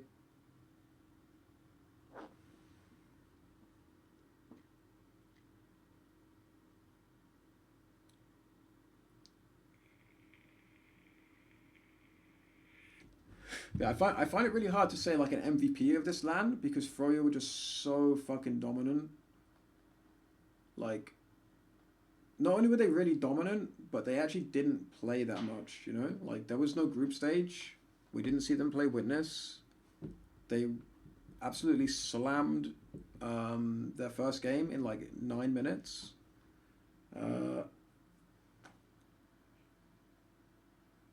And the games that they did play, like what few of them there were mostly so one-sided that everyone kind of shone, you know? And if anyone wasn't shining, it was probably more to do with their role than their performance and ability level. But I am going to watch the Grand Final VODs at some point. If for no other reason than the fact that Badlands was played, and I fucking love that shit. Like, Badlands is a great map. It was painfully obvious in the Grand Final that that a lot of G6 were not that familiar with Badlands. But I still think it's a really, really good map.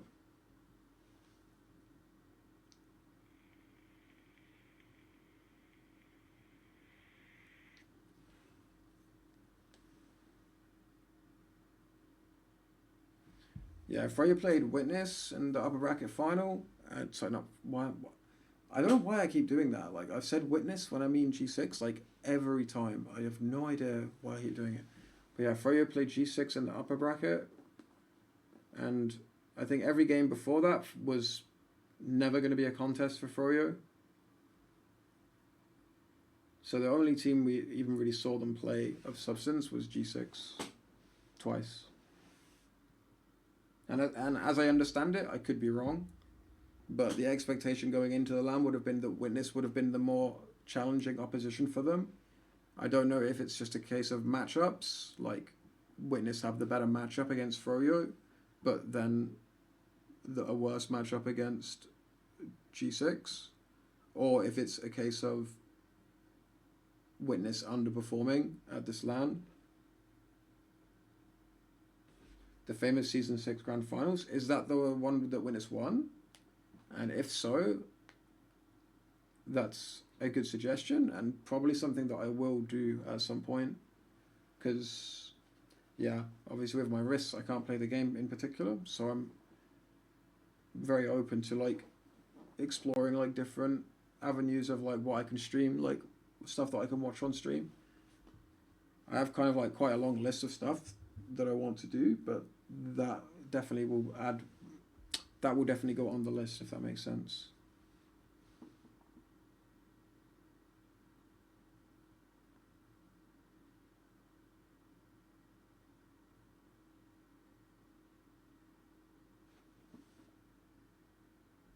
But yeah, Badlands is the best map. Badlands is the best map in the game, man. Like, I completely understand why newer players don't like it, because it's a very different. You have to think about the game differently on Badlands, I think, than you do the traditional like 5CP map of 2022. But if you can kind of come into the mindset of Badlands, I think it applies more in EU than in NA, because in NA you have 5 win limit, and I think the thing about Badlands is, I'll probably talk more about this when I watch that Badlands game, but the thing about Badlands is you have to be okay with losing rounds. Like, a round on Badlands is nothing. Like, it's so easy to get rounds on Badlands compared to any other map in sixes. Like, in EU, it would be really like classic that you'd have if you had a close Badlands game, the score would be like 7-5. Okay, maybe not quite that much, but the score would be like 6-4 or whatever. Like, it would not be at all uncommon, right? Or you'd get like an 8-3. Like, if you like, even if you absolutely stomped a team, you'd get like an 8-3 score, you know? You just have to kind of be okay with the idea that you're going to lose rounds and it doesn't matter. And that solves pretty much, if you can come into that mindset, that solves almost all of the problems people have with Badlands. Like, the last cap's too fast, it's impossible to hold. Doesn't really matter, does it? If you have the mindset that it's fine to lose rounds because you're just going to win more rounds than them in the end. Pushing off last is really hard. Scared of like losing a round because it's hard. Like, again, it's not too big a deal if you know that you can just go to mid, roll them, and you have a really easy last push to convert afterwards. So yeah, I think that solves a lot of like problems that people have with Badlands, but I'm not saying people are wrong to have like the opinion they have. That's just, I just think it's like a conditioning, like mindset thing. Whoa, Cookie, what's up, my guy? How you doing, bro? It's been a long time. But yeah, I think last points in TF2 are problematic in general. Like, there are very few I don't think you even really can have a well-designed last point in TF2. Just the nature of TF2 is that either you have a last point like Badlands that's easy to cap, or you have a last point like any other map that's very easy to turtle, and that doesn't really make the game super great. Yeah, like Stark in chat gives the example of having like not being able to build sentries and stuff on last. I think that's like, obviously that would never happen, but yeah, as long as you can have like NG and heavy together and have all of these like defensive options when defending is already like, even with like cookie cutter classes, defending is already easier than attacking in TF2. When you add in the options to have like tank classes as well, like last points just kind of suck in general. That's why I really like Badlands, because it just gets rid of a lot of that problem by massively incentivizing you to just try and rack up a shitload of rounds rather than being really cautious about not losing rounds. And I know that that kind of goes against a lot of what I preach about the game. Like, I've been harping on at these NA teams, like, all the time that I've been reviewing these games, that they're being way too, like, risky in terms of, like, pushing off of last. But I feel like on Badlands, it's actually justified. And, like, even on second, it's the same thing. Like, because you have that forward respawn that you can actually use as a team holding second, you have, like, a lot of... and because Spire is, like, so... For a second point, Spire is so hard to cap because, you know, your med can't get up there. Like, your soldiers and demo have to have HP to get up there. If you take, like, if you're getting spammed and you have to drop down, it takes a long time to get back up. So because of this, it's really easy to get back caps on mid compared to other maps where a team can just, like, stack the point really easily on second and outcap you. So that gives you, like, a bunch of creative options that you don't have really on other maps, or that aren't really that risk reward viable. You'd argue that Gully last is equal or better than Badlands last. Yeah, I think Gully is probably the best last in the game, at least in modern TF2. Like, I still probably prefer Badlands. Like, when Badlands was, like, the main map of TF2, I preferred Badlands last.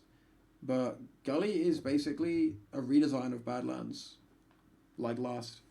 Like, when Arnold made that map, he basically was inspired. Like, Badlands was the TF2 map, like, when Gully Wash was made. Like, anyone making a competitive sixes map at the time when Gully was made, because Gully was made as part of a mapping competition. There was a mapping competition where it was to make a competitive sixes 5CP map. And we had like a dedicated pug service for testing the maps, and in the end Gully won. But back then Badlands was the quintessential TF2 map, and if you're making a map you would be heavily inspired by Badlands. But yeah, I think Gully last is the only last in the game that's probably actually just good.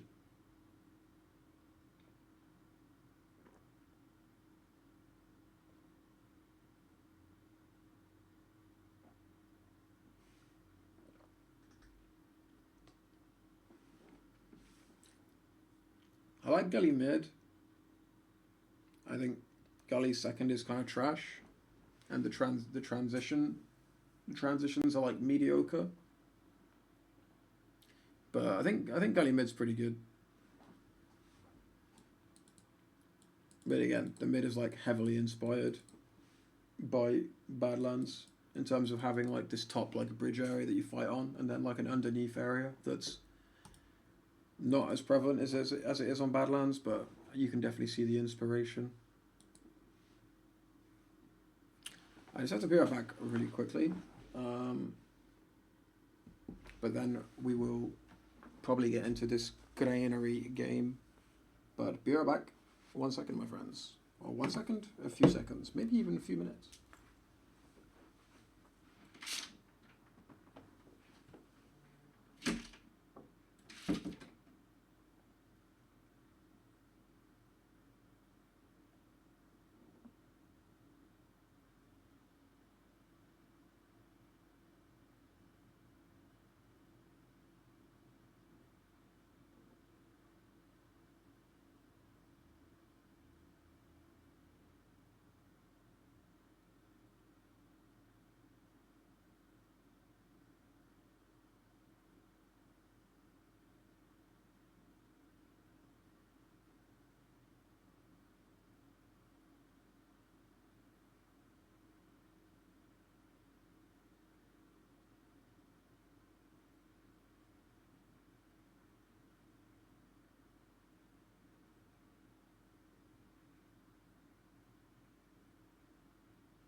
Yo, what's up? What's up? Sorry, that took a little bit longer than I expected.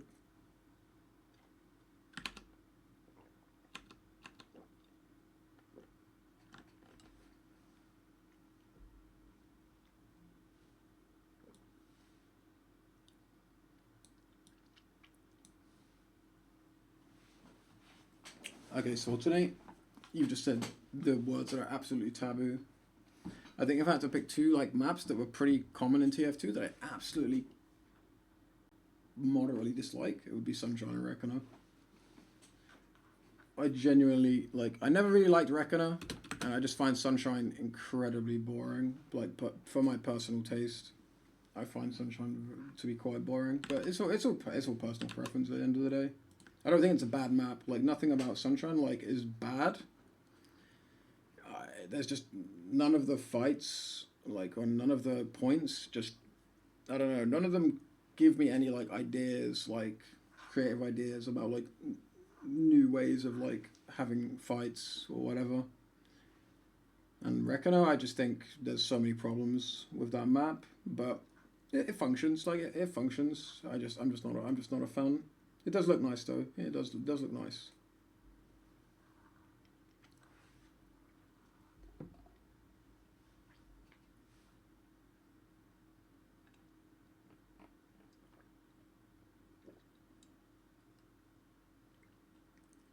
Conspiracies about Reckoner and French people?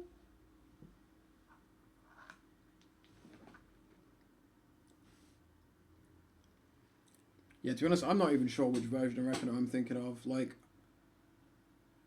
I liked the one with... I can't remember. I've never been a big fan of any of them, to be honest. Like, yeah, I just found the mid to second... I think, like, yeah, I just found second, like... I didn't really like mid. Mid felt too clumsy. Like, the sight lines were really, really messed up. Maybe it was just as a demo, like, firing stickies, like, across mid. You could never tell, like, how high up anyone was when they were, like, on this slope, or if, like, you were on this slope. Everything just felt really badly proportioned in terms of, like, verticality. And then second just felt like a trash point. Like, you push in from, like, cargo, or whatever it's called. You, like, let's say you traded Ubers or something.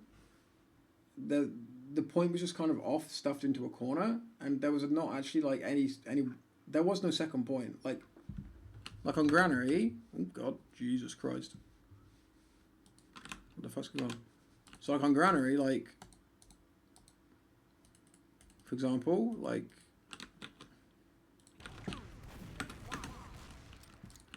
I'm not actually going just yet, but like on Granary, you know, on second, it's like you have the point, but then you have this whole area, you know, this is like second. This is like, you want to have control of this area and not let the enemy team into this. On Reckoner, it's like the point is just stuffed off into a corner, and then the area you want them to control is the equivalent of like, it's the equivalent of like this. It's just the area that you first find when you walk in through the choke. That like isn't really, I don't know, that this kind of isn't anything on second. Like, there's a big floor that you don't want to be on. There's some connecting pathways that lead to last. And then there's just this kind of like nothing area where you have to fight in because there's nowhere else to fight in that doesn't just get you swallowed from being on low ground or on a prop. But yeah, it's a very like attractive map. Like, I know that like some mappers get very disheartened because their maps get spoken like about in quite negative terms, but whoever mapped it is clearly like talented. I just personally, it's not to my taste for 6v6. Just not to my taste, you know.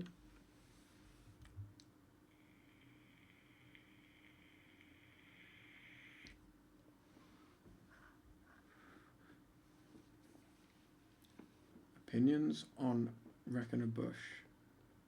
Is this a Reckoner Bush, these nuts?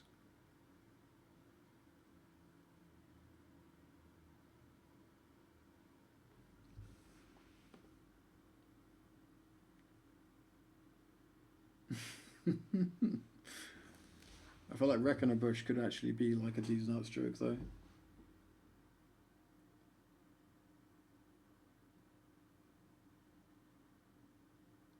Dude, you have no idea, Skr. Like, in my time in Valorant, like, I don't think I was ever gotten, but I swear the teams that I coached, like, every day there was just like 50 attempts to get someone with one of these things. It was actually like I probably spent more time avoiding these jokes, or I probably spent as much time avoiding these jokes as I did coaching. Because you have the fucking Dragon Vandal in Valorant. So like, I don't know, you know, it's just begging for it. It's just begging for it. Like, you know, did you see the new Dragon Vandal? Like, or whatever, you know. It's just you can't fucking avoid it. So I'm just permanently on guard for that shit. Is Valorant dead? Hell no, man. Valorant's doing really, really, really well as a game. It's doing insanely well. I think Valorant will be a top. Like, when we finally get out of this COVID shit, like, I know that we're kind of coming out of it now, but when things are actually properly back to normal, i.e. like esports events can do whatever they want again in terms of crowds, I think Valorant is gonna take over everything apart from League of Legends in terms of like hype and stuff. Like, I think Riot are going to do such a good job in terms of what they do with champions this year. Like, they've done so well already during like a COVID era where they couldn't even really have like big hype LAN events. And yeah, I think champs this year will obviously have a crowd. Like, I assume Worlds and everything will have a crowd this year. And I think champs is going to, with a crowd and with like full backing, and like a full year circuit, like with a full year circuit, like where all of the Masters events are going to be LANs, it's going to be, yeah, Valorant. Like, I'm not going to say it's going to surpass CS because I don't think CS is going anywhere, but Valve obviously just have no interest in pushing CS to like any new levels, whereas Valorant is going to catch up to CS in all of the ways that CS is like good in popularity, and then just take like things like production and generation of hype and, you know, like kind of viewer connection and things like that. They're going to take that and take everything that CS does well and just polish it to a fucking absolute sheen. Do you know what I mean? Like, I can still appreciate that people find CS the better game, but I feel like for a casual viewer, Valorant provides everything that CS provides, plus a little bit extra for a casual viewer, mind you. Like, CS obviously has a lot of tactical depth, like the Valorant maybe doesn't have, and also mechanical depth that like is like different types of depth. But yeah, Valve just refused to tap the potential of their games. Like, TF2 is like a fucking just a glaring example of that, but the same applies to CS. Like, Dota is like the only game that gets anything, and even Dota has started to get shafted by Valve as they just kind of, I don't know, I think Valve are already living in a, like, they're putting all their effort into virtual reality. I think they've actually cracked it already, and they're just living in a fucking virtual world. They don't even give a shit about what's going on, like, with their company anymore. They just do what they gotta do. But yeah, I think Valorant's a great game. I just like TF2 better, and if I'm not actively pursuing a professional career in Valorant, which I'm not at the present moment, I'd rather invest the time that I have for esports into TF2. Like, if being a professional coach is like not something that I can realistically attain in my current health situation, which is basically the case for me. But yeah, I think Valorant's an amazing game, and I think the scene is going to be, scene's already huge, but like it's going to be up there with like League, like, or like just behind League. I don't think it will reach League levels, but it'll be just behind League. But like, can you imagine like TF2? Like, imagine TF2, but just with like if I get after spending so long in attack FPS, like maybe it doesn't seem that long because I've played TF2 for like 12 years, and I was only in Valorant for like a year and a half, 2 years, something like that. But I spent I grinded Valorant, like, in terms of coaching and analysis, I grinded Valorant harder than I've grinded anything in my life, like, really, really, really long days, every day kind of thing. And now when I first watched TF2, after not looking at TF2 for a while, I'm just like, why the fuck isn't there a mini-map in this game? Like, can you just imagine, like, some of these really basic quality of life changes that could be in TF2 that would just make it so much more engaging for viewers? Like, I feel like just stuff like mini-maps and, I don't know, like, obviously all the stuff to do with, like, the default HUD and all of that kind of stuff, but, like, yeah, it's like a ping system. Yeah, like, for viewers, like, I'm not sure about in terms of gameplay having a mini-map. I think it could be good, like, to see your teammates on a mini-map. I don't think it makes that big a difference, but I think it would be good. Like, it would make it easier, like, more accessible for players. But for viewers, I think for viewers, a mini-map would be absolutely incredible. Ping system for in-game would be absolutely incredible. Like, just these basic things that games have in 2022, like, if TF2 just had a couple of these things, it would be so good, man. It would be so good. Like, I'm not saying it would blow up as an esport, but it's just so sad that it doesn't have these, like, the option to have these, like, really small. I mean, I'm sure they're vastly complicated processes underneath, like, the hood, you know. I'm not, of course, like, making a mini-map and a ping system is probably, like, quite the job in terms of coding and stuff, but I'm pretty sure Val could manage it if they could be asked, right? How do I feel about analysing Wednesday's game on TFTV? I will analyse Wednesday's game, but I'll probably do it on my stream rather than on TFTV. Just because of my style, I think is more suited to kind of a not private stream, but like a personal stream. But I would be interested in maybe trying out, like, doing, like, more formal production. But for the time being, I'm kind of more interested in doing stuff on my stream and also my YouTube channel. I intend to do some stuff on there as well.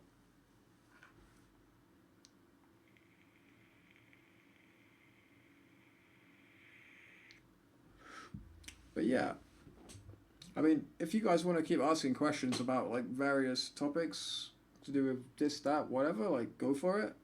But I'm going to start playing this demo now because it's been a little while. I'm sure there's probably one or two people in the chat, or not in the chat, but people on the stream that probably want to actually watch some of these demos. So I'm going to actually check this game out.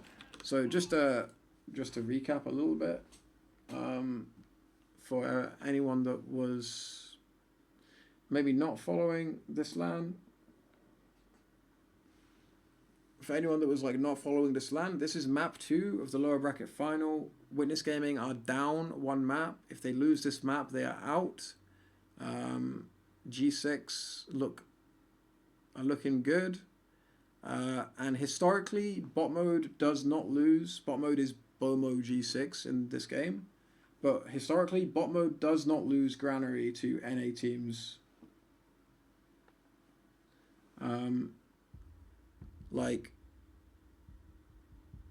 in that, see, like, yeah, bot mode is a very strong Granary, has a very strong Granary record. Like, they beat Froyo on it. Like, I don't know how the map pools have been over the past few years. Like, maybe things are different the past few years, but I remember, like, Ascent NA, the one that came to I-65, beating Froyo on Granary.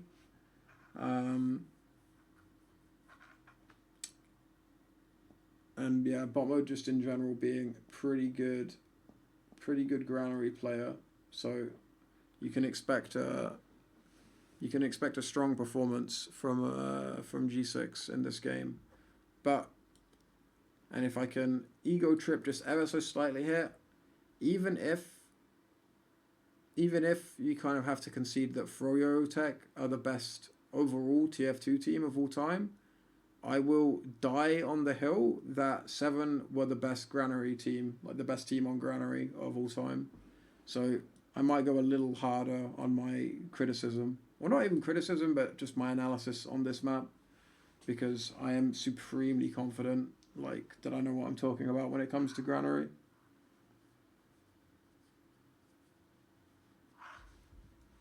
And yeah, maybe that sounds like a little bit of an ego trip, but it's just, I don't know, I think the stats back it up.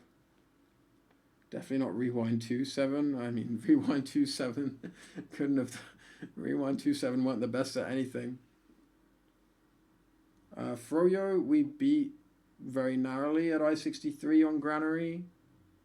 Yeah, Deesky went Med and Stark went Roma. That was the game where we capped in literally the last second of the fucking game. But that lineup was not good at Granary compared to our other lineups. Like, the things that made us good at Granary weren't super applicable in that lineup. Like, the I-63 lineup is a bit of an anomaly in the 7 history. Like, it was a very different style of team to basically every other iteration. If you date it back to, like, the Reason Gaming origins, going into Crowns, or like going into Nerd Rage, then going into Nameless, then going into Crowns, and then eventually I made 7 using the core. I-63 team roster was kind of an anomaly in our play style, and that kind of happened organically. But one of the results was Granary was not like a great map for us, but all the other iterations like I-61, I-65, like I think I-65, we didn't even get to show half of our stuff on Granary because we just 5-0'd everybody on Granary. Except for that one random group game, but that was played at like midnight after like a long ass day, so I kind of just, you know, whatever. It was a group game. But yeah, we 5-0'd like everyone on I-65. But yeah, little mini ego trip over. Like, I'm actually not looking to ego trip. I'm just kind of giving some perspective of where I'm coming from when I'm going to talk about some concepts on Granary, because yeah, I kind of have like a history to back up my opinions about Granary.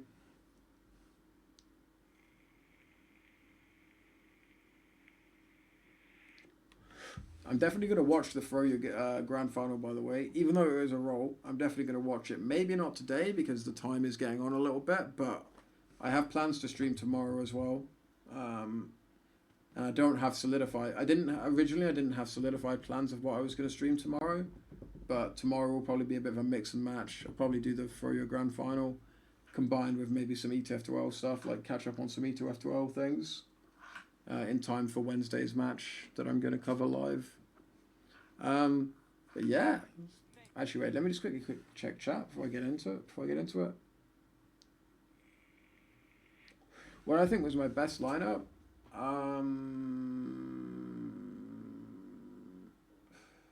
it's hard to say because you have to kind of factor in like the era differences. The team that I was most comfortable with was the I-58 team before I had to step down and become a coach. Like, I don't necessarily think that Happy Cool and Drac were the best players in their role that we ever had. Like, at the time, they definitely were, in my opinion, anyway. Like, there was no better pocket scout in the world than Happy when he played. And Drac was the absolute perfect roamer for us in that team. That was definitely the team that I was the most comfortable with and I felt functioned the absolute best. But that was before I got, like, I mean, my wrists were always injured, but that was before my wrists got injured. And I still had a very, very good level of individual play, which made everything a lot smoother. Everything after that, I was very, very limited in my mechanics because of my wrists. So, yeah, but I would say the I-65 lineup with Solentes was a really, really good one. We didn't show our best for a lot of I-65, but the grand final was like our level, in my opinion. And I know everyone says that, like, oh, our best games are our true level, and the games where we lost were not us at our best, you know. But I feel like we genuinely just underperformed like a lot of that LAN. But I think the I-65 lineup was really, really fucking good. Obviously, the Tiger lineups were really strong as well, but Tiger was always... Okay, Tiger was fucking insane individually, but we did have to make certain concessions in terms of play style and team play to facilitate like a player who we want to give as much freedom as we wanted to give to Tiger.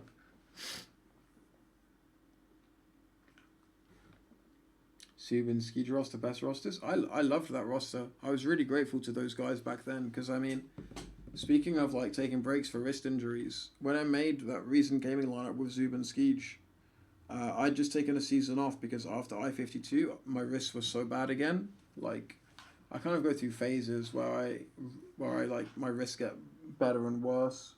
And after I-52, my wrists were so bad, I had to take a season off. And when I made Reason, I said basically to everyone, like I said to Haffy, these were people I'd never really spoken to before, like only casually, like I knew Zub and Walters from double mixes and stuff like that. But I said to them all like, yo boys, I'd like to make this team, I'd like you to play on it, but my wrists are really fucked, and we would have to play like maybe two, like, you know, tradition is you play 4 scrims a night, right? I said we'd probably have to play, at least for the first few months or first month, we'd have to play 2 scrims a night and focus on theory for the rest of the time, because my wrists won't cope with 4 maps a night for the time being. So I was like, yeah, I really liked that lineup as well. I was really grateful to everyone for being like accommodating of me in that time. And obviously that was like everything to do with 7 can be traced back to that lineup. Like that season break gave me time to like reflect on how I approached the game. And then everything that I've done in TF2 since then can be traced back to that lineup.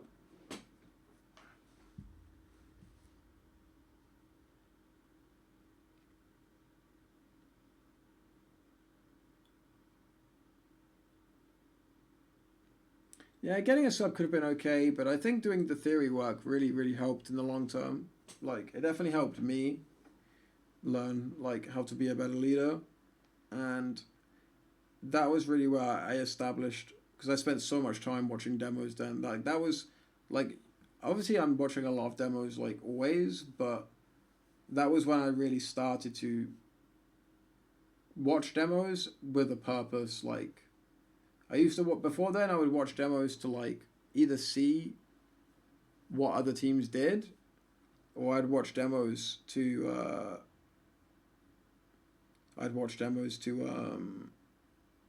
see like sick frags and stuff. But that was kind of the first time that I would watch and started constructing like a system, and that system would kind of like underpin everything we did, like a 7 and crowns and all of that stuff. So I think it was actually really good for us in the end, but it took a lot of patience. Like, you know, these guys didn't really want to, yeah, I'm sure they'd much rather would have played 4 maps rather than listen to me talk for 2 hours. But yeah, let's watch this game. We'll see what's cracking. So, one final thing before I go. I was told, and maybe if there's any Americans in the chat, they can confirm. I was told that, just to confirm it, Granary is pretty new to America again, right? Like, it was gone. Like, I know that it's been gone in EU and come back, but Granary is fairly new again in America, right?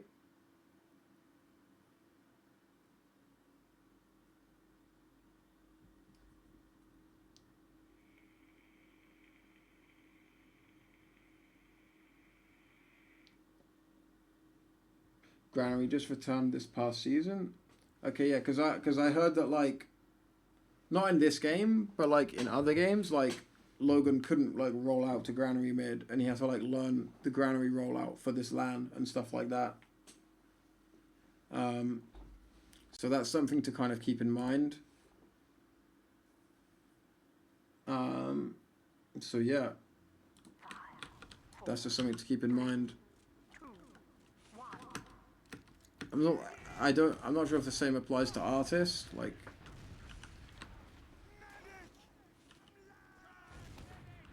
But yeah, we'll watch and we will enjoy. We'll feast our eyes, my friends. We'll feast our eyes. So a little bit clunky, a little bit slow.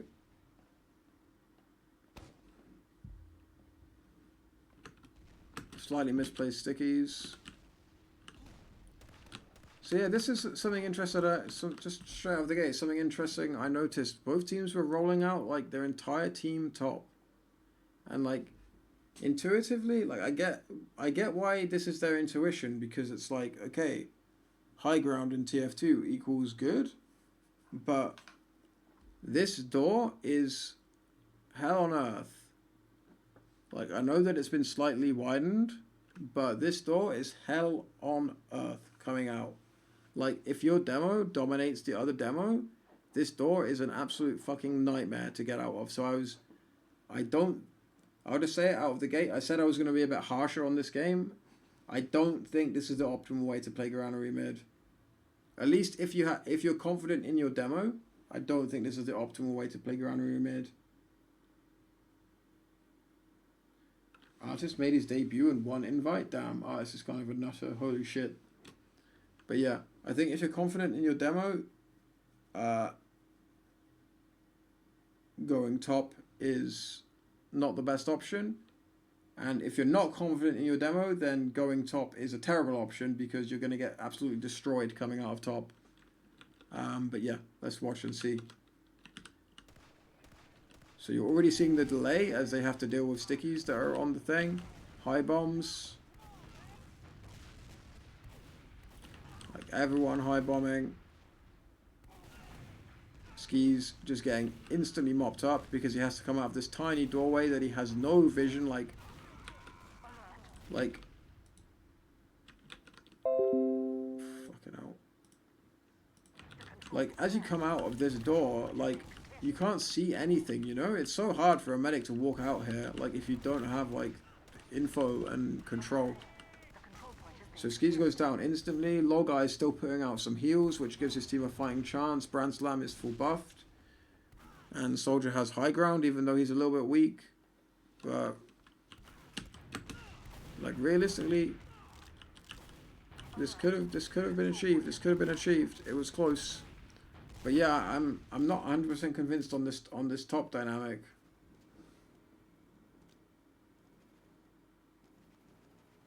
Yo, what's up, Habib? How's it going, bro? Congrats on the win, my friend. This was... Okay, you guys didn't play that many hours altogether, but this was definitely one of your better... definitely one of your more awe-inspiring performances. So yeah, huge congrats. And big respect.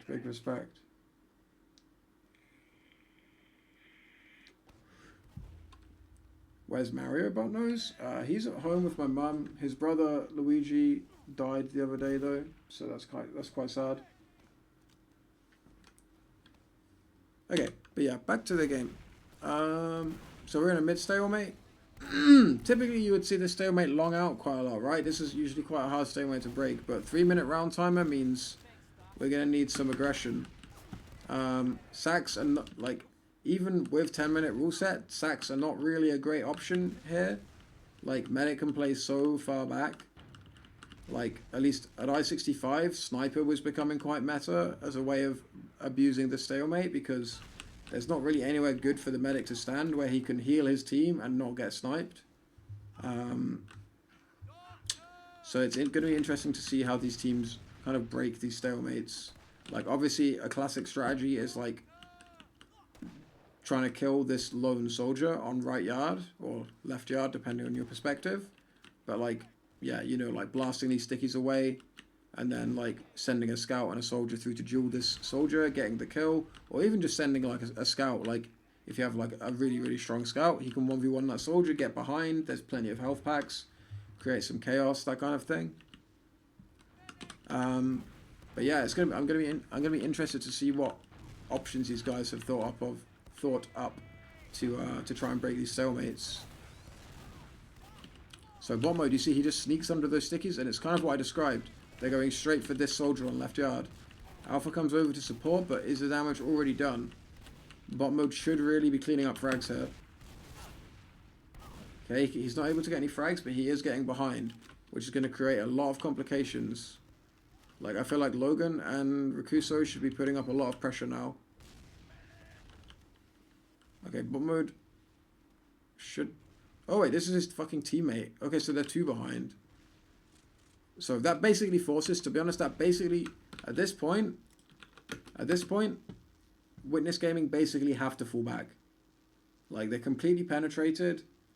I mean, okay, I guess they don't have to fall back because they have an Uber trade to fall back on. Like, if things get really hairy, they can trade and then use the remnants of the Uber to run back. But the fact there's 2 behind just makes things so messy. And realistically, left yard is completely free for Skis and his boys to walk in. Bot mode gets a kill, so that is literally curtains on this yard hold. Witness Gaming have no business being in yard anymore, even if Alpha gets this kill now. But G6 are not capitalizing on this at all. Like, Cap, just shoot the stickies.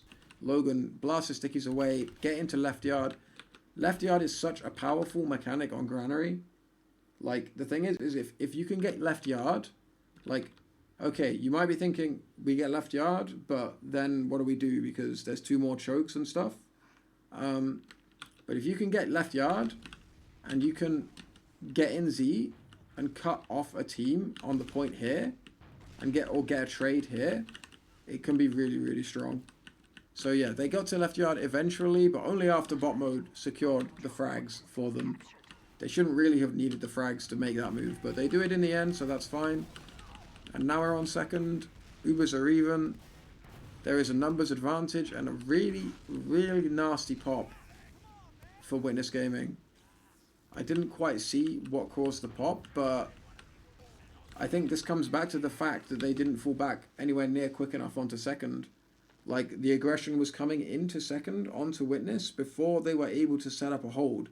So they got forced very, very cheaply. And I will go into more detail on this later, but in my opinion, Granary second point as the attacking team, this fight here is the most important fight on Granary. For a number of reasons. I'll go into more details later on why I think that is. But to summarize really briefly, 1, it's because of the dimensions of the map, it's very, very easy to create favorable trades. Like, I'm not a big advocate of dry trading, like 6v6, just popping in and having an Uber trade. But the dynamics of this point make it very, very viable and very, very strong option compared to a lot of other stalemate scenarios. And the second is the tempo with which you can transition from a second take to a last take.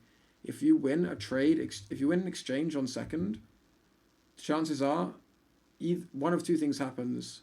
The defending team has to full retreat and just hold last, or they stay and they get wiped and you get last for free. Like, you win more last, in my opinion, you win last. Like, Granary last is really, really hard to hold, and you win a lot more rounds by winning a fight on second and just taking momentum to last than you do by actually pushing last. So that's why I say it's very, very, very dangerous for Witness to stay out on left yard for so long there. So they are going to push anyway, completely dry. So this is just a pure dry fight. Yeah, it's just going to come down to focus fire. Skis goes down, so it's probably that's all she wrote for this push. But can Logan kill the medic? Because that would be a boon. He cannot. So we're into a little bit of a reset.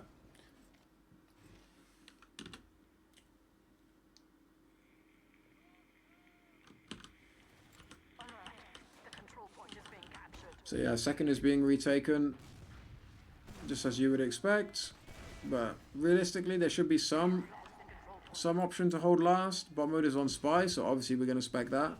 But yeah, realistically now, I would expect to see a lot of delay being put up by G6. Like, I know they have a disad, but you know, this is, you know, a lot of people say this is a 7 CP map, but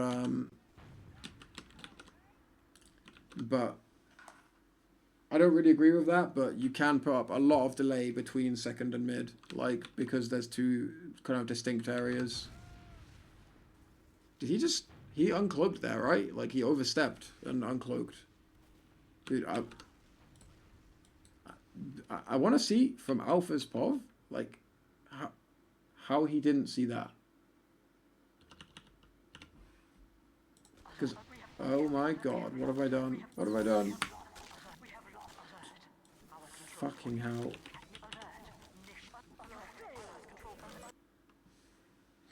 Are you and the 7 gang retired, or is there any circumstance that would bring you back? For me personally, as a player, I don't intend to play anytime particularly soon, purely because of health reasons. But if the 7 guys wanted to play, I would be interested in coaching again in TFT, but I can't see that being a realistic thing. I think most of those guys are pretty done with being serious about TF2. Maybe if there was a really exciting LAN or something like that, you could coax them out, but I think nothing like that is on the horizon, and by the time anything like that materialized, maybe the game would have passed them by, and you know, we'd all be washed up. But yeah, 240 hertz is pretty nice compared to 144. It's not as big a difference between 144 and 60, but it's pretty different. But yeah, I want to see this fucking Alpha moment, because I don't get how he doesn't see bot mode. Maybe I didn't go back far enough in the demo. I think he literally just looked away at like the worst possible moment.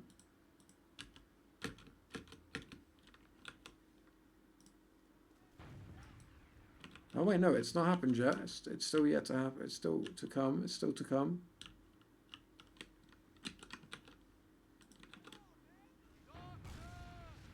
Dude, Alpha sees that. Alpha has to see that foot. Did you see that?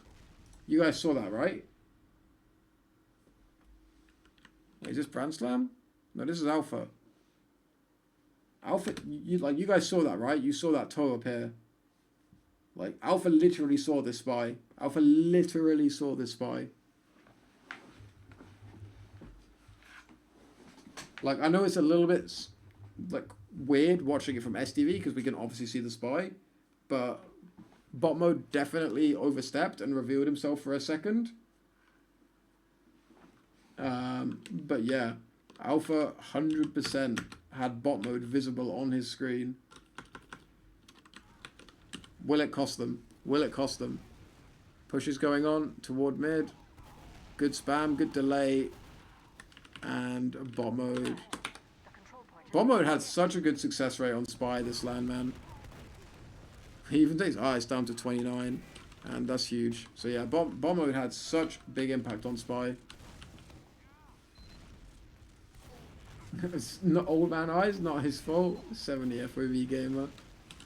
So yeah, this left yard take, in through Z, good momentum. Like, Granary is such a momentum map. People think of Granary as this really slow map, like in traditional rule set, but if you get momentum on Granary, and I don't mean like mental, I don't mean like, oh, like good vibes, we're feeling good, we're feeling confident. I mean like, if you have like a good tempo to your play and you have the team on the back foot and you continue to push the game and choose the right areas to like make progress through the map, you can really, really, really do damage. But we are into a little bit of a stalemate. Laz is down. So let's get on the Soapy Meister cam, because I assume it's kind of up to him to make something happen now. Oh, no. Oh, I remember this. Oh, Ash with an absolutely massive fucking play. Absolutely massive. That was so heads up by Ash. We have to go back and watch that, because that was actually like really clever. Like, questions have to be asked. How did no one see Ash getting behind? Obviously, someone other than Alpha was not being diligent in this game so far as well. But classic WG Soldiers clutch. Oh, I thought we said crunch for a second. But yeah, this was super heads up by Ash. So his med goes down. He comes to see if he can do anything. He's like, hell nah, I can't do shit. I'm killing that spy. And as good as left yard is good, but you do need someone to come through right yard. You do need someone to come through right yard and clear out these spots. Even though like left yard is a very good place to go, I don't really agree with that pop necessarily, but they probably thought they had the round in the bag with momentum. But Ash had something else to say about that. And they're probably regretting using that Uber now because they didn't have to use that Uber. And it's going to cost them dearly. Double kill for Ash. Really, really heads up play by Ash.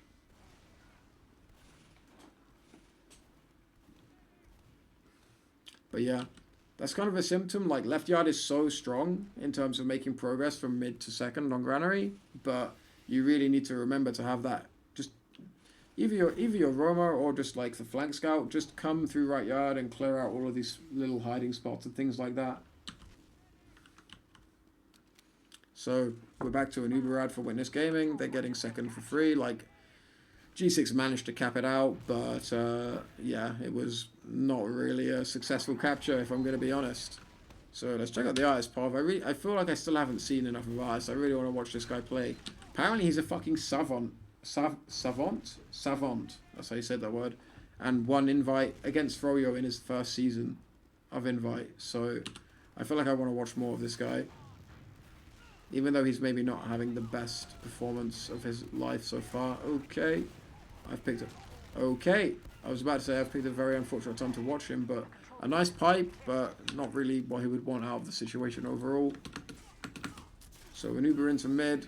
A little bit of a leapfrog scenario with that pick on artist. But, I mean, Uber's not up yet. Like, there's options for Witness here.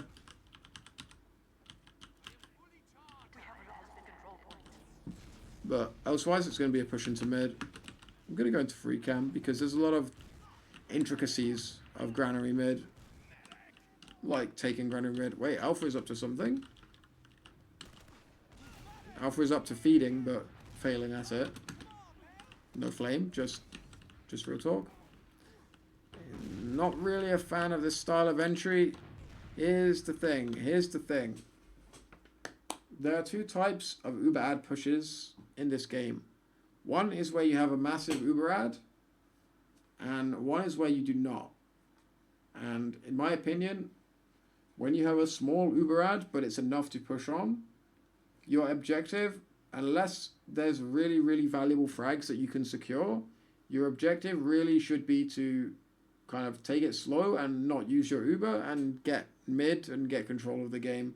But that's not the NA way. The NA way is a lot more fast tempo than that. But I don't think this push from Witness is gonna net them much value because okay, at least this push from Witness shouldn't really net much value because they're going into a very congested part of the map.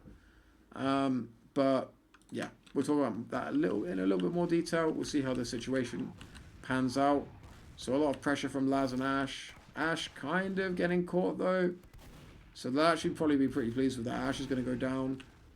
And Laz is going to commit anyway and go for the force. But at this point, I'm not sure if it's even worth it. He's not even shooting the medic. He gets to demo. Logan gets to trade because that man does not go down without a fight. And, okay, everything I kind of said before was not really applicable to this scenario. As they've managed to get mid without using Uber anyway. So a really nice take. Like, a really nice take from G6. But not sure it's really worth two soldiers. I mean, he did, like, it's lucky that Laz managed to get that Logan frag. Otherwise, this would be probably turning into a bit of a momentum scenario. Okay, I'm just going to pause before this push just to catch up on chat because I see a few highlights. Yeah, Mirror was really fucking good this land. Like, really, really impressive.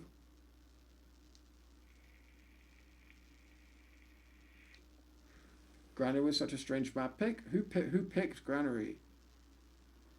I kind of assumed I don't know. Ever since Ascent beat Froyo on Granary in that one season, like years ago, I always just assume that bot mode team plays Granary whenever they can, because bot mode was an absolute fucking monster. He was playing demo at the time, and he was an absolute monster in that Granary game against Froyo. It was online, but it was a very memorable game. In that spot, would it be better to lead on a soldier high bomb? In that spot, would it be better to lead on a soldier high bomb? I don't fully understand the question, I don't think. Might not cover the ground as well, but harder than I. I'm not sure. What's that spot? Lem OW. If you can like rephrase that, I can give you like a better answer. Oh, it means the part where artist died?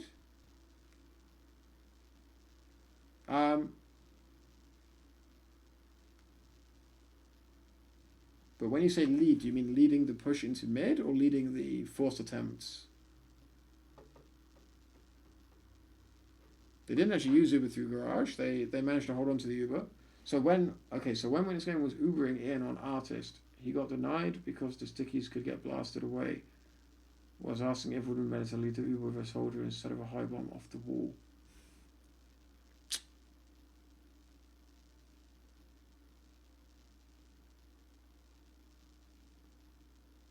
I think it was kind of unfortunate, to be honest. Like, I quite like popping on a demo there. Like, I'm a demo main. I main called as a demo, so I based a lot of our stuff around me. But I think popping on a demo there is like pretty fine. But yeah, realistically, if there's soldiers on top of the crates, you're not going to have that much success sticky jumping out of there. I think it's 6 of one, half a dozen of the other, to be honest. I think both are viable. I personally would prefer the demo pop and just maybe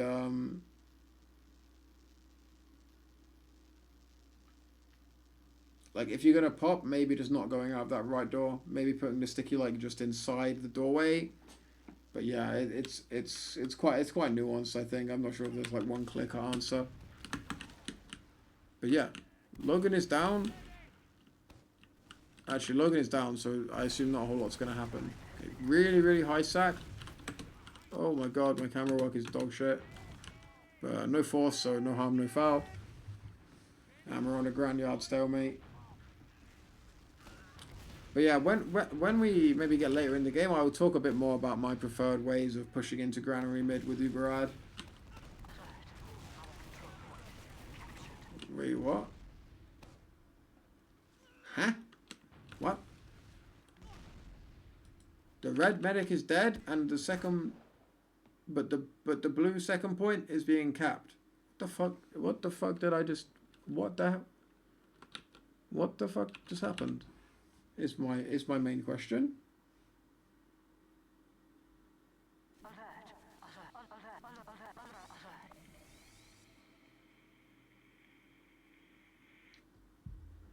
Alright, so I need to check two things now. I need to check how in Jesus Christ did Skis die.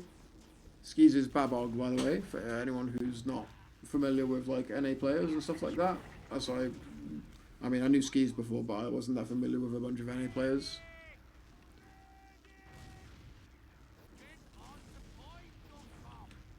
Oh no, I've done the thing. I've done the thing again. Okay, so did bot mode get behind? Okay, so bot mode has been behind this whole time. So bot mode snuck behind, so he's just basically waiting for a back cap. Meanwhile, both scouts are in on mid. Whole team is in on mid. This is kind of crazy that they're committing quite so much off of a soapy pick. Maybe they know bot mode is behind? Let's just check on Laz really quickly. No, Laz is not dealing with bot mode, so they're just completely committing to grand mid with one pick.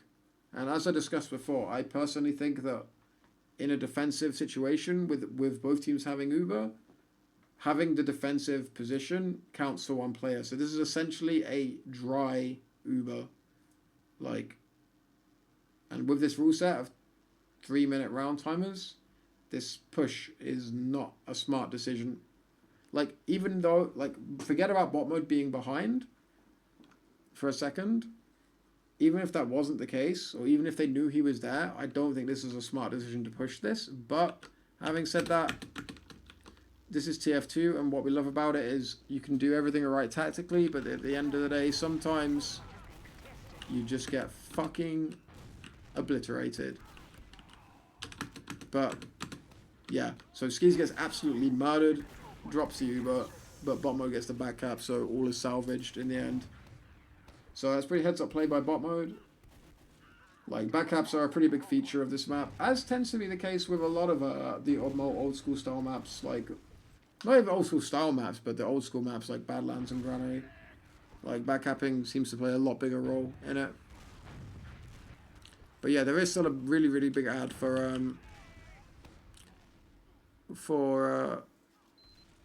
Witness. So it'll be interesting to see what they do with it this time. Maybe we can go into a little bit more detail about those questions before, about what would be better. Like, can Artis get a clean entry here? He can. Like, not the cleanest of all time, but clean enough that he can, like, trap up this doorway a little bit. Like, really, this should net some frags. Yeah, like, this Logan is dying.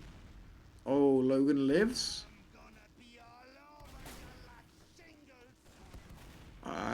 I really think I should have maybe tried to commit to get the Logan frag there, but that was really, really unlucky to not get a frag there. And this is the thing. They took their Uber in fast enough that Witness... sorry, G6 are not going to get Uber in time to... I mean, hypothetically, they could be putting pressure on Yard right now. I think they're paying a little bit too much respect. Witness are giving a little bit too much respect to G6. I think they had enough Uber to put a bit of pressure. So put a bit of pressure onto Yard.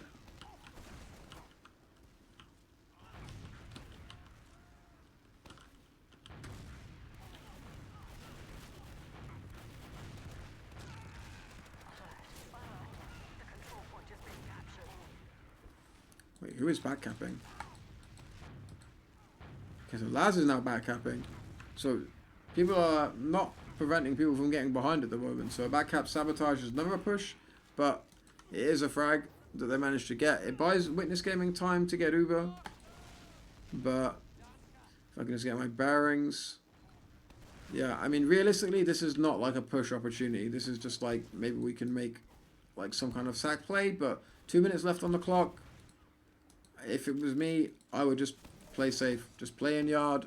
Just hold that shit. And if you don't do something really stupid, like, I think it's really hard to force a med here with just soldier sacks. Like, very, very difficult. Like, chokes are quite easy to hold.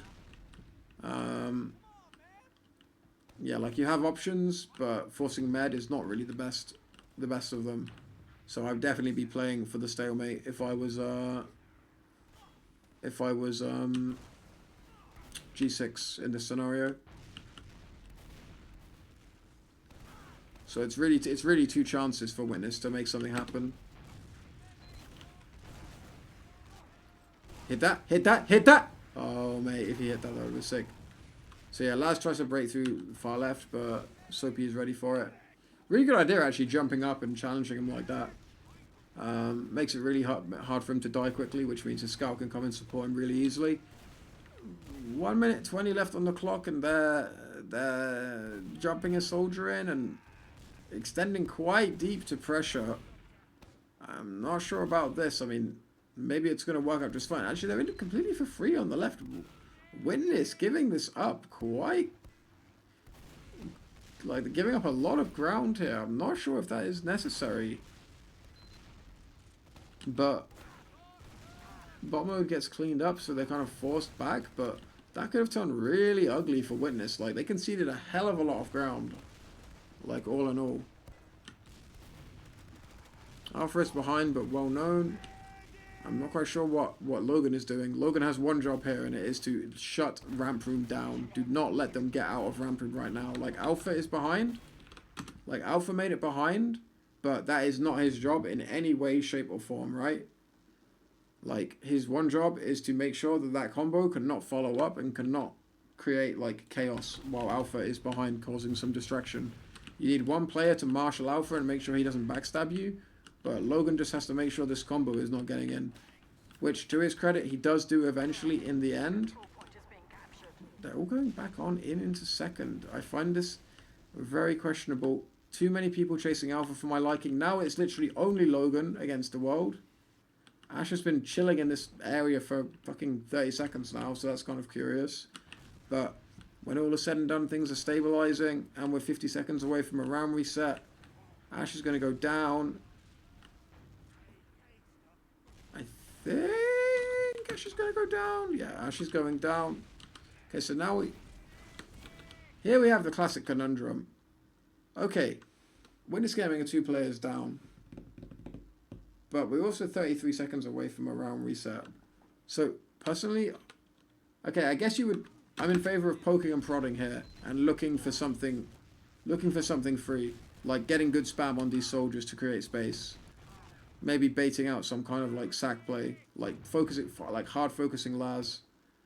But it looks like Witness are content. No, they're actually going to trade Uber. Logan gets dropped from the Uber.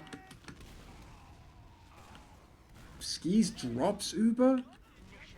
What? And it's an absolute fucking disaster. So, okay, we're gonna have to go back and break this down because this is next level madness. Like, where to even begin? Where to even begin with this, my friends? Like,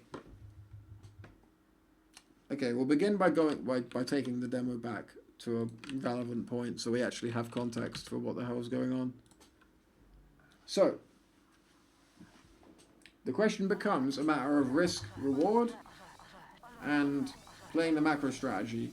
So, you have a 2-man advantage in an even Uber situation going in toward Granary middle. I'm just going to wait for this pick to come in. And then I'm just going to wait for the heal up.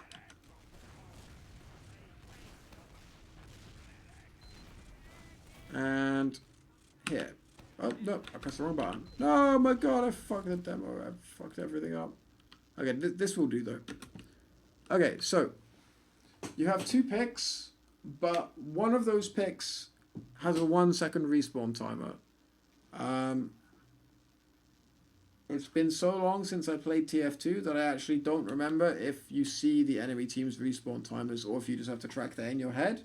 But whatever the case is, that's kind of a crazy thing to admit that I don't remember. But either way, so you track it in your head. That's what I thought. So at this level of TF2, like if anyone is like, like fairly new to TF2, or maybe you just, you're still learning the game, or you play it like a, like a mid-tier level, and some of the more kind of the deeper mechanics are not quite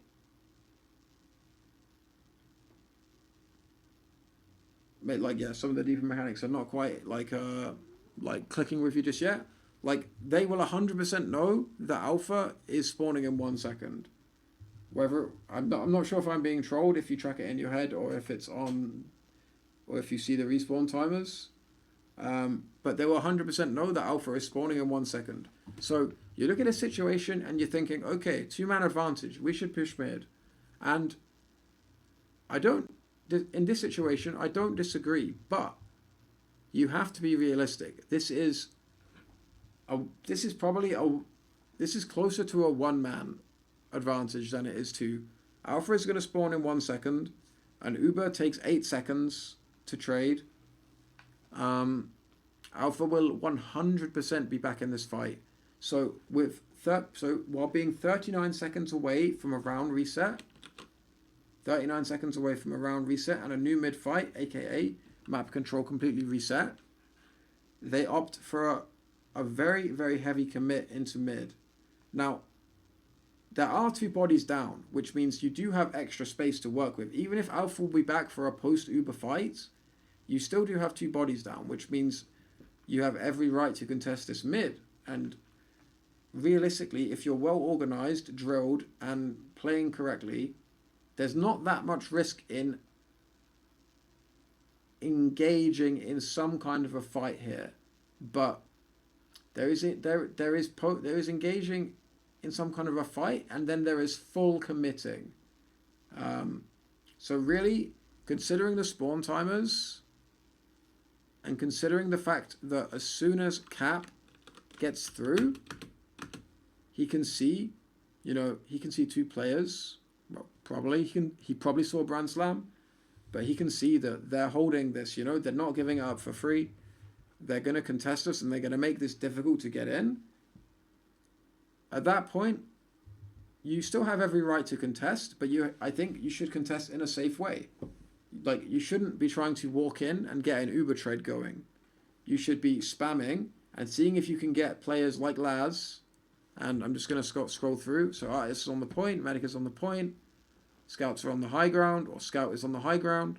What your ambition should be to push back these players, mainly push back Laz, to be honest. Yeah, you should be engaging in this fight in a slow way. You wanna try and leverage your 2-man advantage into pressure, spam, damage, and gradual control. So here you want to be spamming this guy off the crate. You don't want to be running forward straight away. You want this guy spammed back, and you want control of this crate. You want your flank to be coming in onto balcony. I kind of have a shit camera angle. You want your flank to be coming in onto balcony so that you secure high ground. You can get, fuck's sake, man. You can get your scout up on that crate that I can't point at because my crosshairs disappeared. You want to take it slow, right? Even though you're thinking, okay, we're playing against the clock here because there's spawners coming in. Like, an Uber trade does not favor you here. It's 50-50 at best. If you take an Uber trade, these players are going to respawn, and you're just in a complete 50-50 fight. If that. So you're really looking to take more space and take more control. So I do not like to see Cap running in like this. In the end, Laz is going to be backing away.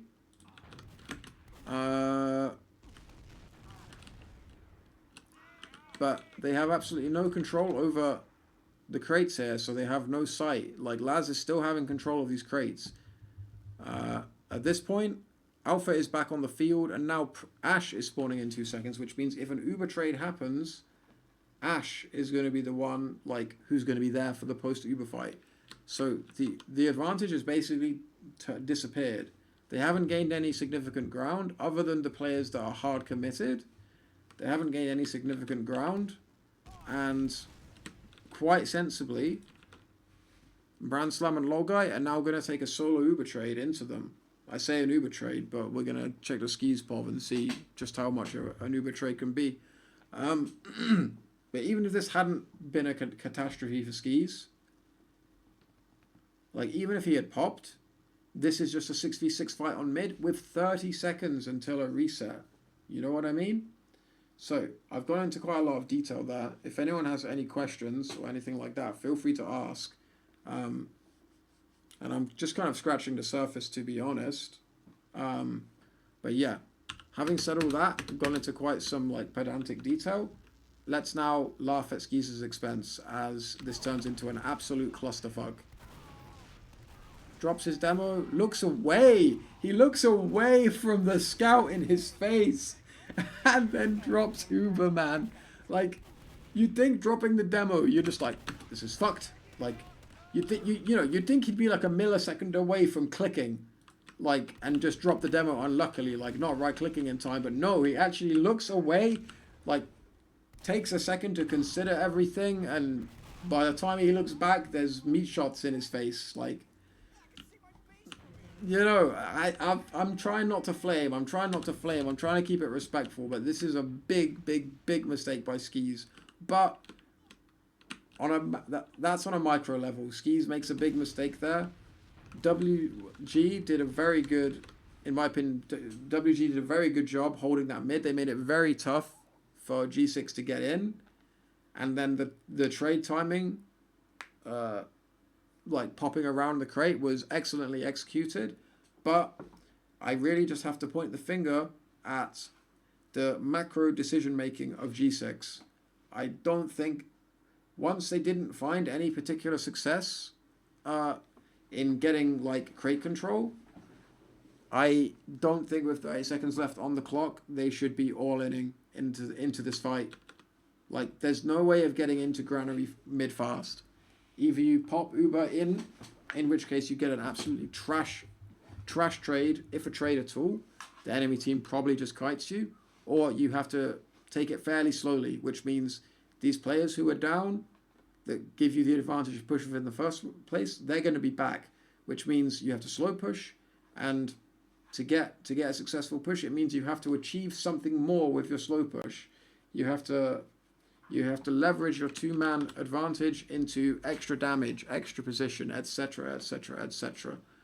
And if that does not work, you simply leave mid and you reset the round timer. You know what I'm saying, boys? I've gone into a lot of detail there. I hope you guys are with me. I hope that makes sense. But yeah, so that's the technicals, and now we can just laugh at skis because that was quite a hilarious moment. But yeah, onwards to the next sequence of play, boys. Onwards to the next sequence of play. Next sequence of play is basically a free round because that is such a bad wipe on mid. And this is what I'm talking about, momentum on Granary. That was a wipe on mid. That was a wipe on mid, and there was nothing. There was not a chance in hell that that G6 could salvage that round. So that is what I'm talking about when I say momentum on Granary. Like, you can, like, people think of it as this big 7 CP map. Hey Alfie, what's up, bro? People think of it as this big 7 CP map, but if you get enough momentum that you can continually make like progress across the map, you can really up the tempo. Bad medics drop Ubers, good medics drop Ubers. Yep, all medics drop Ubers. There are good drops, there are bad drops. That was a bad drop. Dropping bot mode from the Uber, I don't, you know, it would be nice if that didn't happen, but I don't blame skis for that necessarily because it was actually a very well executed Uber pop from LOL guy, and was it Brand Slam? I think it was Brand Slam he was Ubering, but dropping the Uber after that, big mistake, big mistake. Okay, so we're going to the next mid. I'm just trying to think back what happened on the first mid.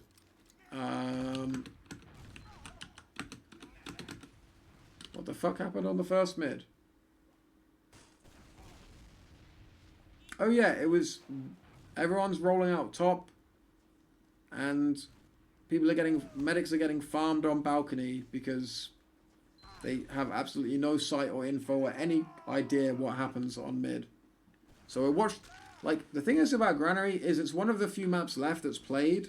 Okay, it's recently come back into the map pool, but traditionally, like, the main maps, like, if we go back quite a long time in TF2, the main maps were Granary and Badlands, and something these maps really have in common is the demo duel at the start of mid is very impactful.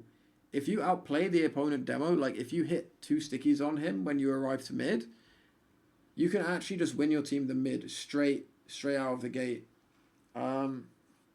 Because once you've damaged the demo, you've pushed him away, which means he can't spam your scouts, which means you have free reign to spam his scouts, and the scouts are typically running out of this tiny little door at the top right. The top, not the top right, just the top, correct? And theoretically spamming like pipes into the enemy choke. You can do so much control on Granary, but yeah, obviously this map is kind of like back into the map pool, so these demos are probably not that familiar with that particular like fight, but yeah, the fact that is a mechanic on this mid and one demo can absolutely just dominate the mid by himself is exacerbated so much if the entire team walks out through top, because this door, I know it's slightly bigger now than it used to be, But for a demo man with free reign, that is still a tiny, tiny, tiny, tiny, tiny door. So coming out top with all the boys is really not to be desired. Okay, as it happens, Logan is actually probably losing out on this fight. So he's not able to put a lot of spam on that top door. So arguably, going top is not too bad. But. Soapy is flying. I can't find the bind. Rakuso is flying. Logai is dead. Everyone is dead.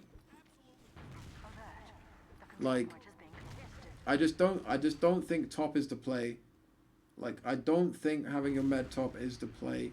Like, I understand intuitively why it looks good because you think medic on the high ground, but if you can get past this whole demo mini game at the start and you come out on top of that, or you come out balanced on that, you still have to deal with the fact that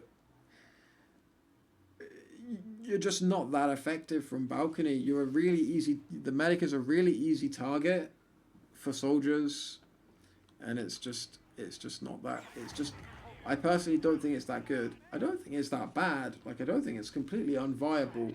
If you have a very strong demo as well, like, it becomes more viable because you're not going to have that problem of the demo kind of fucking you into that choke point. But yeah, I don't think it's I don't think it's the optimal approach personally, but it really does depend on a lot of factors. So yeah, here we are on second with G6 basically getting it off of the back of a successful mid fight. Some frags were traded. Where did these frags come from? And that's just a round. I'm just going to backtrack slightly because I'm very perplexed where those frags came from. And I'm just going to catch up with chat while I do these rewinds. Nuts and Sneeze popped in 2019. Yeah, Nutson had some good pops. Not gonna lie. My vape is just broken. What the fuck is it doing? All right, lads, we might have to take a look. Okay, it's back. It's back.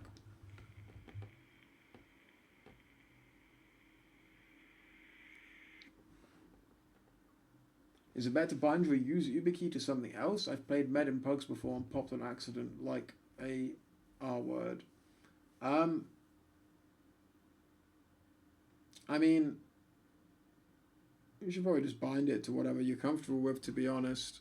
On LAN, it can be quite funny because, like, I mean, if you picture, like, you're moving your mouse around and you don't have that. Typically, at TF2 LANs, because we're a, low-budget esport, you don't have that much room.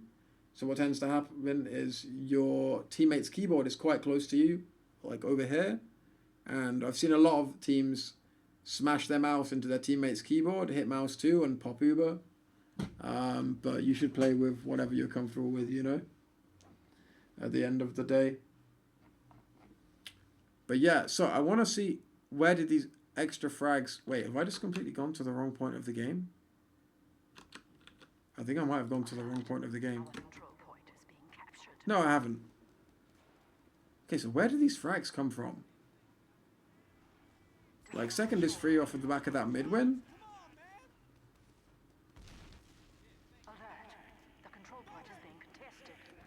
Okay, so they look to recontest it.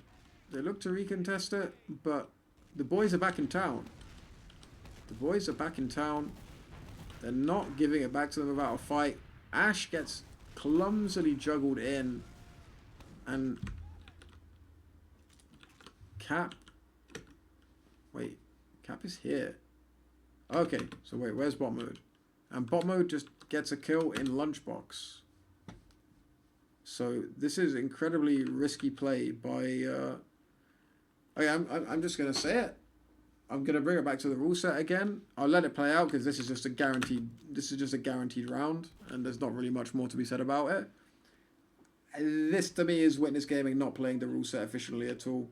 Like, don't get me wrong, they had a prerogative to go and contest second there and try to recap it, but having a guy going through garage, like solo, like Ash clumsily getting bounced on the point, are these risks worth it when, like, let's be real, Granary is the easiest last hold in the game.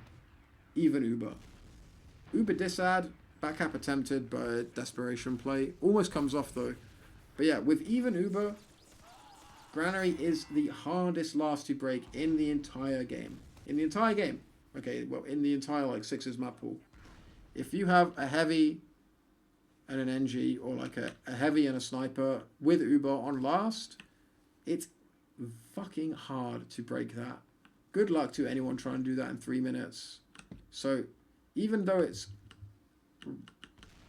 reasonable to fight for this second, it should, again, just like I talked about with G6 pushing mid, you should do it in such a way that you don't risk anything.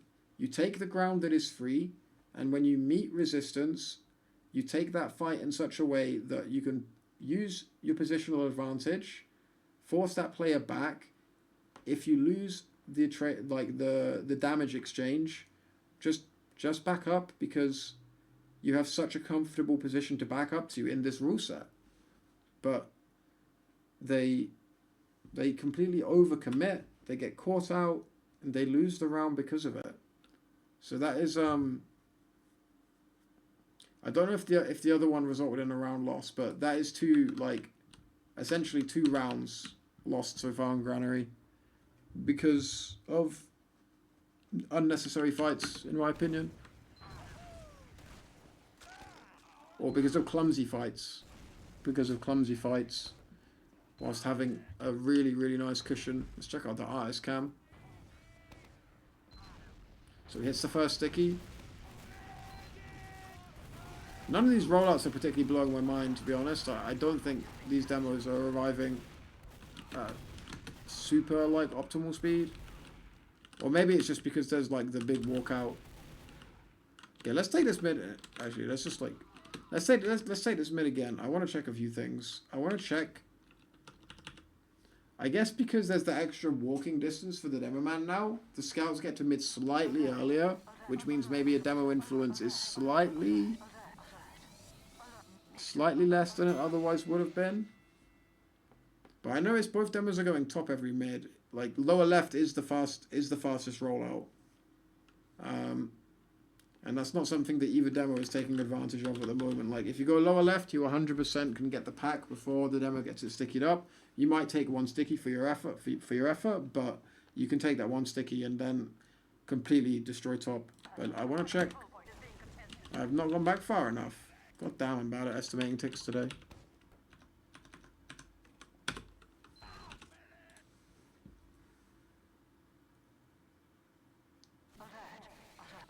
Yeah, the rollout workshop. Yeah, it's crazy how some of that stuff is still relevant. Some of the rollouts have changed, and some of the maps have changed. In fact, and obviously loads of stuff is different with soldier rollouts that kind of impacts how demo men have to play around mid. But yeah, I want to check the rollouts, because I can't tell if it's suboptimal jumps or if it's just the fact that I'm not used to the extra walking distance with this version of Granary, because in EU for the longest time, Granary has not had this spawn room. It's had a totally different spawn room. Okay, so Logan doesn't make it to down here. You really want to be landing next to the cabinet in this situation, and neither of them do. So this is why both these demo rollouts suck at the moment, to be honest. Okay, your med will be slightly slower to mid, but these demos should be jumping to... These demos should be jumping to this crate down here. Walking here, they can get a buff from their med. They're 260 by the time they hit this door. And then they're much faster to mid. So neither demo making the most out of their options. Artist taking full damage on his way to mid. They're as slow as each other, so it's not having that big an impact on the game. But neither demo is anywhere near as fast to mid as they could be at the moment, and like I said, demo's gonna have such a big impact on mid. If you're faster than the other demo, you can dominate and dictate this mid like no other mid in the game. So again, both teams sending their meds top. Big high bombs. medics might as well have stayed in the spawn room. Laz completely eats up skis. Low guy gets eaten up. It takes a longer time to kill low guys, so it at least distracts them for a bit longer.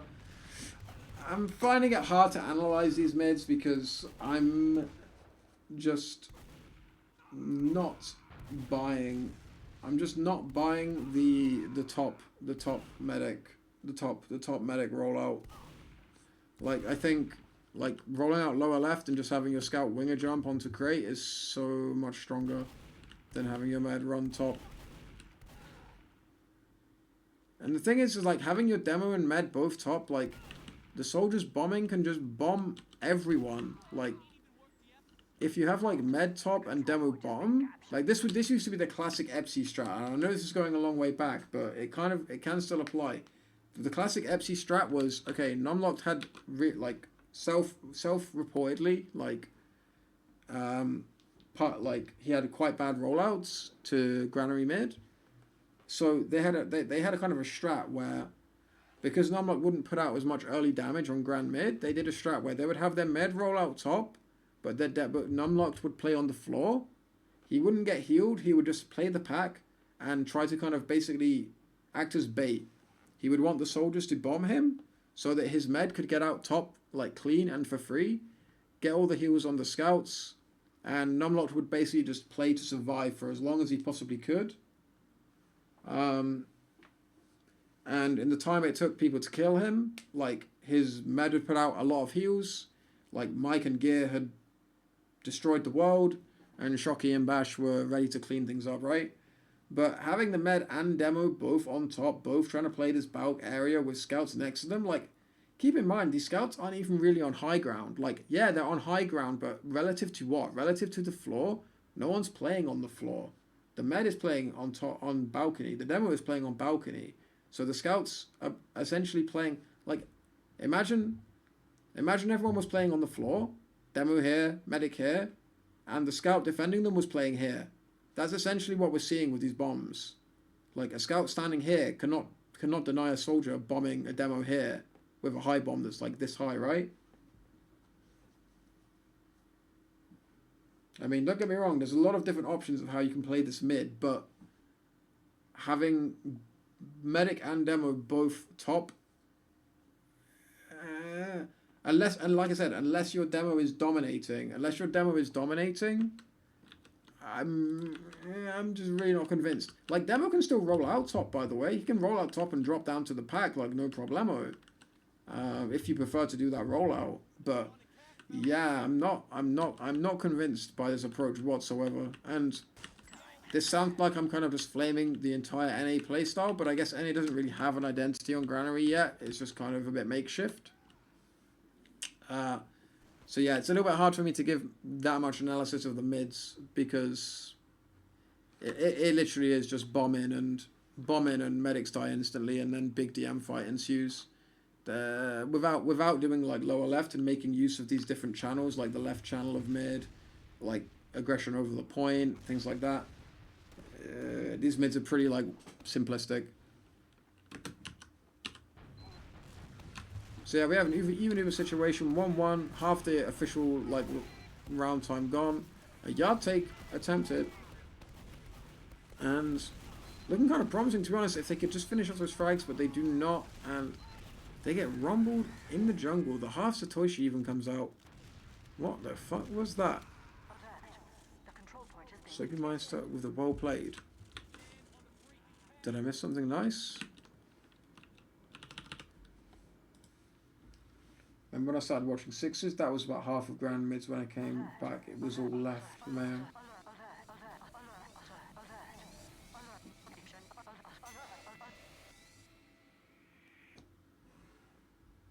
Don't get me wrong, Demo's rolling out Z to Garage is really powerful. In fact, like, I think that's definitely... Every demo should have a lower Garage rollout, like Z to Garage rollout, in their arsenal.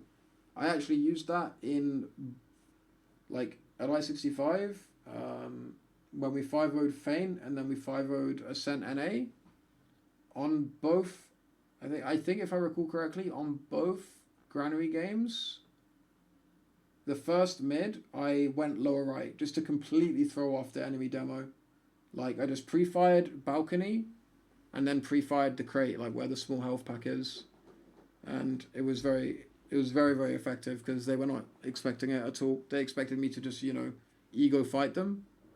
Because obviously, you know, I'm quite proud of being fast to mid and shit like that. But I did it. I played it like this, and yeah, it was really, really effective. So I think it's a great tool to have in your arsenal. Yeah, I want to see this dry fight though. The control point is being captured. Right, so they're just arriving. Okay, so they saw 2 were down, so they think they're going to come to yard, and they're going to find only 4 players. They're right so far, so there's 3 players here. Okay, 4, 1 is over here. But these guys are catching up quick. Like, it's only the scouts missing. I'm not sure about his positioning. Like, these guys don't really look like they want to take the fight, but they're kind of staying in anyway, rather than playing from the door. But the scouts arrive, and this is just a DM slaughter. Like, the focus fire needs to be there for Witness Gaming. They need to focus targets here, and they're just not able to do so. Rakuso slithers away. I like the impetus from Witness Gaming here, don't get me wrong. I think they had the right idea, but they just needed, they needed better focus fire. Like, at the end of the day, sometimes I think it just comes down to, the simple stuff. Alert. The control point is being captured. Comes down to the simple stuff, and here it was just focus fire. Attending this LAN in person has made me miss TF2 so much. I really want to get back into it. Yeah, LAN is like, I don't know. LAN turns what is basically an unhealthy online activity. I guess not unhealthy, but like, you know, not particularly rewarding online activity into like some of the greatest experiences like you could have as like a young adult.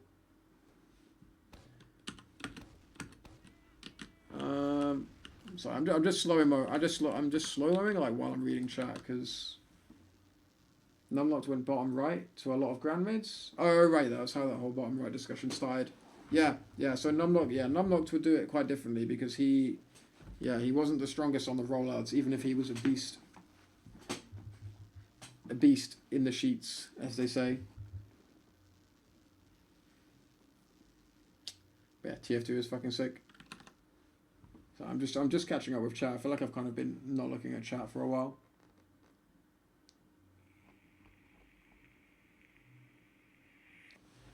Seb Barton, a classic. A meme from a time before memes were even a thing. Okay, so a lower left push. They're forced and getting quite weak. So an interesting approach to go lower left. I guess they wanted momentum for last. They lose 2 soldiers for it, and this is a pretty clinical far left take. This is a really, really solid push overall by G6. Like the getting forced where they got forced looks kind of clumsy, but when you consider that there's nothing on last, and I'm gonna do it again. I'm just gonna let this round play out. I'm gonna call it out again. Where are the off classes on Granary last, man? There is a 3-minute round timer. It is the easiest last to hold in the game. Where are the off classes, man? Where's the heavy? Where's the NG? Imagine it's the exact same scenario, except that soldier. Okay, maybe the other soldier doesn't die, and just the soldier who got the force dies, and then they take the Uber through this door as they did, and then there's a sentry here and a fully buffed heavy here. Like, what the fuck are they gonna do there then, right? They can't do anything. They have to go back, but they don't do it, so they pay the price. We'll just run it back ever so slightly.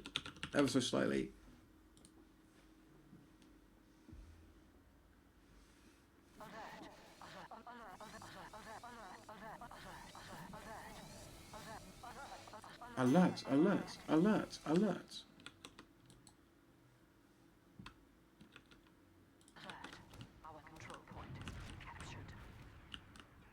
Okay, so Alpha is going for the sniper and forward spawn, but anyone with half a brain sends their combo far left because, one, so you could avoid that sniper sightline, and two, because this passageway, like going left out of ramp room into left yard, avoiding the sniper sightline, getting into garage and getting into this advanced position is, in terms of like Granary momentum, it's a very, very powerful mechanic.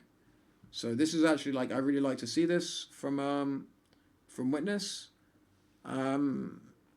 So one soldier's going to die to get the force, but the other one's going to die somewhere else.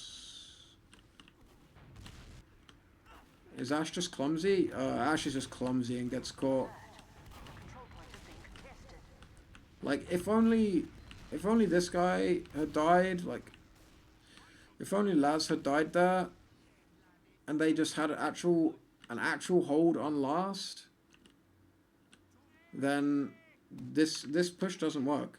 Like 5v6 with an engine and a heavy, you can't win this fight. You couldn't win this fight. It wouldn't be possible. Like if you had the whole Uber, then for sure. Like if you had a fully like structured Uber push, but with a force where the Uber was forced, if Witness Gaming had the proper setup, if Witness Gaming had the proper setup, it wouldn't be possible. But once again, I'm just seeing NA teams just not putting any value or not putting any consideration into their off-class protocols. Like, I don't mind the sniper and forward spawn too much. I feel like it's a little bit dated and optimistic because anyone who knows the map knows that in that situation, when you have Uberad going towards second with momentum to last, sniper and forward spawn is a viable strat because you can just back spawn and go heavy, right? So I don't mind the fact that he did that, but it's optimistic at best because any decent team is going to go left, like all the way. I call it far left, because it's far left into yard and then left again into garage, right?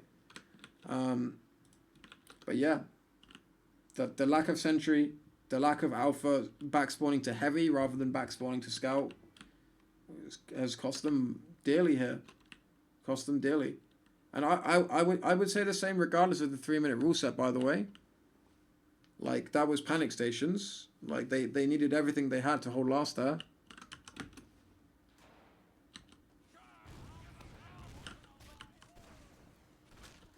So yeah, really, really disappointing. Really, really disappointing. And this is kind of some of the stuff I was referring to when I say, like, game... I don't know how I described it in my tweet, but game knowledge, like game decisions, decision making. This is some of the stuff I was talking about when I say like a lot was missing in terms of decision making in these games, even if some of the fragging was like out of this world nuts. Oh, Jason, I cannot breathe with this. Yo, Martin, the average bet. CX, thank you for the sub, my bro. Let's fucking go. Carter, UK. Wait, like Carter from Valorant?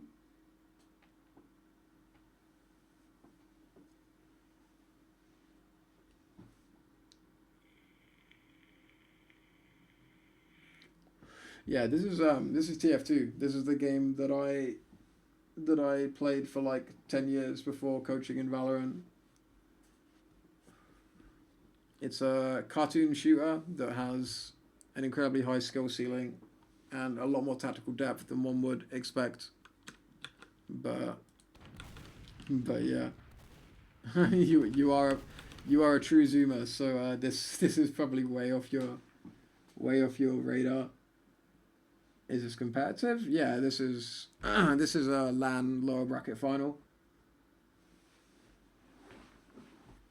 But yeah, this is the game that basically inspired Overwatch. And to be honest, it had a lot of inspiration on Valorant as well. Like any game that you see now that has like, I don't know, kind of like class based or like agent / champion based things in FPS. A lot of it was inspired by TF2, like Overwatch especially, but Valorant like agents take a lot of inspiration from Overwatch / TF2. This is like an absolute like classic and a massive inspiration for pretty much any like FPS game. any like class-based or any like team-based FPS. Obviously, Valorant is like a way different game, but yeah. Any VR games I play like Apex. I played Apex like really casually because, again, my wrist is so bad that I struggle a lot to play FPS games anymore. But I really enjoy Apex. I just don't get the chance to play it because of my wrist. But I think it's a really fun game.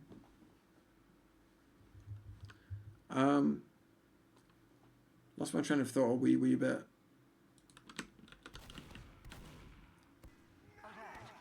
We're on a mid. I remember that we're on a mid. I'm just going to back it up a little tick or two.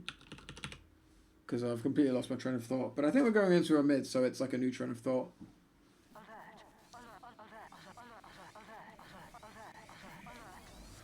Someone type out the thing I have to type to make a TF2 command, and I'll make a TF2 command.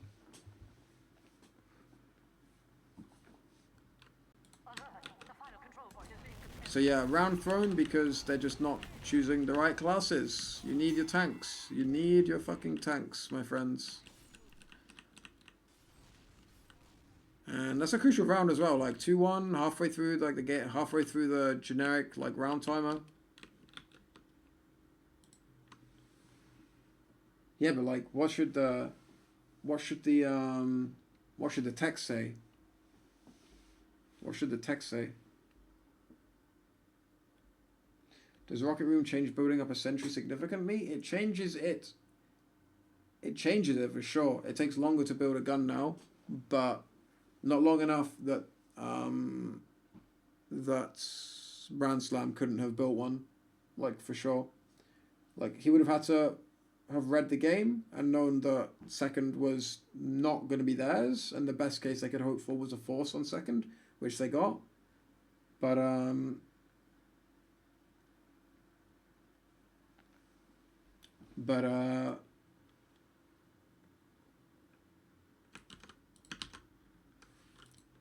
yeah, it definitely slows it down a little bit. You just need a little bit of foresight.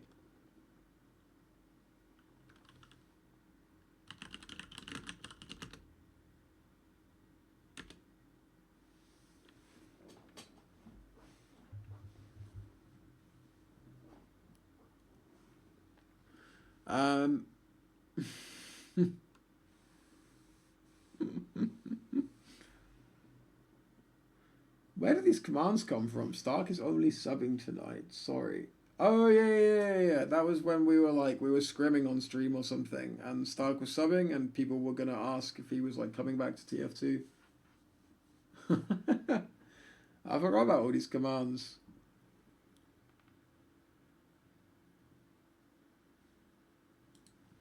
How do I remove a com?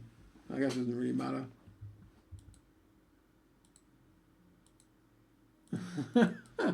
How do I remove commands?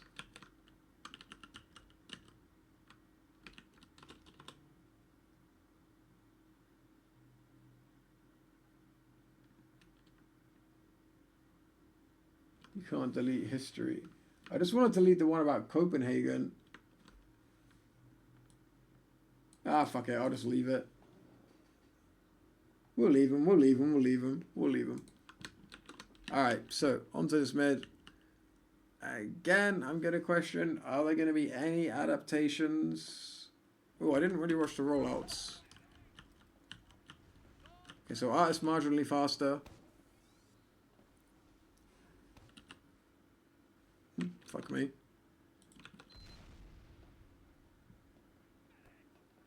Like, I don't like that these demos don't go for the packs either. Like, I feel like they can do so much more work playing from, like, Artist was fast enough there that he tagged Logan.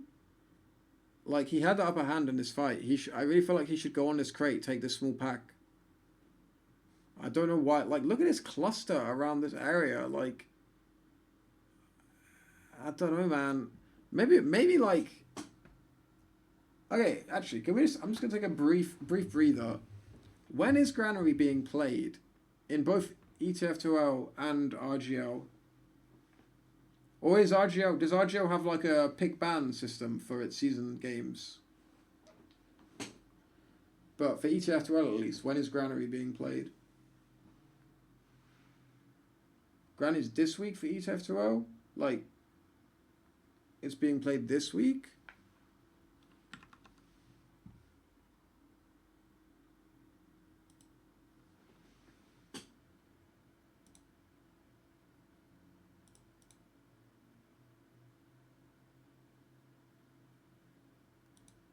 Oh right, because yeah, the Backyard Bullies game, or rather the Evil Guys game, is like always like a week behind at the moment.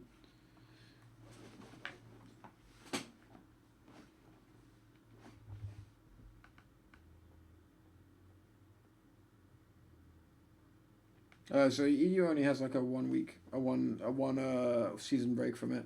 But yeah, maybe I'll do like a demo review of like once I get through everything I want to get through, which is like I want to get through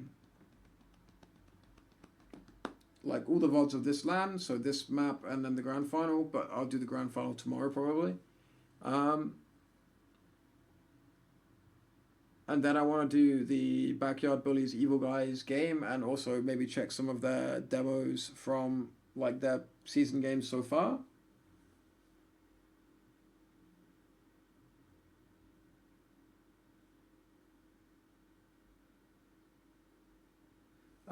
But maybe after that I'll watch like, I don't know, maybe like a 7 game on Granary so I can explain like a lot of my kind of thoughts about Granary in general.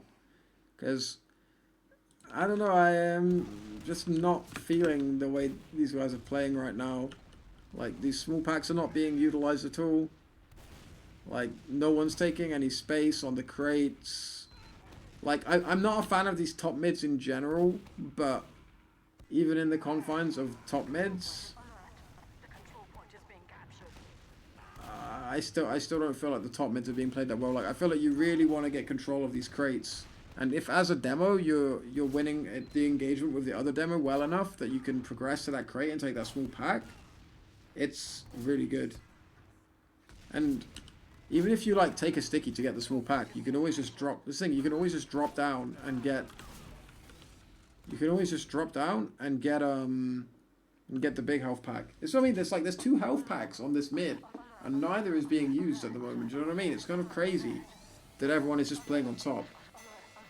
I mean, of course, NA teams are kind of all playing like this, so I guess it doesn't really matter because it's a fair fight.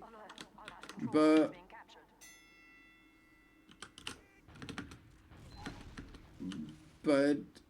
yeah, I feel like if an NA team was to really, I don't know, if an NA team did everything that 7 did on Granary, they would be really good. That's obviously like an exaggeration, but yeah.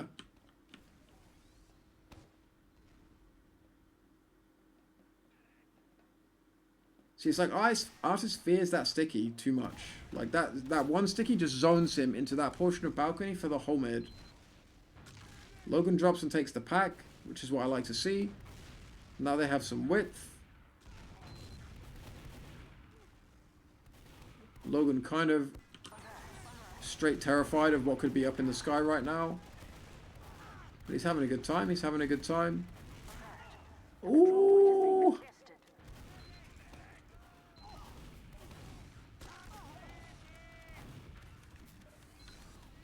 Wait, who said? So I'm trying to see the shot that Soapy Meister said. Nice shot to.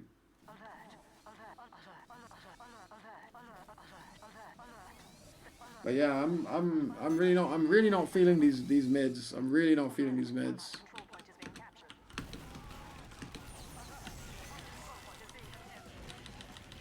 So I'm just watching this mid again and again because Soapy Meister says like nice shot, and there were so many nice shots this land that I want to see some of them.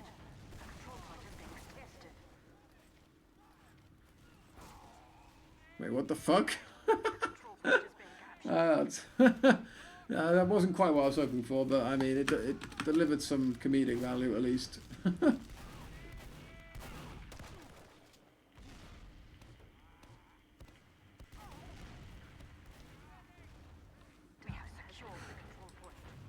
Okay, so even Ubers.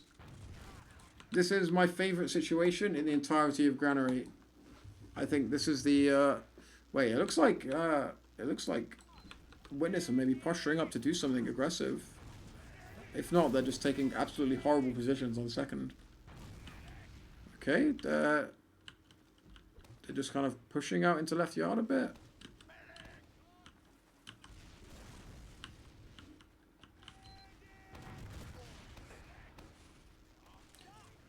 So this is actually my favorite scenario in all of Granary. Like, the trades you can make here are so good. It's like one of the few situations in TF2 where I think dry Uber trades are really good options. There are stuff you can do to set it up so it's not just a dry trade. Like, you can hunt for a pick in garage and stuff like that, and in lunchbox. But the trade potential here is so big. And like I said, because of the momentum from second to last, if you win an Uber trade here, and if you win a team fight off of an Uber trade here, you win the round. You just win the round. So it's such high value. And it's like if you lose the Uber trade, like, okay, like you lose yard. Maybe you lose mid if you really had a really bad fight. But if you do if you do a really good trade, yeah. Like, I consider this like the linchpin of Granary. Like, if you can master trading on CP2, then you can master the map. Like, of course, like, mids and last holds and last pushes are important. Like, that's always the case. But, I feel like this is where champions are made on Granary. Being able to, like, create effective trades and repushes after the trades on Granary. I just realized I'm just watching a guy hold a door. So, like, these guys are just kind of poking and prodding. They're jumping up, taking some space.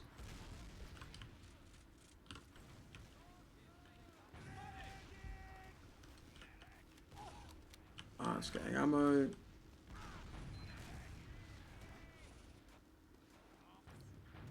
But yeah, like, regardless of anything else, I will briefly explain my my concept of trading on Granary CP2. I won't go into like excruciating detail, but I will briefly explain the concept.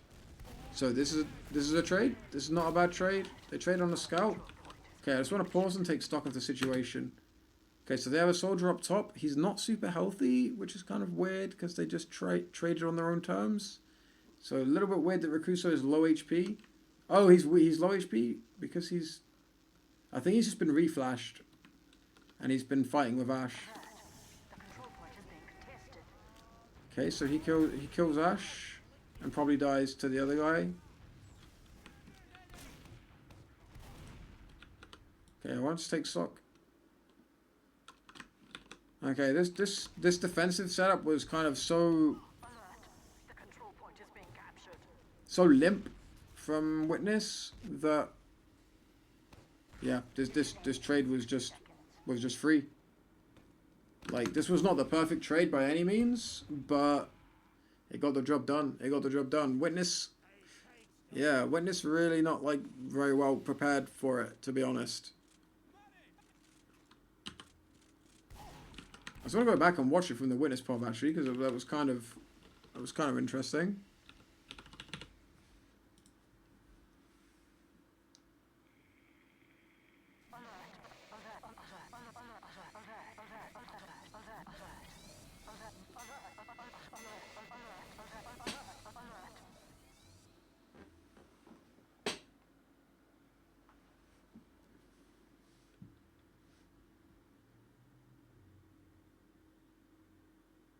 Control point is being captured.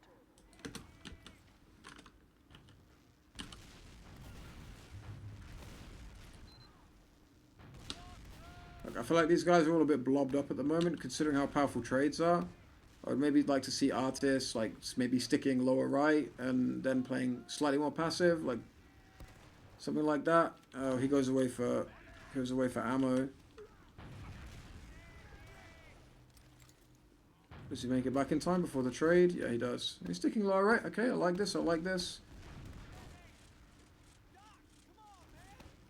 I think the story of this trade is what happened on top. Like, I don't think the soldiers of Witness were prepared for Rakuso bombing top, which is weird because that's kind of the basic premise of this trade,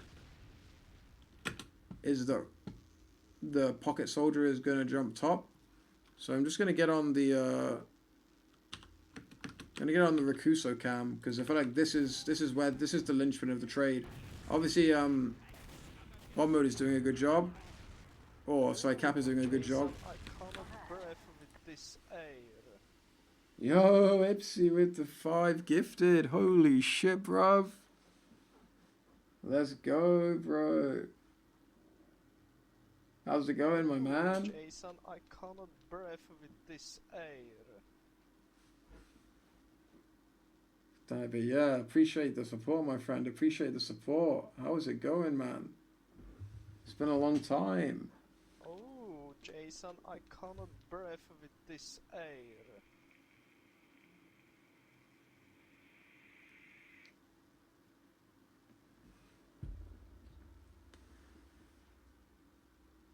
Oh, Jason, I cannot breathe with this air. I'm not sure if I should change my like my sub sound or not. I feel like it's so fucking old. It's so old now. Oh, Jason, I cannot It's so old now. I feel like maybe I should update it. Like, it's 2022, you know? That clip's from like 2010 or something. But it's a classic. It's a classic. It's still good? You guys think it's still good? I like it. I do like it. I'm not sure about the donor one. Like, don't update it. Yeah, nah, it's a classic. It's a classic. Even if me and Marilyn like ended up having our differences, we'll always have the memories of the good times. But yeah, Rakuso in this trade is the linchpin. I'm not quite. Yeah, his HP is a bit sus, but he gets a pick. Laz goes off to chase him. And for me, this is the cardinal sin. Oh, Jason, I cannot. Yo, Deloy and Max, thanks for the prime, my bro. Let's fucking go. Yeah, so Rakuso actually jumped top and then took a fight and then got another flash. But the key here is, as well as isolating a duel with this soldier, he's now brought Laz into the fight. Which means, back on the ground, look at the situation that Artist is about to be faced with. Like, he's got a soldier and a scout coming in on top from above him. His soldiers, one is dead, or about to die. Hang on, let me just forward it so Ash is dead. Okay, one is like dead. One is dealing with Rakuso up top. And Artist is just in the fucking sad zone right now. Like, what can he do? Like, he can put some stickies on the point, but his entire team has left him. And yeah, they're just getting completely destroyed up top. Like, yeesh, yeesh. It's a nice trade. Like, it's not, in my opinion, it's. Witness could do probably more to play against this trade, but this was a very, very nice trade from G6. I have to give it to them. Like, the flash on Rakuso was excellent. The pressure from the flank coming in up top to help clean up Laz and Alpha was really, really good. But I do think that they had to put a higher priority on one. Like, they had to be a bit more savvy. Like, you know, Rakuso, like, okay, at least in my opinion, this is just a foregone conclusion, right? This is a round. In my opinion, like, on a grand CP2 trade, you have to expect that a soldier is going to jump top, and then you have to do one of two things. You have to either just hard focus that guy and then kind of recontest second from a disadvantaged position, making sure you kill that soldier, or you have to basically... Well, I mean, one option that teams used to use to us is they would just, like, literally hide a fucking soldier here because they knew this was so strong. They were like, hide a soldier here, wait till wait till Captain jumped top, kill Captain, and then yeah, things would go on from there. But the other option is basically making sure that these guys from Garage are not allowed to get in early, and then keeping like a lot of control over the point. Like you have to like marshal this combo out. But there was a very, very nice play by Rakuso, and then by the flank to follow up on it. It was really, really nice actually.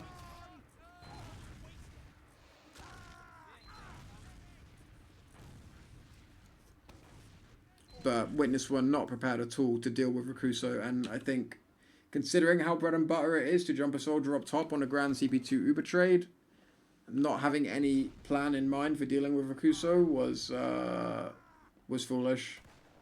And one soldier standing up there waiting for him is not really going to cut it. Okay, Ice does actually play the crate this time and takes a bunch of damage for it, but like just drop down and take the pack, my man. There's a pack right there.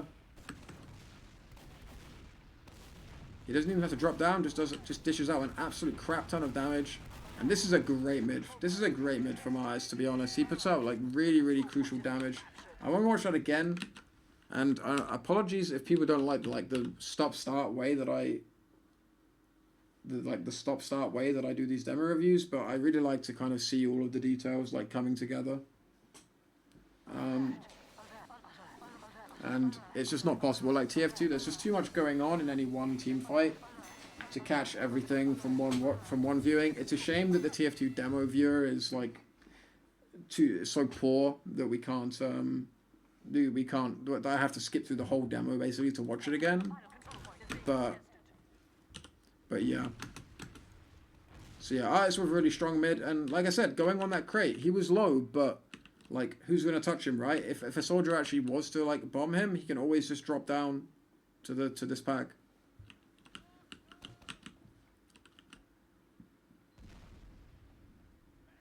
Logan falls down a little crack.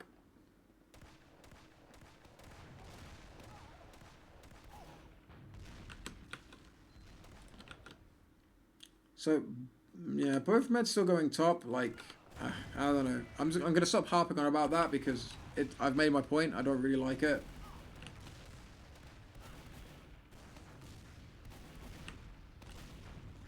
But yeah, Artis just puts out such great damage here. Like, this is such a clean mid, and a much needed one to be honest, because I felt like they were really losing track of this game.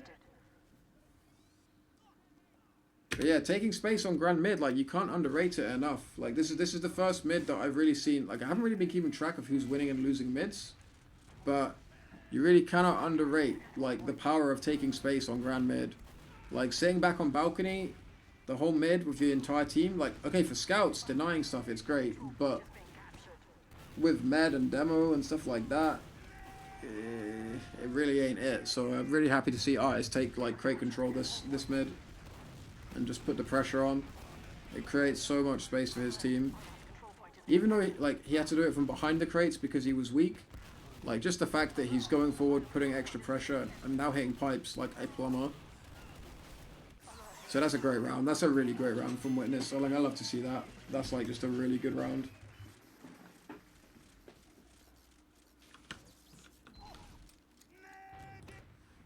So yeah, I'm just gonna take a quick sec to catch up with chat. Like, I'm an old man, you know, it's hard for me to multitask.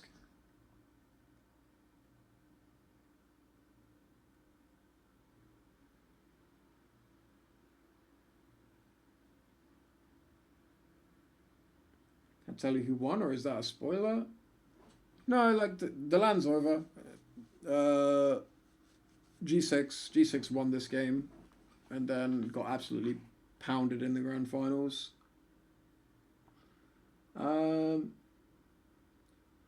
Coach Kaidus demo reviews must have been lit. Yeah, like, so I'm actually working on some things at the moment, like where I may potentially release some of the kind of archived footage I have of me coaching. Like, not necessarily stuff involving where my team's speaking, but just stuff like that's me speaking. But I don't want to jump the gun on it in case I get into coaching in TF2 again. Like, I don't want to kind of give away all of my, you know, secret tips or whatever the hell you want to call them. But I'm definitely, so it's definitely, so, like, I have a lot of, like, stored footage, basically, of me, yeah, recording videos for my team and doing demo reviews and giving it to them to watch in their own time and stuff like that.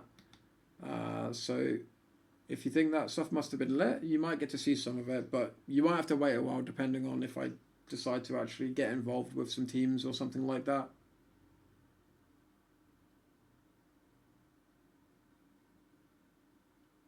Well, yeah, what's up, Gaming Super? Thanks, man. I appreciate that. I appreciate that. You're probably going to be seeing a fair bit of me. Like, I'm kind of planning on doing this whole streamer thing quite a bit going forward. So the support is much appreciated. The support is much appreciated. Selling 7 scrim VODs, €5 per VOD. No, Captain, don't do me like that. Don't do me like that. I'm gonna need some of your footage for my YouTube content. Like, obviously only with your permission, but like, I wanna, like, Jason, yo, Ipsy, man, this guy's crazy. Am I gonna actually hit 2 goals in like one night? It's kind of wild. It's kind of wild. Oh, Jason, I cannot breathe with this air. Thanks for the support, brother. Appreciate it, man. It's been so long, man. It's been so long. I just gotta say, I'm not gonna get sappy, but I gotta say, I really did enjoy. And I was actually talking to Alex about this the other day. We were doing some TF2 reminiscing, and we were watching the When Push Goes Wrong in Div 2 clip, where you have your interesting confrontation with Lulu. We were reminiscing about like how chill it was like back in those days, like, and like what good times we had like with Jason, like you and like Smizzy and, you know, kind of all the guys from back then. I will fuck you. Yeah, like that's like the best clip of all time. Like, that's actually the best clip of all time. Someone link it for anyone who has not seen it. But yeah, that is truly like the GOAT clip of TF2. Like, TF2 was completed that day.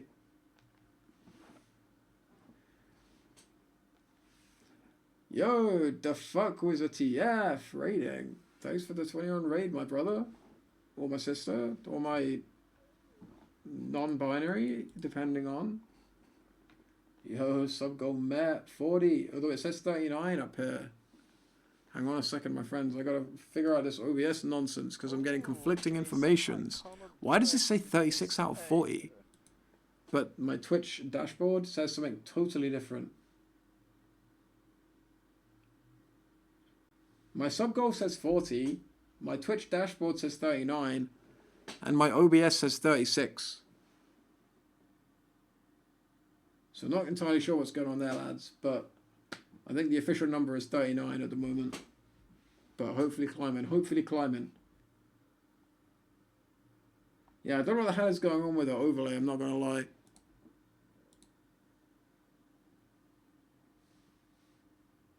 I'll probably look into that and fix it for next stream. Oh, Jason, I cannot breathe with this air. Yo, but that puts me on, according to my Twitch thing, that officially puts me on 40. So we are officially rocking. We are officially rocking.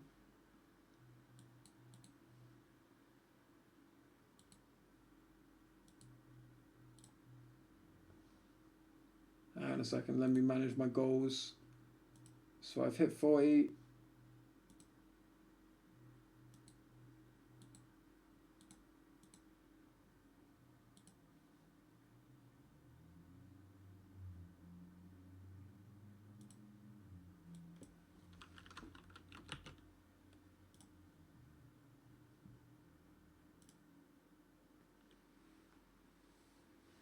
Okay, hang on a sec. I'm just fiddling with some OBS shenanigans because everything seems to be completely out of whack and out of sync.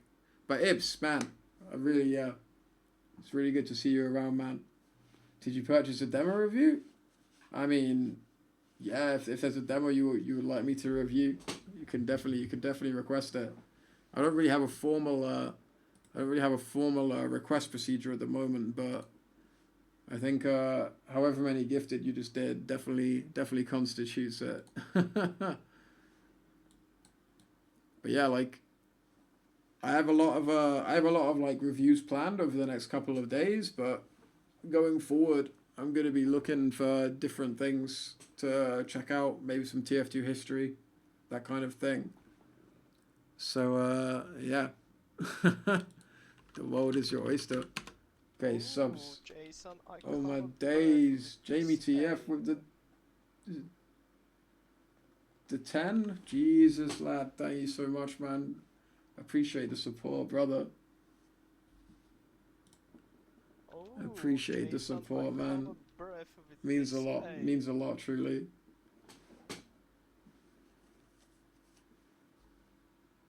Damn, level 5 hype train. Holy shit. I'm not really sure what our level 5 hype train is exactly, but I'm kind of hyped right now.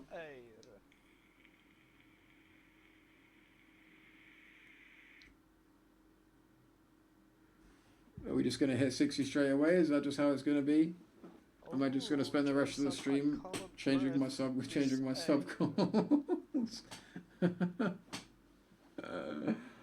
Oh man, it's legendary, man. You gotta love it. Oh, Jason, it's with that oil money.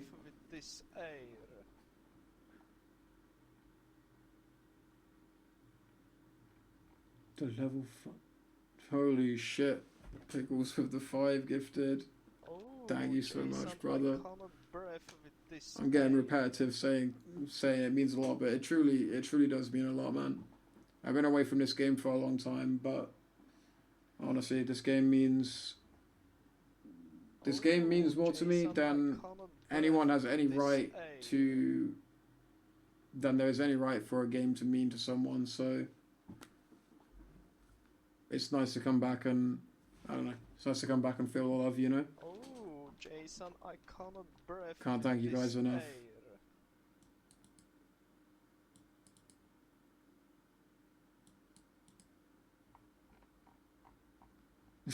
guys, come on now. Jason, come on now. This air.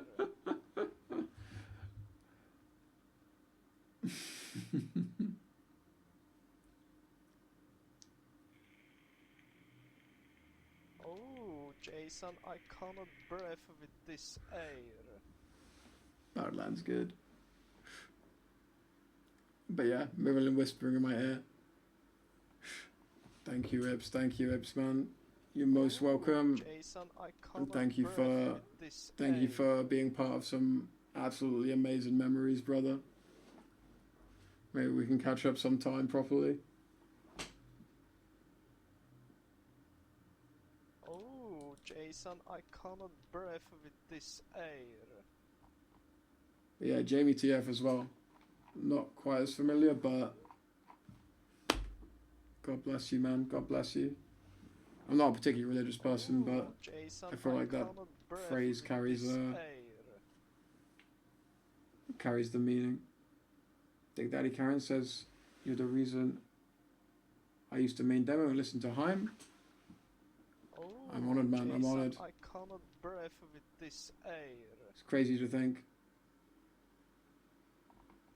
Crazy to think the shit you can do by just playing video games.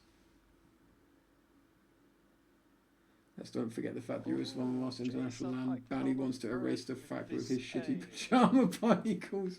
It's the most stacked land ever. Oh my days, boys. Oh, Jason, oh, Piggles, mate. What is that, like 15 now from you, brother? Holy shit, man. Thanks for the love, brother. Thanks for the love. Sending it back your way, man. Oh, Jason, I cannot breathe with this air. Honestly, Fun Ruiner 69. Thank you for the 5 gifted, man. Jason, I cannot It breathe means a with lot. this It really air. means a lot. I'm not gonna lie. I'm just like a broken record at the moment, but Jamie with 1 more gifted from MacTF. A special Jason, personalised I one there. cannot breathe with this air. Oh man. Happy Valentine's Day, guys. Happy Valentine's Day. Tweaku, my man. With the 20 gifted. Holy shit. Oh, Jason, I cannot breathe with Oh, this man. air. Honestly, I'm about to get like sentimental. I'm not gonna lie. Like, yeah. It's been Oh, Jason, I cannot breathe with this air. it's been some rough months behind me. This is heartwarming. Not gonna lie. This is heartwarming. Oh, Jason, I cannot breathe with this air. Man. So I received a level 5 hype train emo. I don't really know what that means, but I'm gonna click the share button. I don't know what the fuck that Jason, is. I Can't even keep track, man. Pickles with the 10, man. So much appreciation, so much love. Captain with the 5. All that wage cucking that you do is coming my way. Oh man, Tweaker with the 20. Thick Daddy Kieran with the 5. Holy shit, my guys. Holy shit. Fun Ruiner I kind of glossed over, but it's gone off my screen. Was it 5 from Fun Ruiner? I'm not sure. But thank you so much, brother. Or sister. Or non-binary. Whichever it is. I'm losing track. News with the 5. Oh, my days. Oh, Jason, I cannot Kunu, Moral, Alexi with the 5. Alfie TF with the... Alfie TF with the 5 gifted. Strawberry 6 with the 5 gifted. Jesus Christ, Jason, I cannot. I'm losing track, man. Procky 7 with the 5. Oh man, guys. Oh my god, guys. You guys are insane. Oh, Jason, I Scorpio TF2 with the 1 gifted. Thanks. It means a lot, man. It means a lot. To Drac of all people as well. Let's go, Drac. Ibs with 5 more. Oh my days, lads. Oh my god, Jason, lads. I cannot breathe with this air. Honestly, like, I don't know. Like I could sit here and try to like milk this or something, but I don't know. It truly just means a lot. It truly means a lot, man. This is crazy. This is crazy shit. This is crazy shit. Oh, Jason, I cannot breathe. More Alexi with the 1 more gifted. Dude, I've gone up to like 160. Like, I started the stream with like 14. I had 2 yesterday. Oh, Jason, I cannot breathe with Yeah, a this lot of air. weapon signings. A lot of weapon signings. Gonna be working long hours into the night. Oh, but Jesus, lads, Jesus. Oh, Jason, like, I cannot breathe honestly. with this air. I don't know what to say. I don't know what to say, man. I don't know what to say. It's super special. It's super special. Like, my Twitch panel is not giving me, like, Jason, enough history I for me to cannot say breathe everyone's name this back, but like air. Ips, Piggles, like Kownal, Jamie TF, Scorpy, Procky 7. Oh, There's just Jason, so many. I There's cannot Piggles. breathe with this air. Like, thank you guys, man. Thank you guys. Oh, Turbo subscribed at tier 1. Thank you, Turbo, man. That means a lot, guys. It means a lot, man. Oh, Jason, I cannot Super breathe appreciated. with this air. Oh, MacTF with the gifted to Sylves. Thank you so much, my friend. Nakari with the 1 gifted to Jason, Shock I 3. cannot breathe with God this bless you air. guys, man. Bless you, man. Pickles with the 5 more. Oh, mate. Oh, fucking hell. Oh, Jason, I cannot breathe. It's with wild, this man. air. It's wild. It's just wild stuff.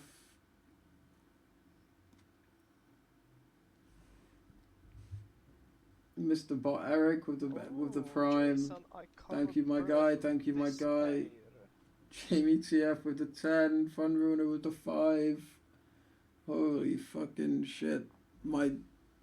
This thing here is just not even functioning anymore. It Oh, ceased to be a Jason, I thing. cannot breathe It's with out. It's this just air. been blown out of the stratosphere. I can hardly talk right now, honestly. Like, I don't know. Like I said, I try not to get sentimental, but Oh, Jason, times have been I rough. cannot Times have been breathe rough. with this air. Times have been rough these recent months, so I don't know. I really appreciate the love, guys. I really appreciate the love. It means a lot. Sending it back your way, guys. Sending it back your way. Jason, I cannot breathe Sniper with main. this air. Thank you so much, my friend. Thank you so much. Skur with a gifted to XQC. I'm sure he's going to appreciate that one. Oh, Jason, I cannot breathe with this air. But I'm losing track. Bono's with the 5. I don't know if I mentioned that already, but Bono's, you're a fucking legend, boy. I wish we could go back to the double mix Jason, days, I cannot breathe the with true this double mix air. days. Oh man, oh man. It's all love, man. It's all love. Oh, Jason, I cannot It's all breathe love. with this air. Marilyn is truly running out of breath for this air. Mara Alexi with the one more gifted. Oh, Let's Jason, go. I cannot breathe with this air. Whew. Holy shit.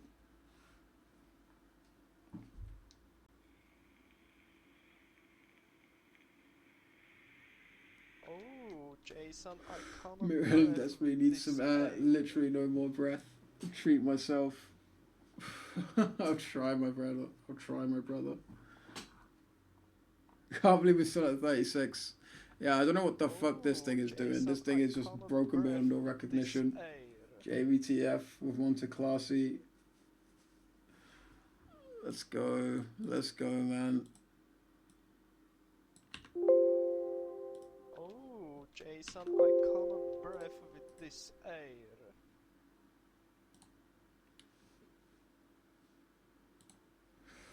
Whew, holy crap. Well, this is certainly derailed the demo review. Oh, Jason, I'm not I sure this is cannot going to be, breathe with this air. not sure this can be highlighted onto YouTube now. Holy crap. But nah, like, honestly, Oh, Jason, I cannot breathe with this Yeah. air. appreciate the support, guys. Appreciate the support so much. Like, yeah, I can't put it into words. I can't put it into words, honestly. Oh, Jason, I cannot breathe with this air. TF2 boys, TF2 boys. It's not dead. It's not dead. Oh, Jason, I And girls, cannot breathe and with non-binaries. this air. Just dance if you can't pin. Show us some moves, mate. No amount of subs are gonna get this absolutely Oh, wrecked Jason, body of I mine cannot to breathe move. with this air. I gave all my moves into my mouse hand, and it has long since forsaken me. Lucas Stank with the tier 1. Oh, Jason, Thank you, my I man. cannot breathe You are a with beast. this air.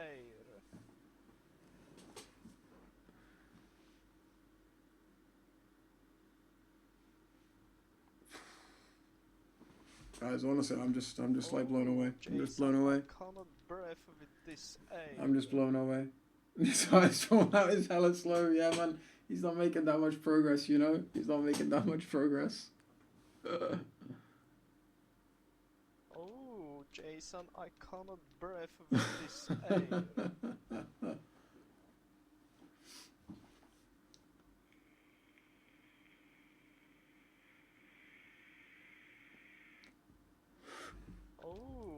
Jason, I cannot breathe with this air. Merlin can't breath with this air. So we're carrying on the demo rollout workshops from here, you take it? You have like 6 maps left to go. I mean, Jason, I cannot maybe it will be part of the YouTube breathe content that I was planning on making. Big Daddy Kieran, ooh, the one gifted, let's go, man. Appreciate it. Jason, And I COTV, Azitio TV, thank you for the one gifted, my guy.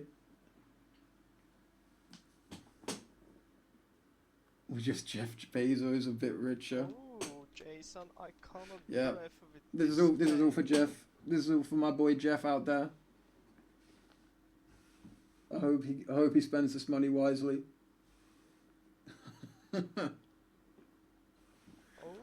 Jason, I cannot breathe with this air. Yeah, Jeff Bezos is gonna take a cheeky little flight out to Honolulu. Give the sub to Jeff. Do it for Jeff. Do it for Jeff.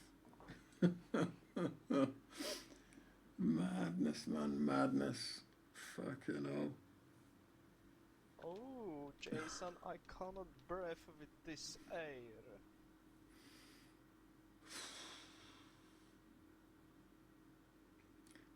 Got gifted sub by misclicking on the stream. That's how we do it. That's how we do it. That's how the boys do it. How the girls do it. How everyone does it. Screw. Thanks for the tier 1, my brother. Yeah, you're stuck in now, Foggy. Dick Daddy Kieran with the one gifted, man. I've just completely and utterly lost track, so I don't even know. I can't even express words at the moment, to be quite honest. The gifted sub to Banny. It means a lot, guys. It means a lot. Like, on the subject of Manny, though, shout out to Manny for like putting this land together. Like, honestly, these types of lands, like, that I'm watching the demos of, is exactly what TF2 needs, like, at the moment. Jason, like, yeah. Banny is credit to the community, even if he comes across in a way that some people don't appreciate sometimes. But yeah, I've had a lot of fun watching this land, and more fun yet to come with the rest of the demos to watch. I will finish the one I'm currently watching at the moment tonight, that's for sure.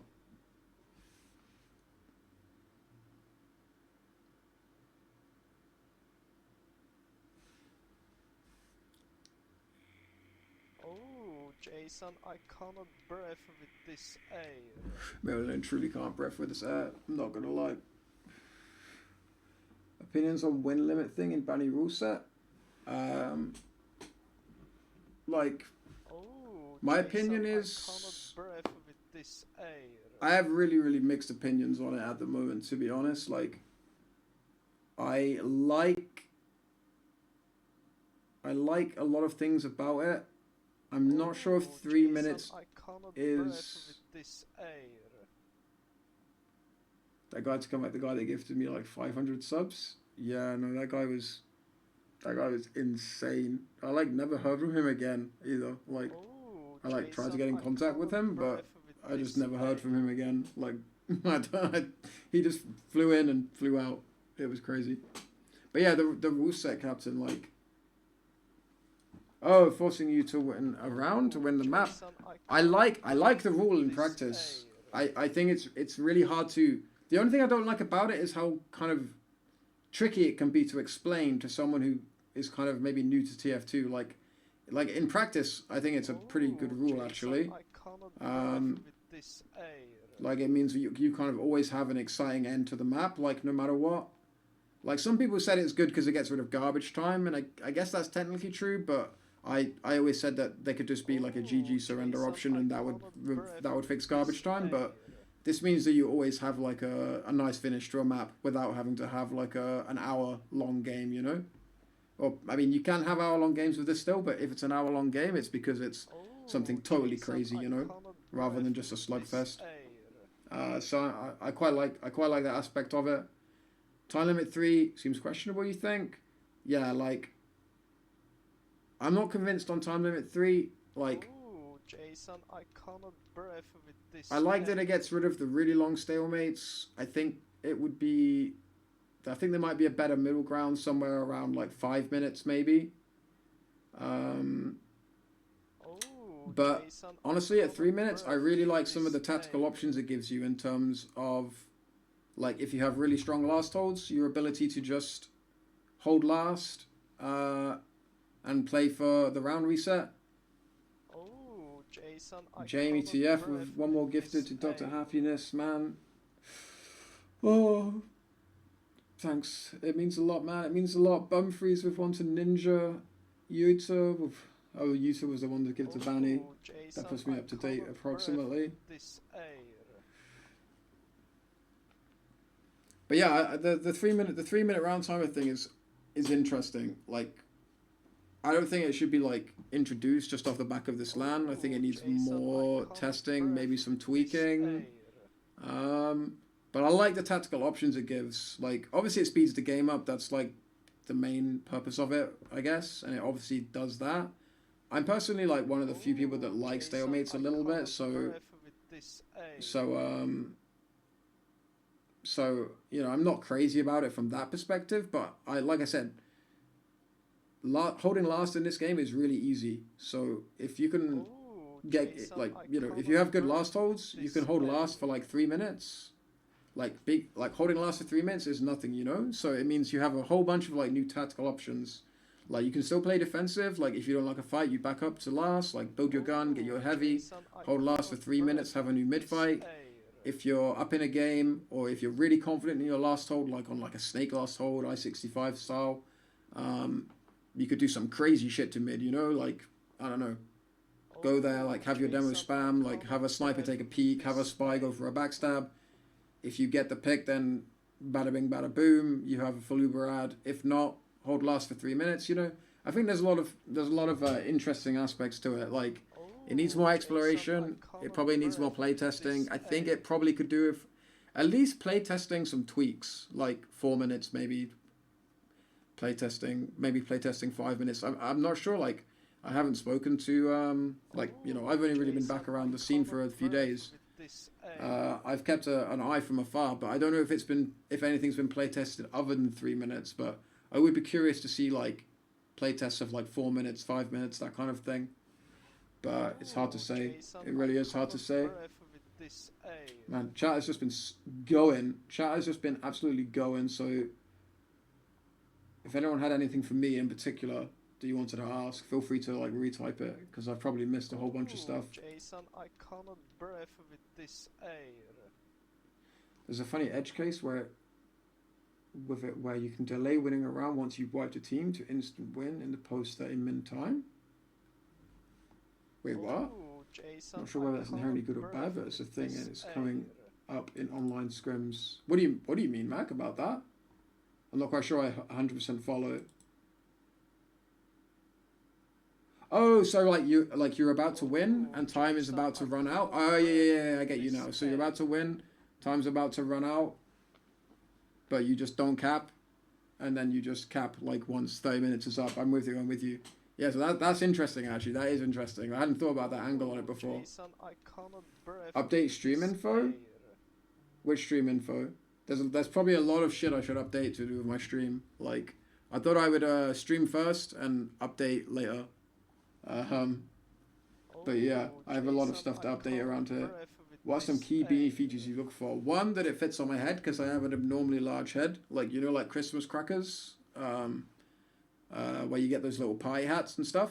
I can never get them on my head, they don't fit. So number one beanie thing to consider is, will it go on my head? Number two, that's mainly it, to be honest. This one was a gift from my sister, actually. All the other hats you guys have seen me wear in the past were knitted by Oh, by Jason, I can't breathe with this by air. a family member. But this one was a gift from my sister. Don't know where it came from. Kaidus, you can only do it for at most 3 minutes in this config though. Oh, Yeah, that's Jason, true. I can't That's true. But breathe it's like, with imagine this you're like, air. I don't know, imagine you're winning like 2-1 or something. You like, there's like I don't know, let's say there's 3 minutes left in the game. You go to mid. I cannot breathe with this air.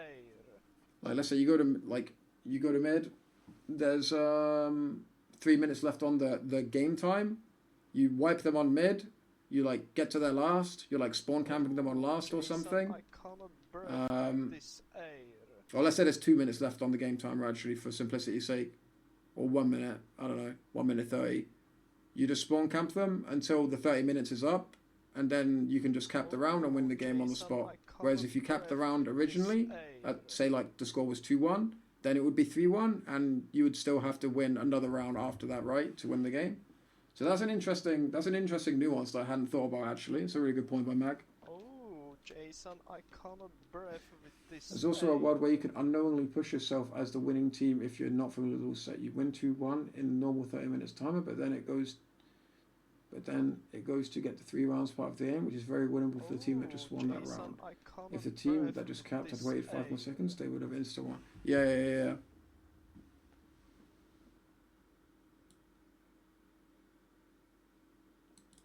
Yeah, there's like, that's what I mean, like, Oh, Jason, even though I like, cannot breathe with this air. God, Maryland in my head is kind of, Maryland's getting in my head right now.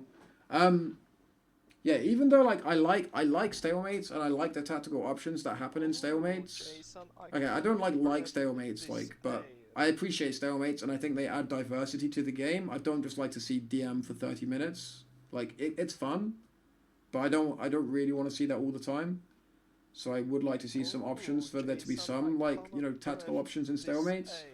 air. So even though like the 3 minute round timer like reduces that by a lot, I think it adds some interesting options as well. Oh, Jason, I cannot breathe with this air. Yeah, good to see you, Ibs. I appreciate it so much, man. Much love, brother. And yeah, I'm gonna be streaming like semi regularly now. So drop by any time. You want that demo review? It's yours, baby. You just gotta let me know. You just gotta let me know. And then I'll add it to the pile. There was another message I really wanted to ask. Do we... Hickler asks, should we reevaluate item whitelist with this rule set? I mean, I've been out of the game for quite a while, so... Like, I'm not sure I have the best opinion on this at the moment, because I'm not sure I can actually tell you exactly what the item whitelist is.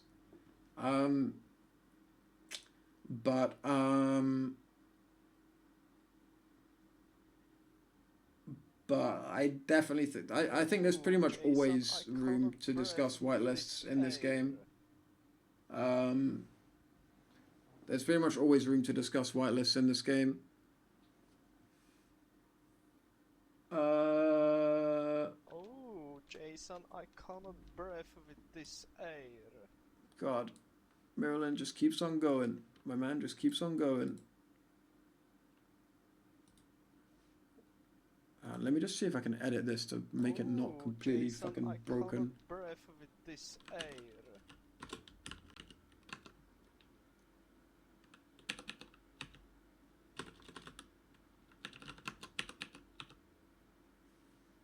Oh, Jason, I cannot breathe with this air.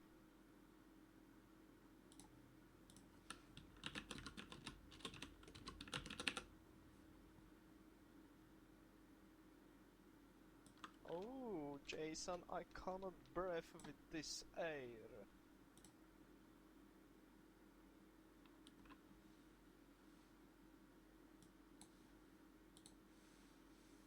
So there it is, boys. We're up to 227 Jason, subs. I cannot breathe with this air. Holy shit, we just gone up by like 2 more though. Jamie TF, you just madman just won't stop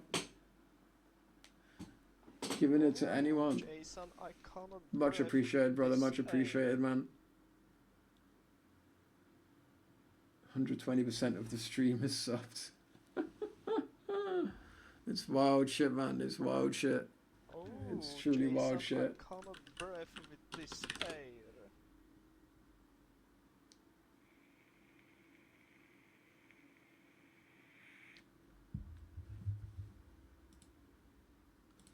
Oh, Jason, I cannot breathe with this air.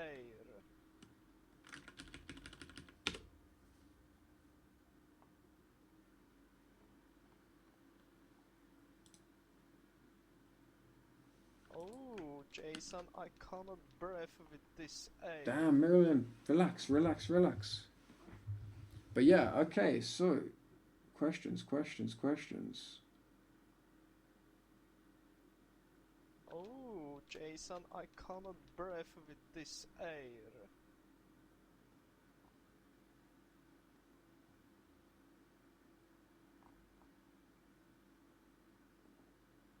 There's also a world where you can unknowingly punish yourself as the winning team. If not familiar with rule set, you win 2-1 in the normal 30-minute timer, but when it goes to get to the 3 rounds part of the game, which is very winnable for the team that just won that round. If a team has just capped and had waited 5 more seconds, they would have insta-won.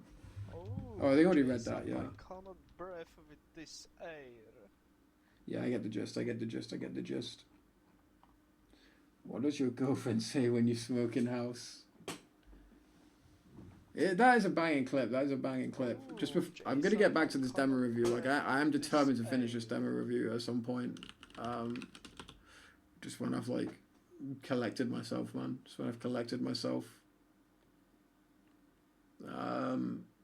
Oh, Jason, I cannot breathe with this air.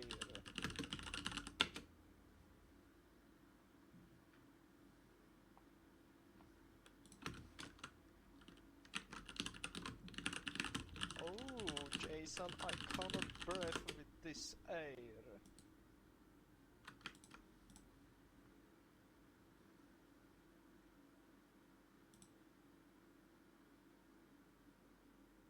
Oh, Jason, I cannot breathe with this air.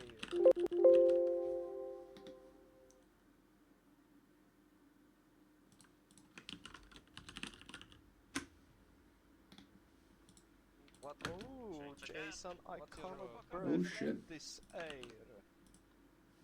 I just want to add. How do you do? What is the command like? Is it like adcom? How do you do it? Like adcom. Oh, Jason, I cannot breathe with this air. Someone put in a chat for me like how how to add a command.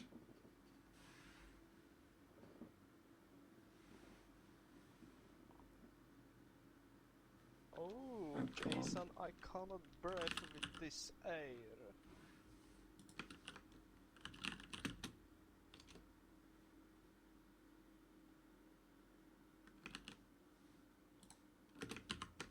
Oh, Jason, I cannot breathe with this air.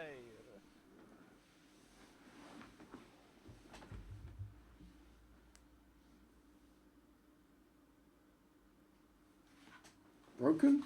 Why is this shit broken? Jason, I cannot What did I do breathe wrong? with this air. Bamzilla, fix it. Fix it, pal.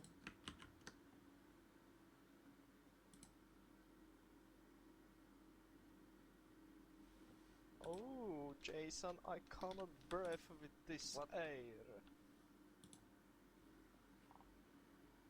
I don't know why it didn't work. Man. Oh, Jason, I cannot breathe with this air. Apparently, I just can't do it. I swear Pam typed the exact same thing that I typed.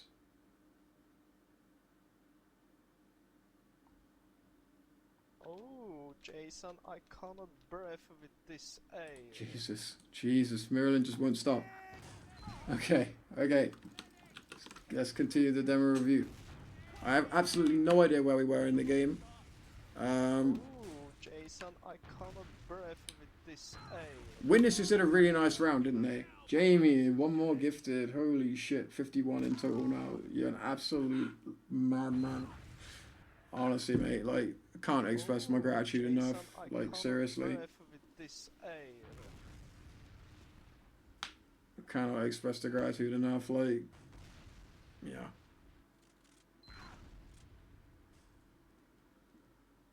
Oh, Jason, I cannot breathe with this air. So yeah, Artis finally gets to mid after a long time of trying. I think on the last round, like Witness had a really, really strong round. But we're still seeing the scenario where both meds Oh, are going Jason, I cannot balcony. breathe with this air. Merlin is in my ear constantly. And things are happening on the mid. Honestly, I'm struggling to concentrate. Like, I'm a little overwhelmed at the moment. Jason, I cannot breathe with this air. But yeah, so I'm just gonna say, like, I'm still not 100% sold on why both meds are going bulk every single mid. Control point is being captured. Oh, Jason, I cannot breathe with this air.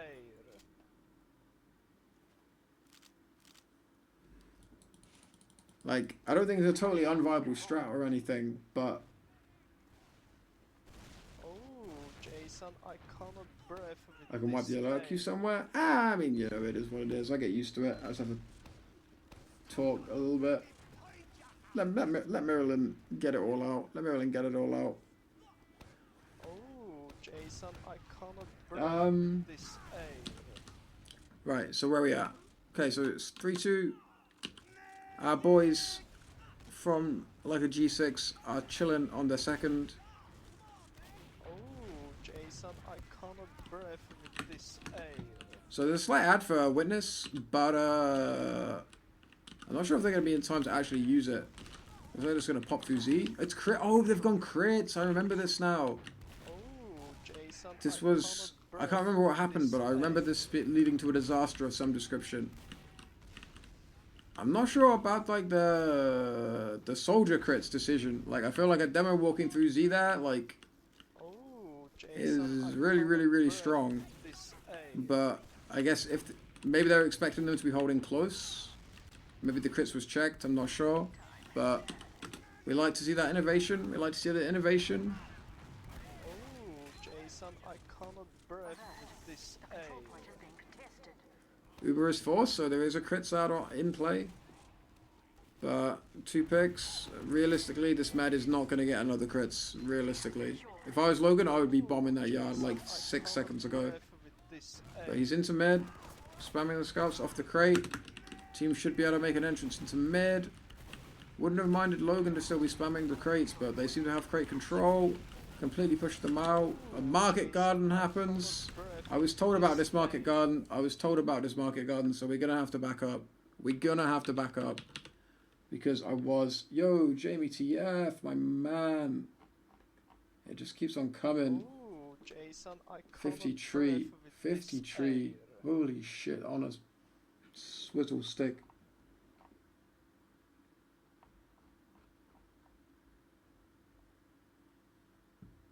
Oh, not crit, it's Oh, fake. Jason, I cannot breathe with this air.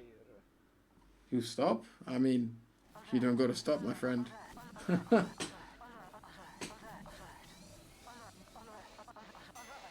You go as long as you like, my brother. You go as long as you like.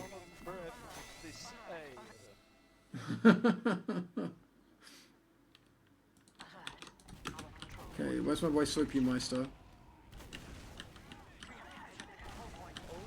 So maybe this wasn't the one I was told about, but I was told there was a market gardener that I absolutely had to catch. Jesus, that's just the saddest market guard kill I've ever fucking seen in my life.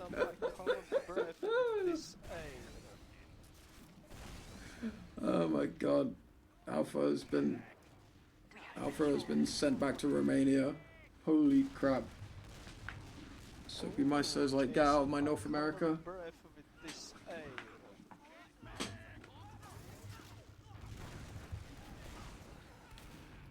Yeah, I remember when Alpha was like super active in the EU scene. Like, even though he was like living in Canada already, or was it America? I think it was Canada. Even though he was living in Canada, he was like super active in the EU scene like for a long time. Not just when he showed up at land to cover for Shadowburn that one time, but just in general. But yeah, back to the game. No, it wasn't even a crit, mate. He just slapped him in the face with a shovel. You don't see it every day. I just missed a huge exchange, and I'm losing the thread. I'm not gonna lie, I'm losing the thread. I don't know how many hours I've been here at this point, but I think it might be starting to take its toll. But I'm determined that we get through the rest of this properly. I'm determined that we get through the rest of this properly. Jason, I cannot breathe with this air. Dude, I've been here 7 hours. Have I eaten? No, I haven't eaten. Yeah, that'll be something I have to figure out after the stream. Yeah, I drink a lot though, like, but I don't eat that much these days.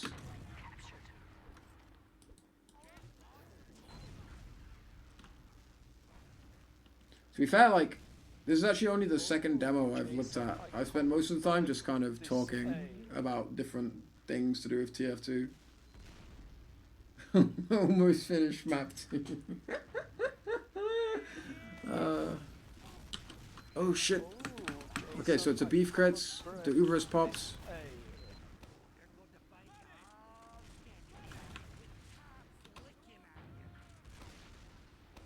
Looking good with that hipster cam? Is it a hipster cam? What makes it a hipster cam? Like, I did add some like stuff to make it try to look not trash, but yeah. Oh dude, Logan is putting out so much damage. I'm not sure where the other frags came from, but Logan just completely shut everything down. God damn. I didn't know who he was, but I know now. And I mean, this is just grand momentum. Like, don't stack, just go. Like, go for the force already.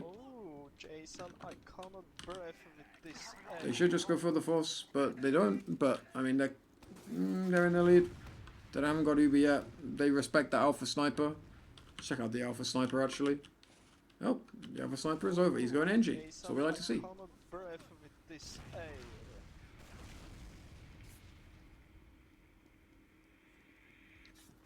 It's got the movie orange and blue tint to it. Yeah, like the orange tint is like just webcam settings being crazy, and the blue tint is like a LUT thing I put on it to try and make it look less awful than a generic webcam. But yeah, I'm not sure how successful it is. Okay, so even Ubers, 2 minutes 30 on the clock and they're just going straight in? Or is this just like spam for a sec? They killed the gun? This is very free right now. They're just being allowed to walk in. No tank classes. Uber is not popped by Logai. Where is he? Logai is in Rocket Room with crits. Okay, this is something special. Are they going to use it in time? They are not. This is an absolute tragedy. What the fuck did I just watch? Huh. Huh. Oh, Jason, I cannot breathe with this air.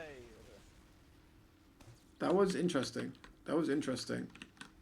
Like, I know we've been here 7 hours, boys, but angles and non-binaries and everything in between. But oh, Jason, I cannot. I'm gonna go back and check this.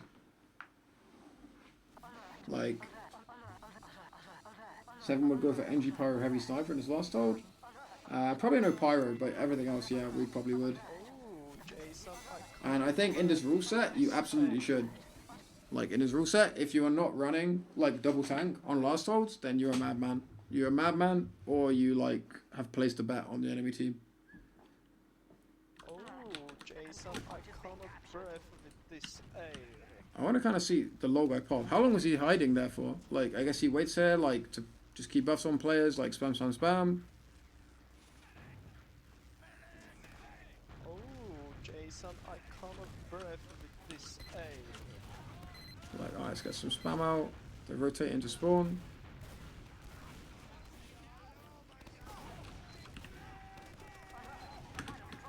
Oh shit, mate. Jason, I cannot Like, breathe with I'm not sure if, like, I like the idea. Like, the idea is actually pretty cool. I'm not gonna lie.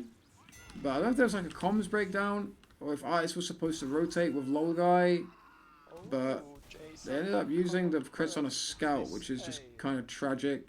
Like, if Lol Guy could have just busted out a spawn with a crit sticky, maybe there could have been something to this. But yeah.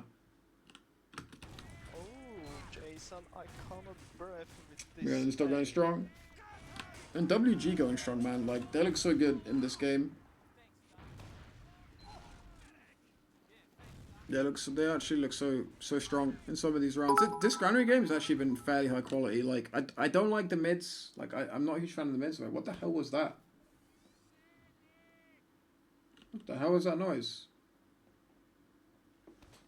Oh, Jason, I cannot breathe with this air.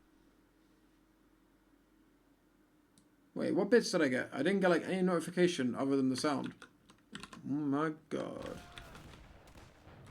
Yeah, I got like no notification other than the sound. I cannot breathe with this air. So whoever sent the bits, Jamie, thanks for the 1500 bits, bro. For some reason, it is not showing up in any of my like alert sections. I just got the sound effect.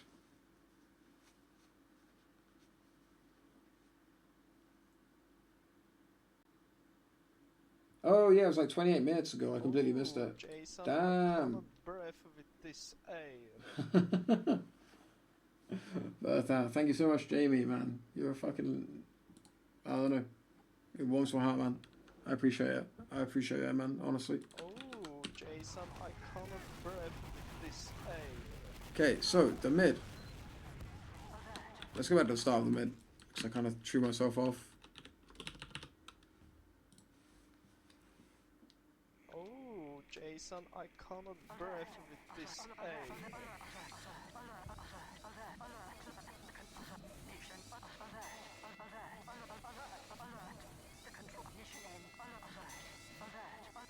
Oh, Jason, I cannot breathe with this air. Okay, so Logan goes with the lower left. I'm not sure if it's intentional. He's incredibly weak.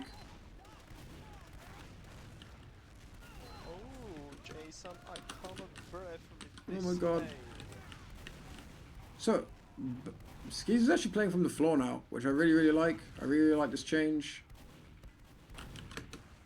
Logan is vibing. Gets an arrow in the nick of time. I don't know. This looks way more like the grand mid that like I expect, and this is probably the cleanest mid win that I've seen. I mean, I guess the fact that it's a massive change. Forgive me, but I'm gonna go back again just because I really had a crap camera angle. I'm still kind of getting my bearings. Like, you guys will have to bear with me for like a few days while I remember how to use the TF2 demo system. It's also quite hard because I'm not super familiar with the teams, so like I don't have like that instant instinct like this key is this player, you know what I mean? Like I would have, you know, if I was watching two teams that I knew like really well.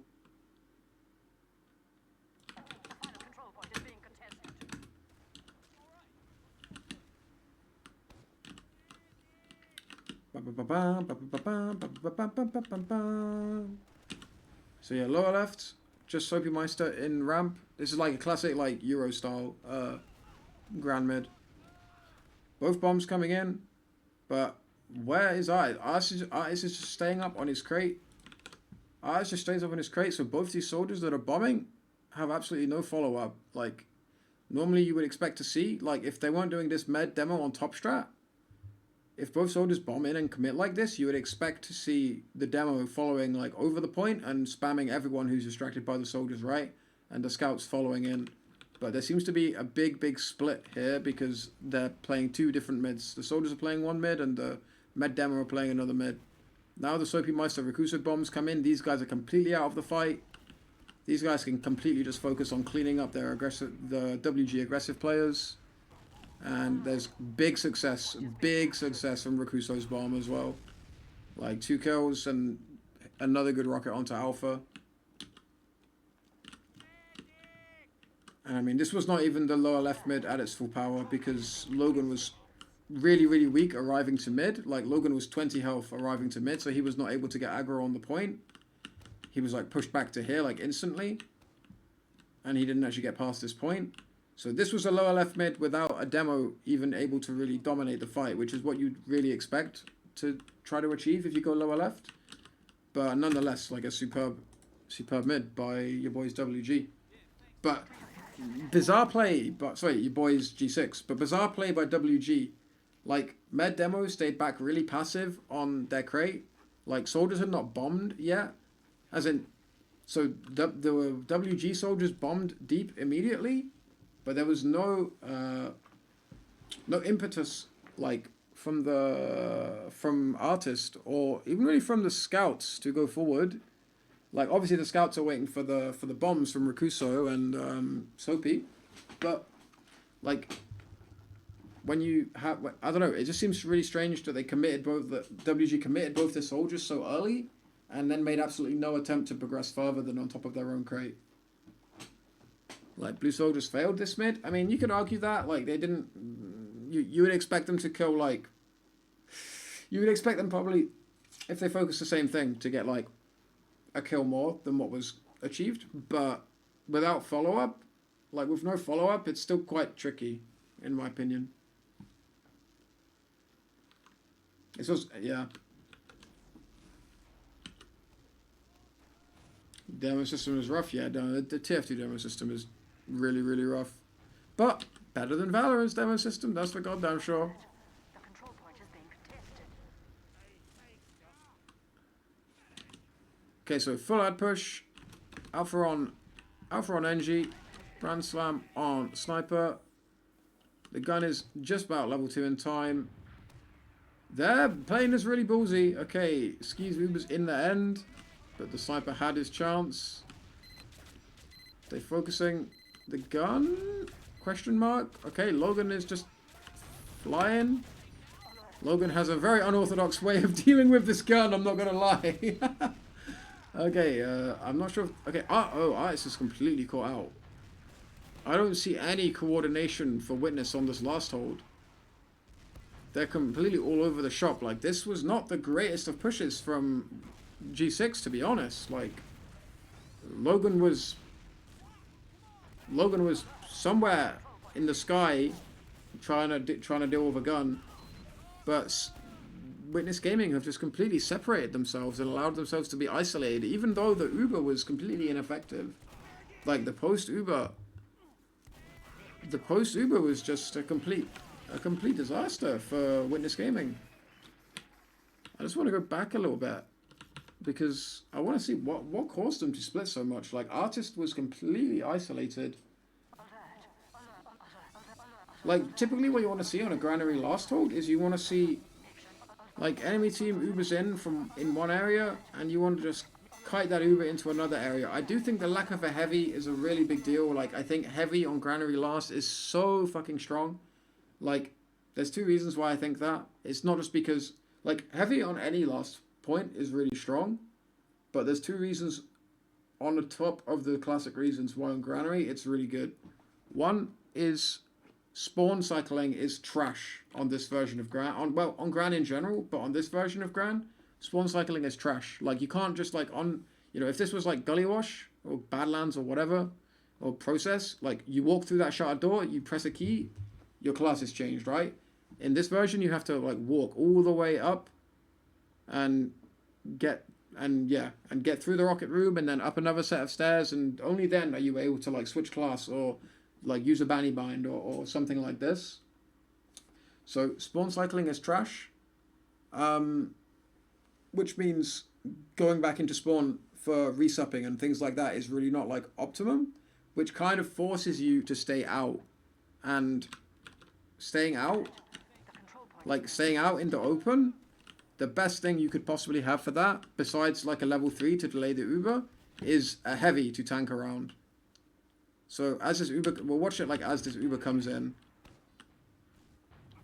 Alert. The control point is being contested.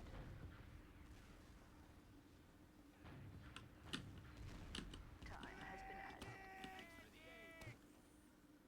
So the Uber comes in really slow. There is a sniper, like, They find the sniper eventually and pop.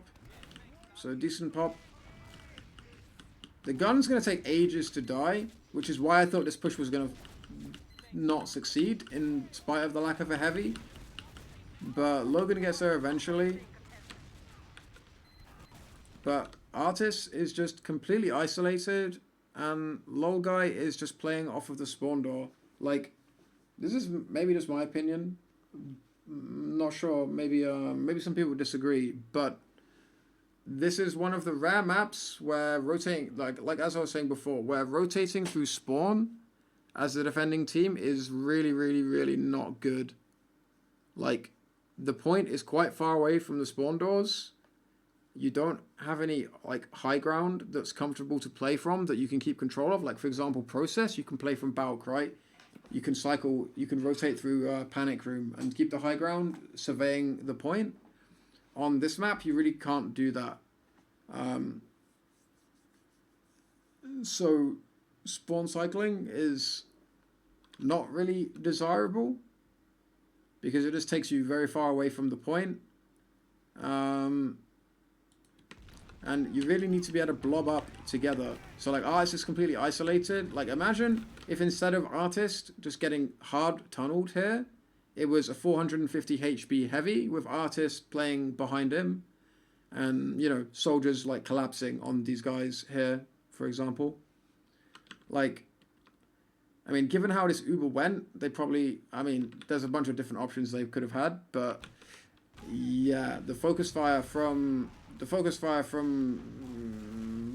G6 is probably lacking here because I should have died 10 times quicker than he died. It took so long to kill him and he was completely and utterly isolated. The health is really, really poor for everyone, to be fair, in this 4v3. Bot mode is playing the point. Split focus again, like bot mode plays the point, but yeah, it works out in the end. It works out in the end. Oh wait, and that's the game. That's the game. But yeah, like, I don't know, the lack of a heavy is just... The lack of a heavy is brutal on this last hold, man. Like I said, spawn cycling is just not good. Like, okay, you can rotate through Rocket Room, but even then, it's a long rotation. Wait a minute, I'm just gonna go to like a random point so I can zoom around the map.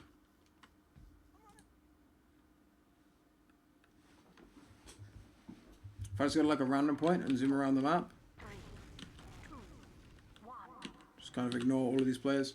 So like, okay, you can come into spawn and like rotate like across spawn, but even then it's like long, right? Like it's quite a long rotate.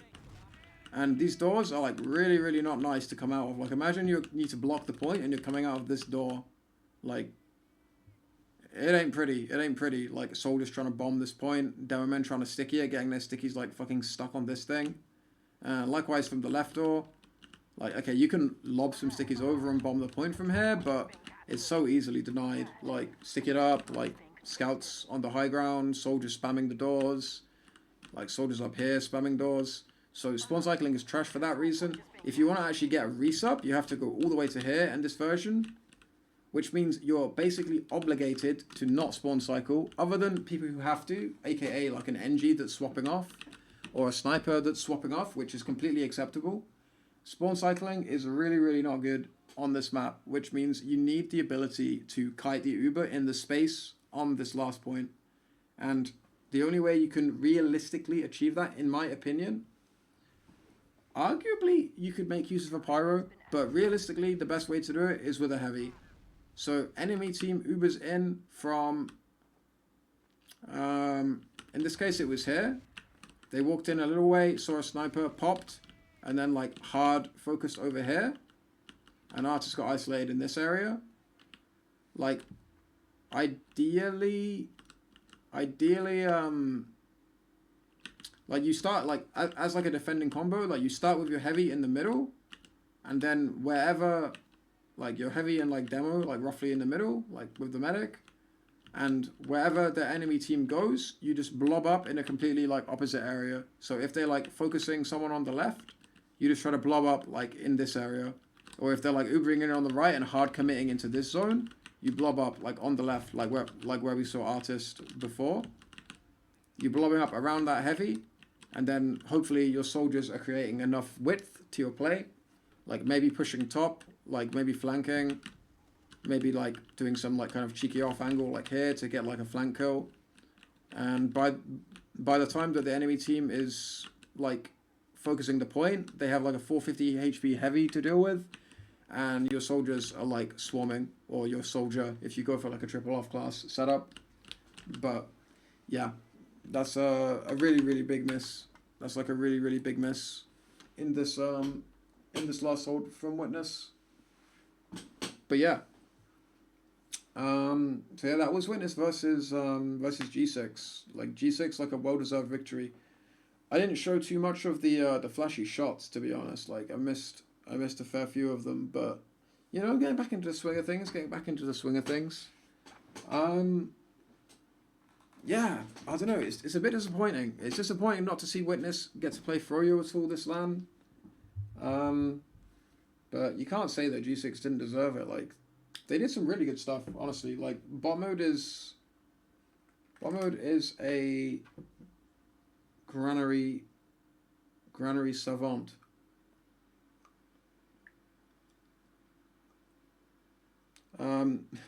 Concise 7-hour demo review? Yeah, no problem, guys, no problem. I mean, you know, I'm reviewing demos, but I don't know. I like to think that I'm some kind of a streamer or something, you know. Yeah. What was I gonna say?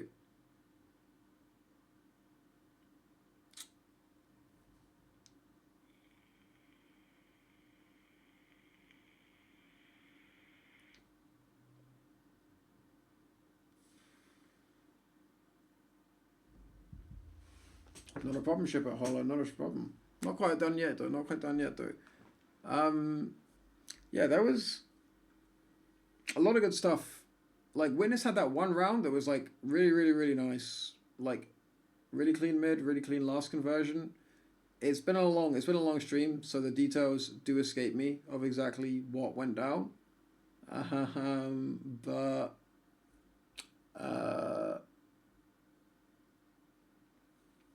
But yeah, the last holds.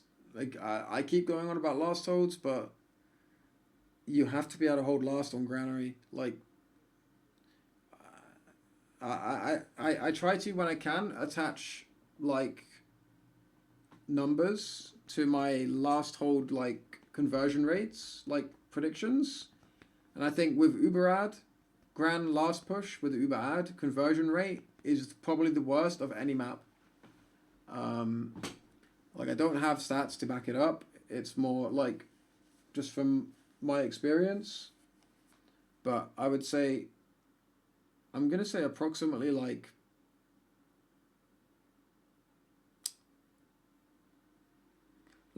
I'm talking like 6v6 like pushes, not like momentum pushes where like half the team is out of position and weak, or not even 6 guys alive, you know what I mean? But like, say like you wipe them on mid, everyone respawns, you get your defensive setup. Like, the conversion rate for Grand Last is really, really, really, really bad for the attackers. Like, obviously it's still like probably plus 50% because you have Uber and they don't. But it might not even be plus 50% depending on what like skill range you were to like isolate. Yeah, I think Gentleman John did do some stats like that, News.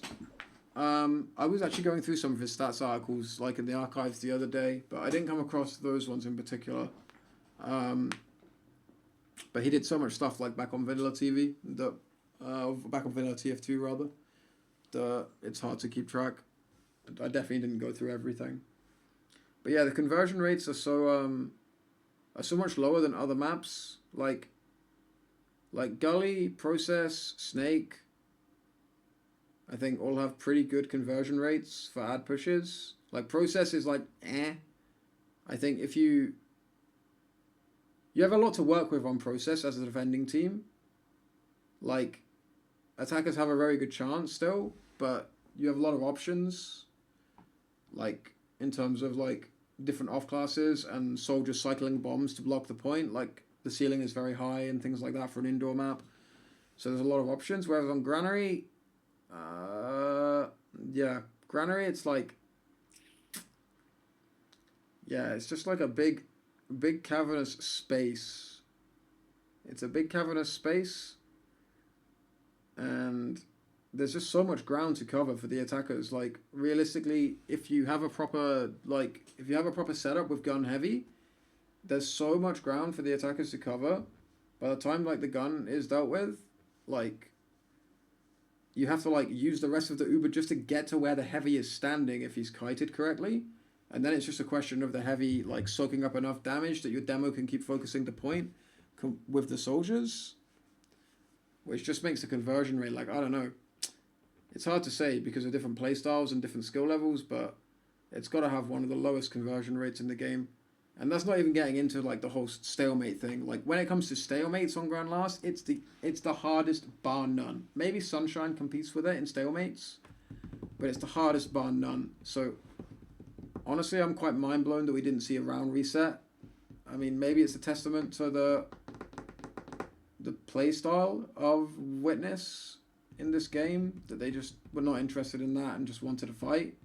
Like, I don't think that's particularly smart in terms of trying to win, but I mean, you know, you can respect it. You can respect the fight that they had in them, even if they weren't at their best, which I'm told they weren't. I haven't seen them play before because I've been away, but I'm told that this was not Winners at their best, and that maybe, you know, maybe it's like first LAN vibes, maybe, I don't know, you know, it could be anything with LAN. That's the thing. It could just be first LAN vibes, or it could be something specific about the LAN itself. You know, like for example, like they don't have Yite anymore. Like Yite has some personal problems or something like that, I'm told. So he's a big miss for them. Obviously, Alpha doing like a admirable job, but they're just very, very different types of players. At least from my experience, like Yite is far more of like this like sort of team oriented scout, whereas Alpha likes to make plays and, you know, pull off some crazy shit. So yeah, I don't feel like we saw Witness at their best, but yeah, from a strategic point of view, I wasn't best pleased, shall we say, with their approach to the last holds. Just with the rule set as well. Like without the rule set, we could be having a different conversation, because it makes everything very different. Yeah, Alpha 6K on Perilous was like pretty good, not gonna lie. I enjoyed that. But yeah, G6 did a great job though. They did do a great job. Like, really impressed by Logan. Like, Rakuso, like, bot mode is just an absolute machine, but I knew that going in already. Whereas, okay, I've seen Rakuso play like years ago, and I knew he was decent. Like, I knew Rakuso was decent kind of like several years ago. But Rakuso like looked really, really good in some of these games. And like these new guys that I've like literally never heard of, like Logan and Soapy, like, yeah, they've had some really nice moments. But it was scrappy. Like, particularly Process, like in this game, it was very scrappy. But honestly, thoroughly enjoyable. Like with the cheat feed on the stream, some like I'd be tempted maybe tomorrow, like when I do the grand final, I might be tempted to maybe do a VOD review of one of the maps, because okay, demos are cool and stuff, but the games were not like super duper close. Like, so I might do a VOD review of Viaduct from the grand final rather than a demo review, assuming that I have permission. But I'm not sure actually if I need permission or not, like, to do a VOD review, like to stream someone else's VOD on Twitch. Like, I see people do it all the time. I don't know if you have to get permission for that shit or not, but it might be better to do a VOD review, because the cameramen did an absolutely amazing job of catching some incredible like incredible like DM work. So I think it might be a more entertaining watch, given like the game, like the Viaduct game was pure aggression. Like obviously Viaduct is a fast-paced map anyway, but this was like another level. Like G6 had no intention of showing like any respect to Froyo, to the point that they were just fighting them no matter what, no matter where.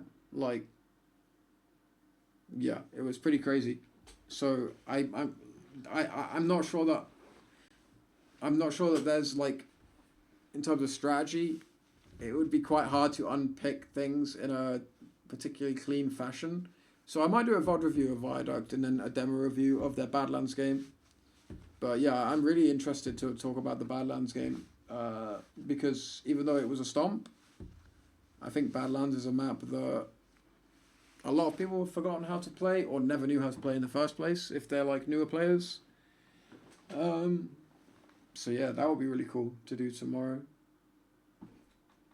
Winners could have got rolled too in the grand final. I mean, if they played like they played in this game, then yeah, they would have gotten rolled as well. I mean,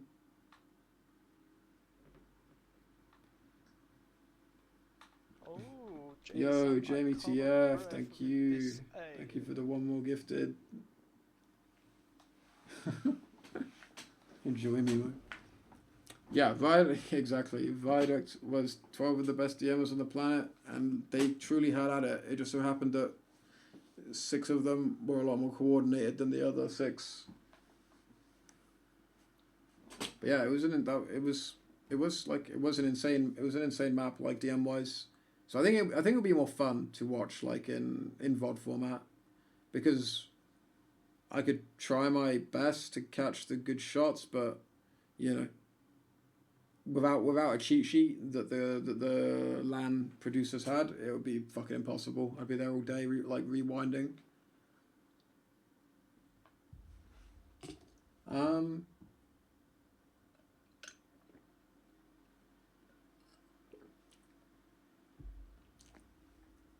But yeah, like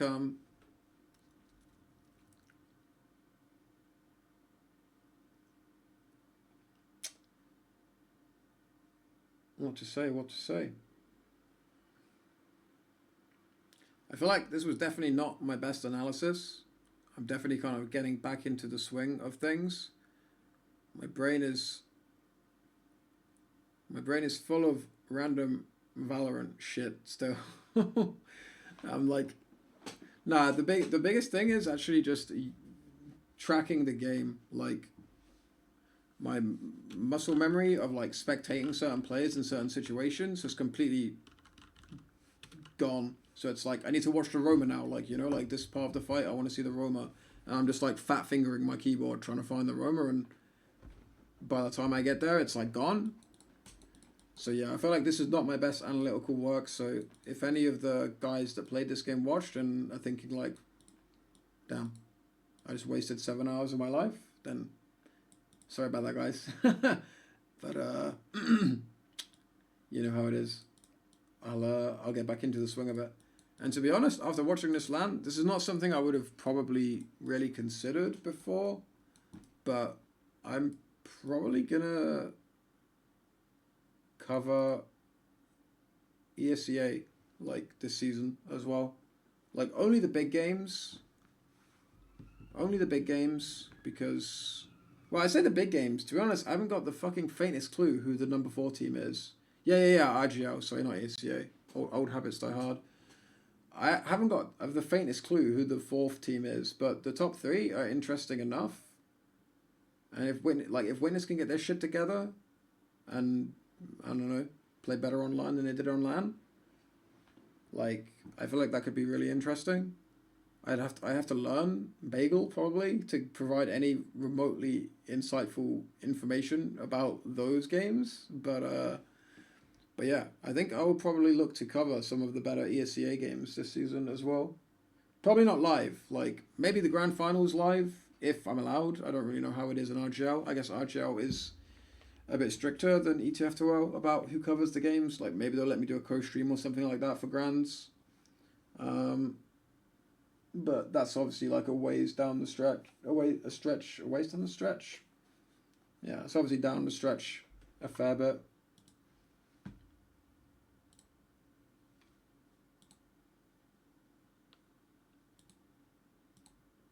But yeah, that's definitely something that I'm interested in doing, like, to be sure.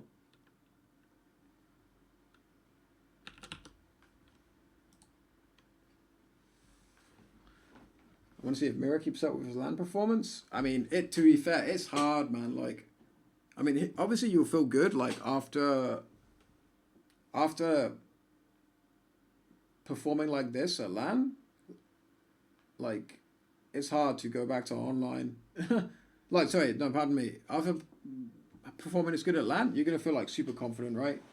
But it's kind of hard going back to, like, 40 ping projectiles after 5 ping projectiles. They won't give out SD if they don't want you to cast it. Yeah, like, no, I for RGL, like, because I know, like, I'm not flaming ETF2L here, but ETF2L don't give a shit, right? Like, TFTV cast their games, but ETF2L don't get anything out of their games being casted. Like, TFTV do it, like, for free, like, as volunteers, and any proceeds from the stream, TFTV take, like, you know, ETF2L just lets anyone cover any game, right? But I'm pretty sure RGL is run more as, like, a holistic kind of thing, so they probably want to cover their own games, which is why I say I'd probably ask for, like, co-streaming rights, like, rather than them giving me the STV and me providing a completely competing cast. Like, maybe they'd give me some, like, co-streaming rights, and I can just restream their stream, you know, with, like, with their sponsors and their adverts, like, on my stream, you know, that kind of thing. But that's a conversation for way further down the line. In the meantime, it will just be, yeah, watching demos in the daytime. But I mean, if they'd be willing to give me the STV, I would take it. But yeah, but like, who is like the 4th best team in NA? Because I didn't bother looking up anything about NA other than the teams that were, like, at this LAN, or at least the teams that were, like, looking good at this LAN, which was G6, Witness, and Froyo. Afford like an actual team, like the team that played at this LAN. Yeah, I was gonna say I didn't see Ford in RGL. Mal, who's on Mal? Like, I haven't actually, like, looked that much into it. Give me the scoop, gang. Give me the scoop. Who's on Mal? Can they compete with, like, G6 and Witness, or?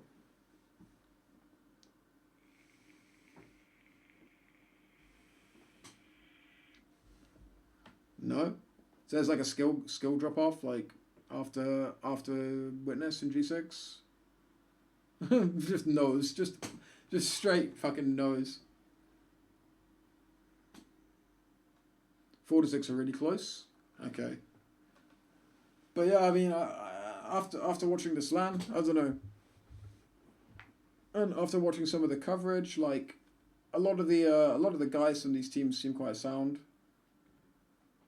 Also, something, I didn't watch any of these games on my stream because they were not interesting games, but a demo man called Bumbo was absolutely farming in some of the group stage matches.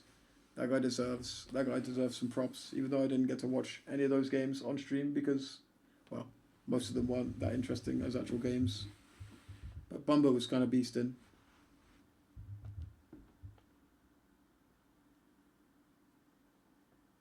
Yeah, AG Bumbo. Is Bumbo like a invite player, or, like, it was kind of hard to tell in groups. Like, I had no idea what the skill, like, level was of the teams I was watching. Like, as in, like, relative to the rest of the scene. High advanced? Okay. So high div 1, yeah, that makes sense. Yeah, he was beasting. He was beasting for like an IM player then, or like a, what was it called, advanced? He was beasting for an advanced player.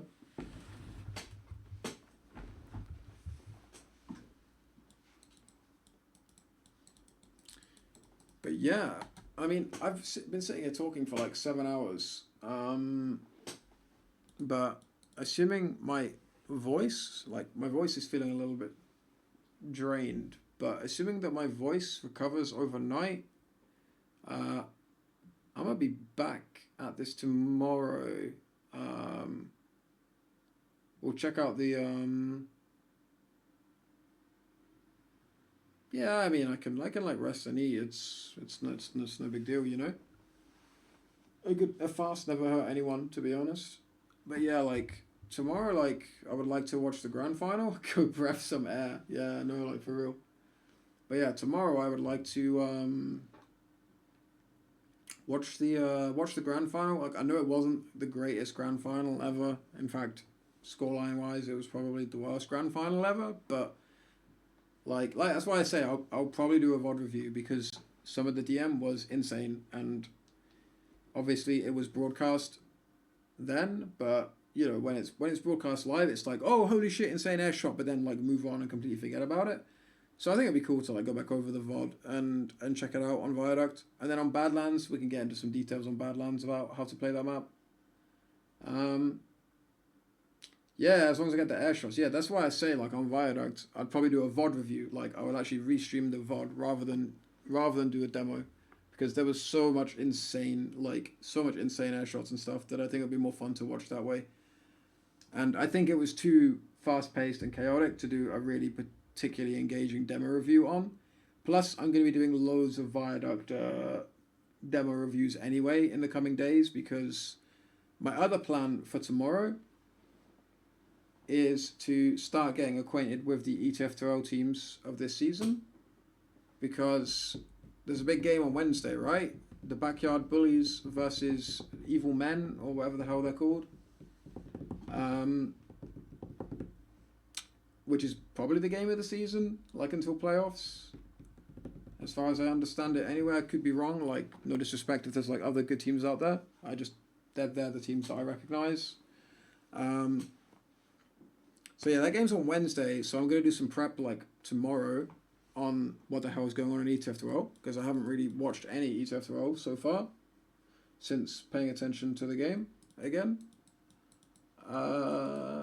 And I believe one of the maps in that match is going to be Viaduct.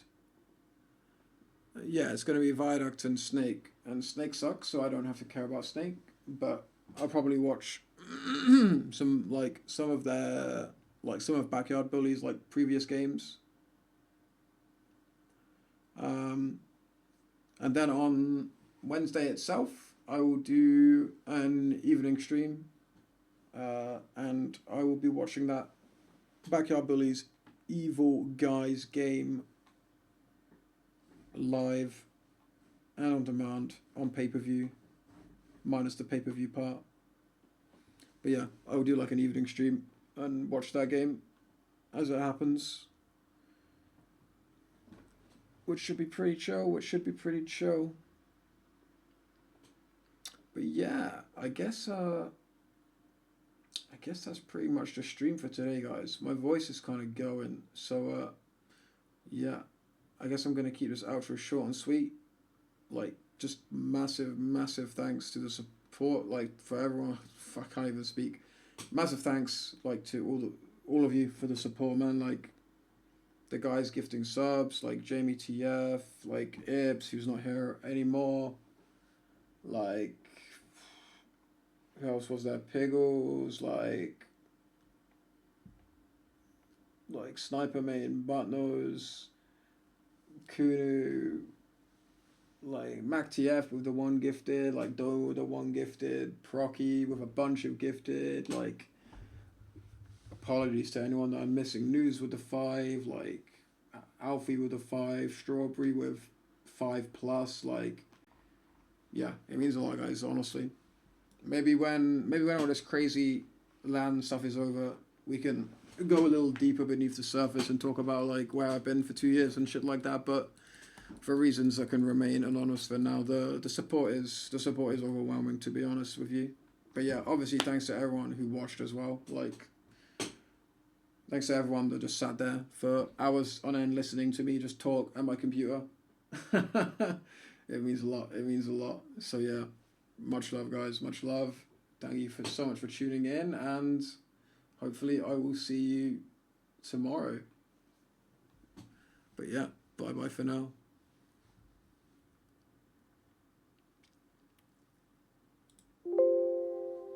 Wait, News, you were here from the start? You're a fucking madman. Peace, guys.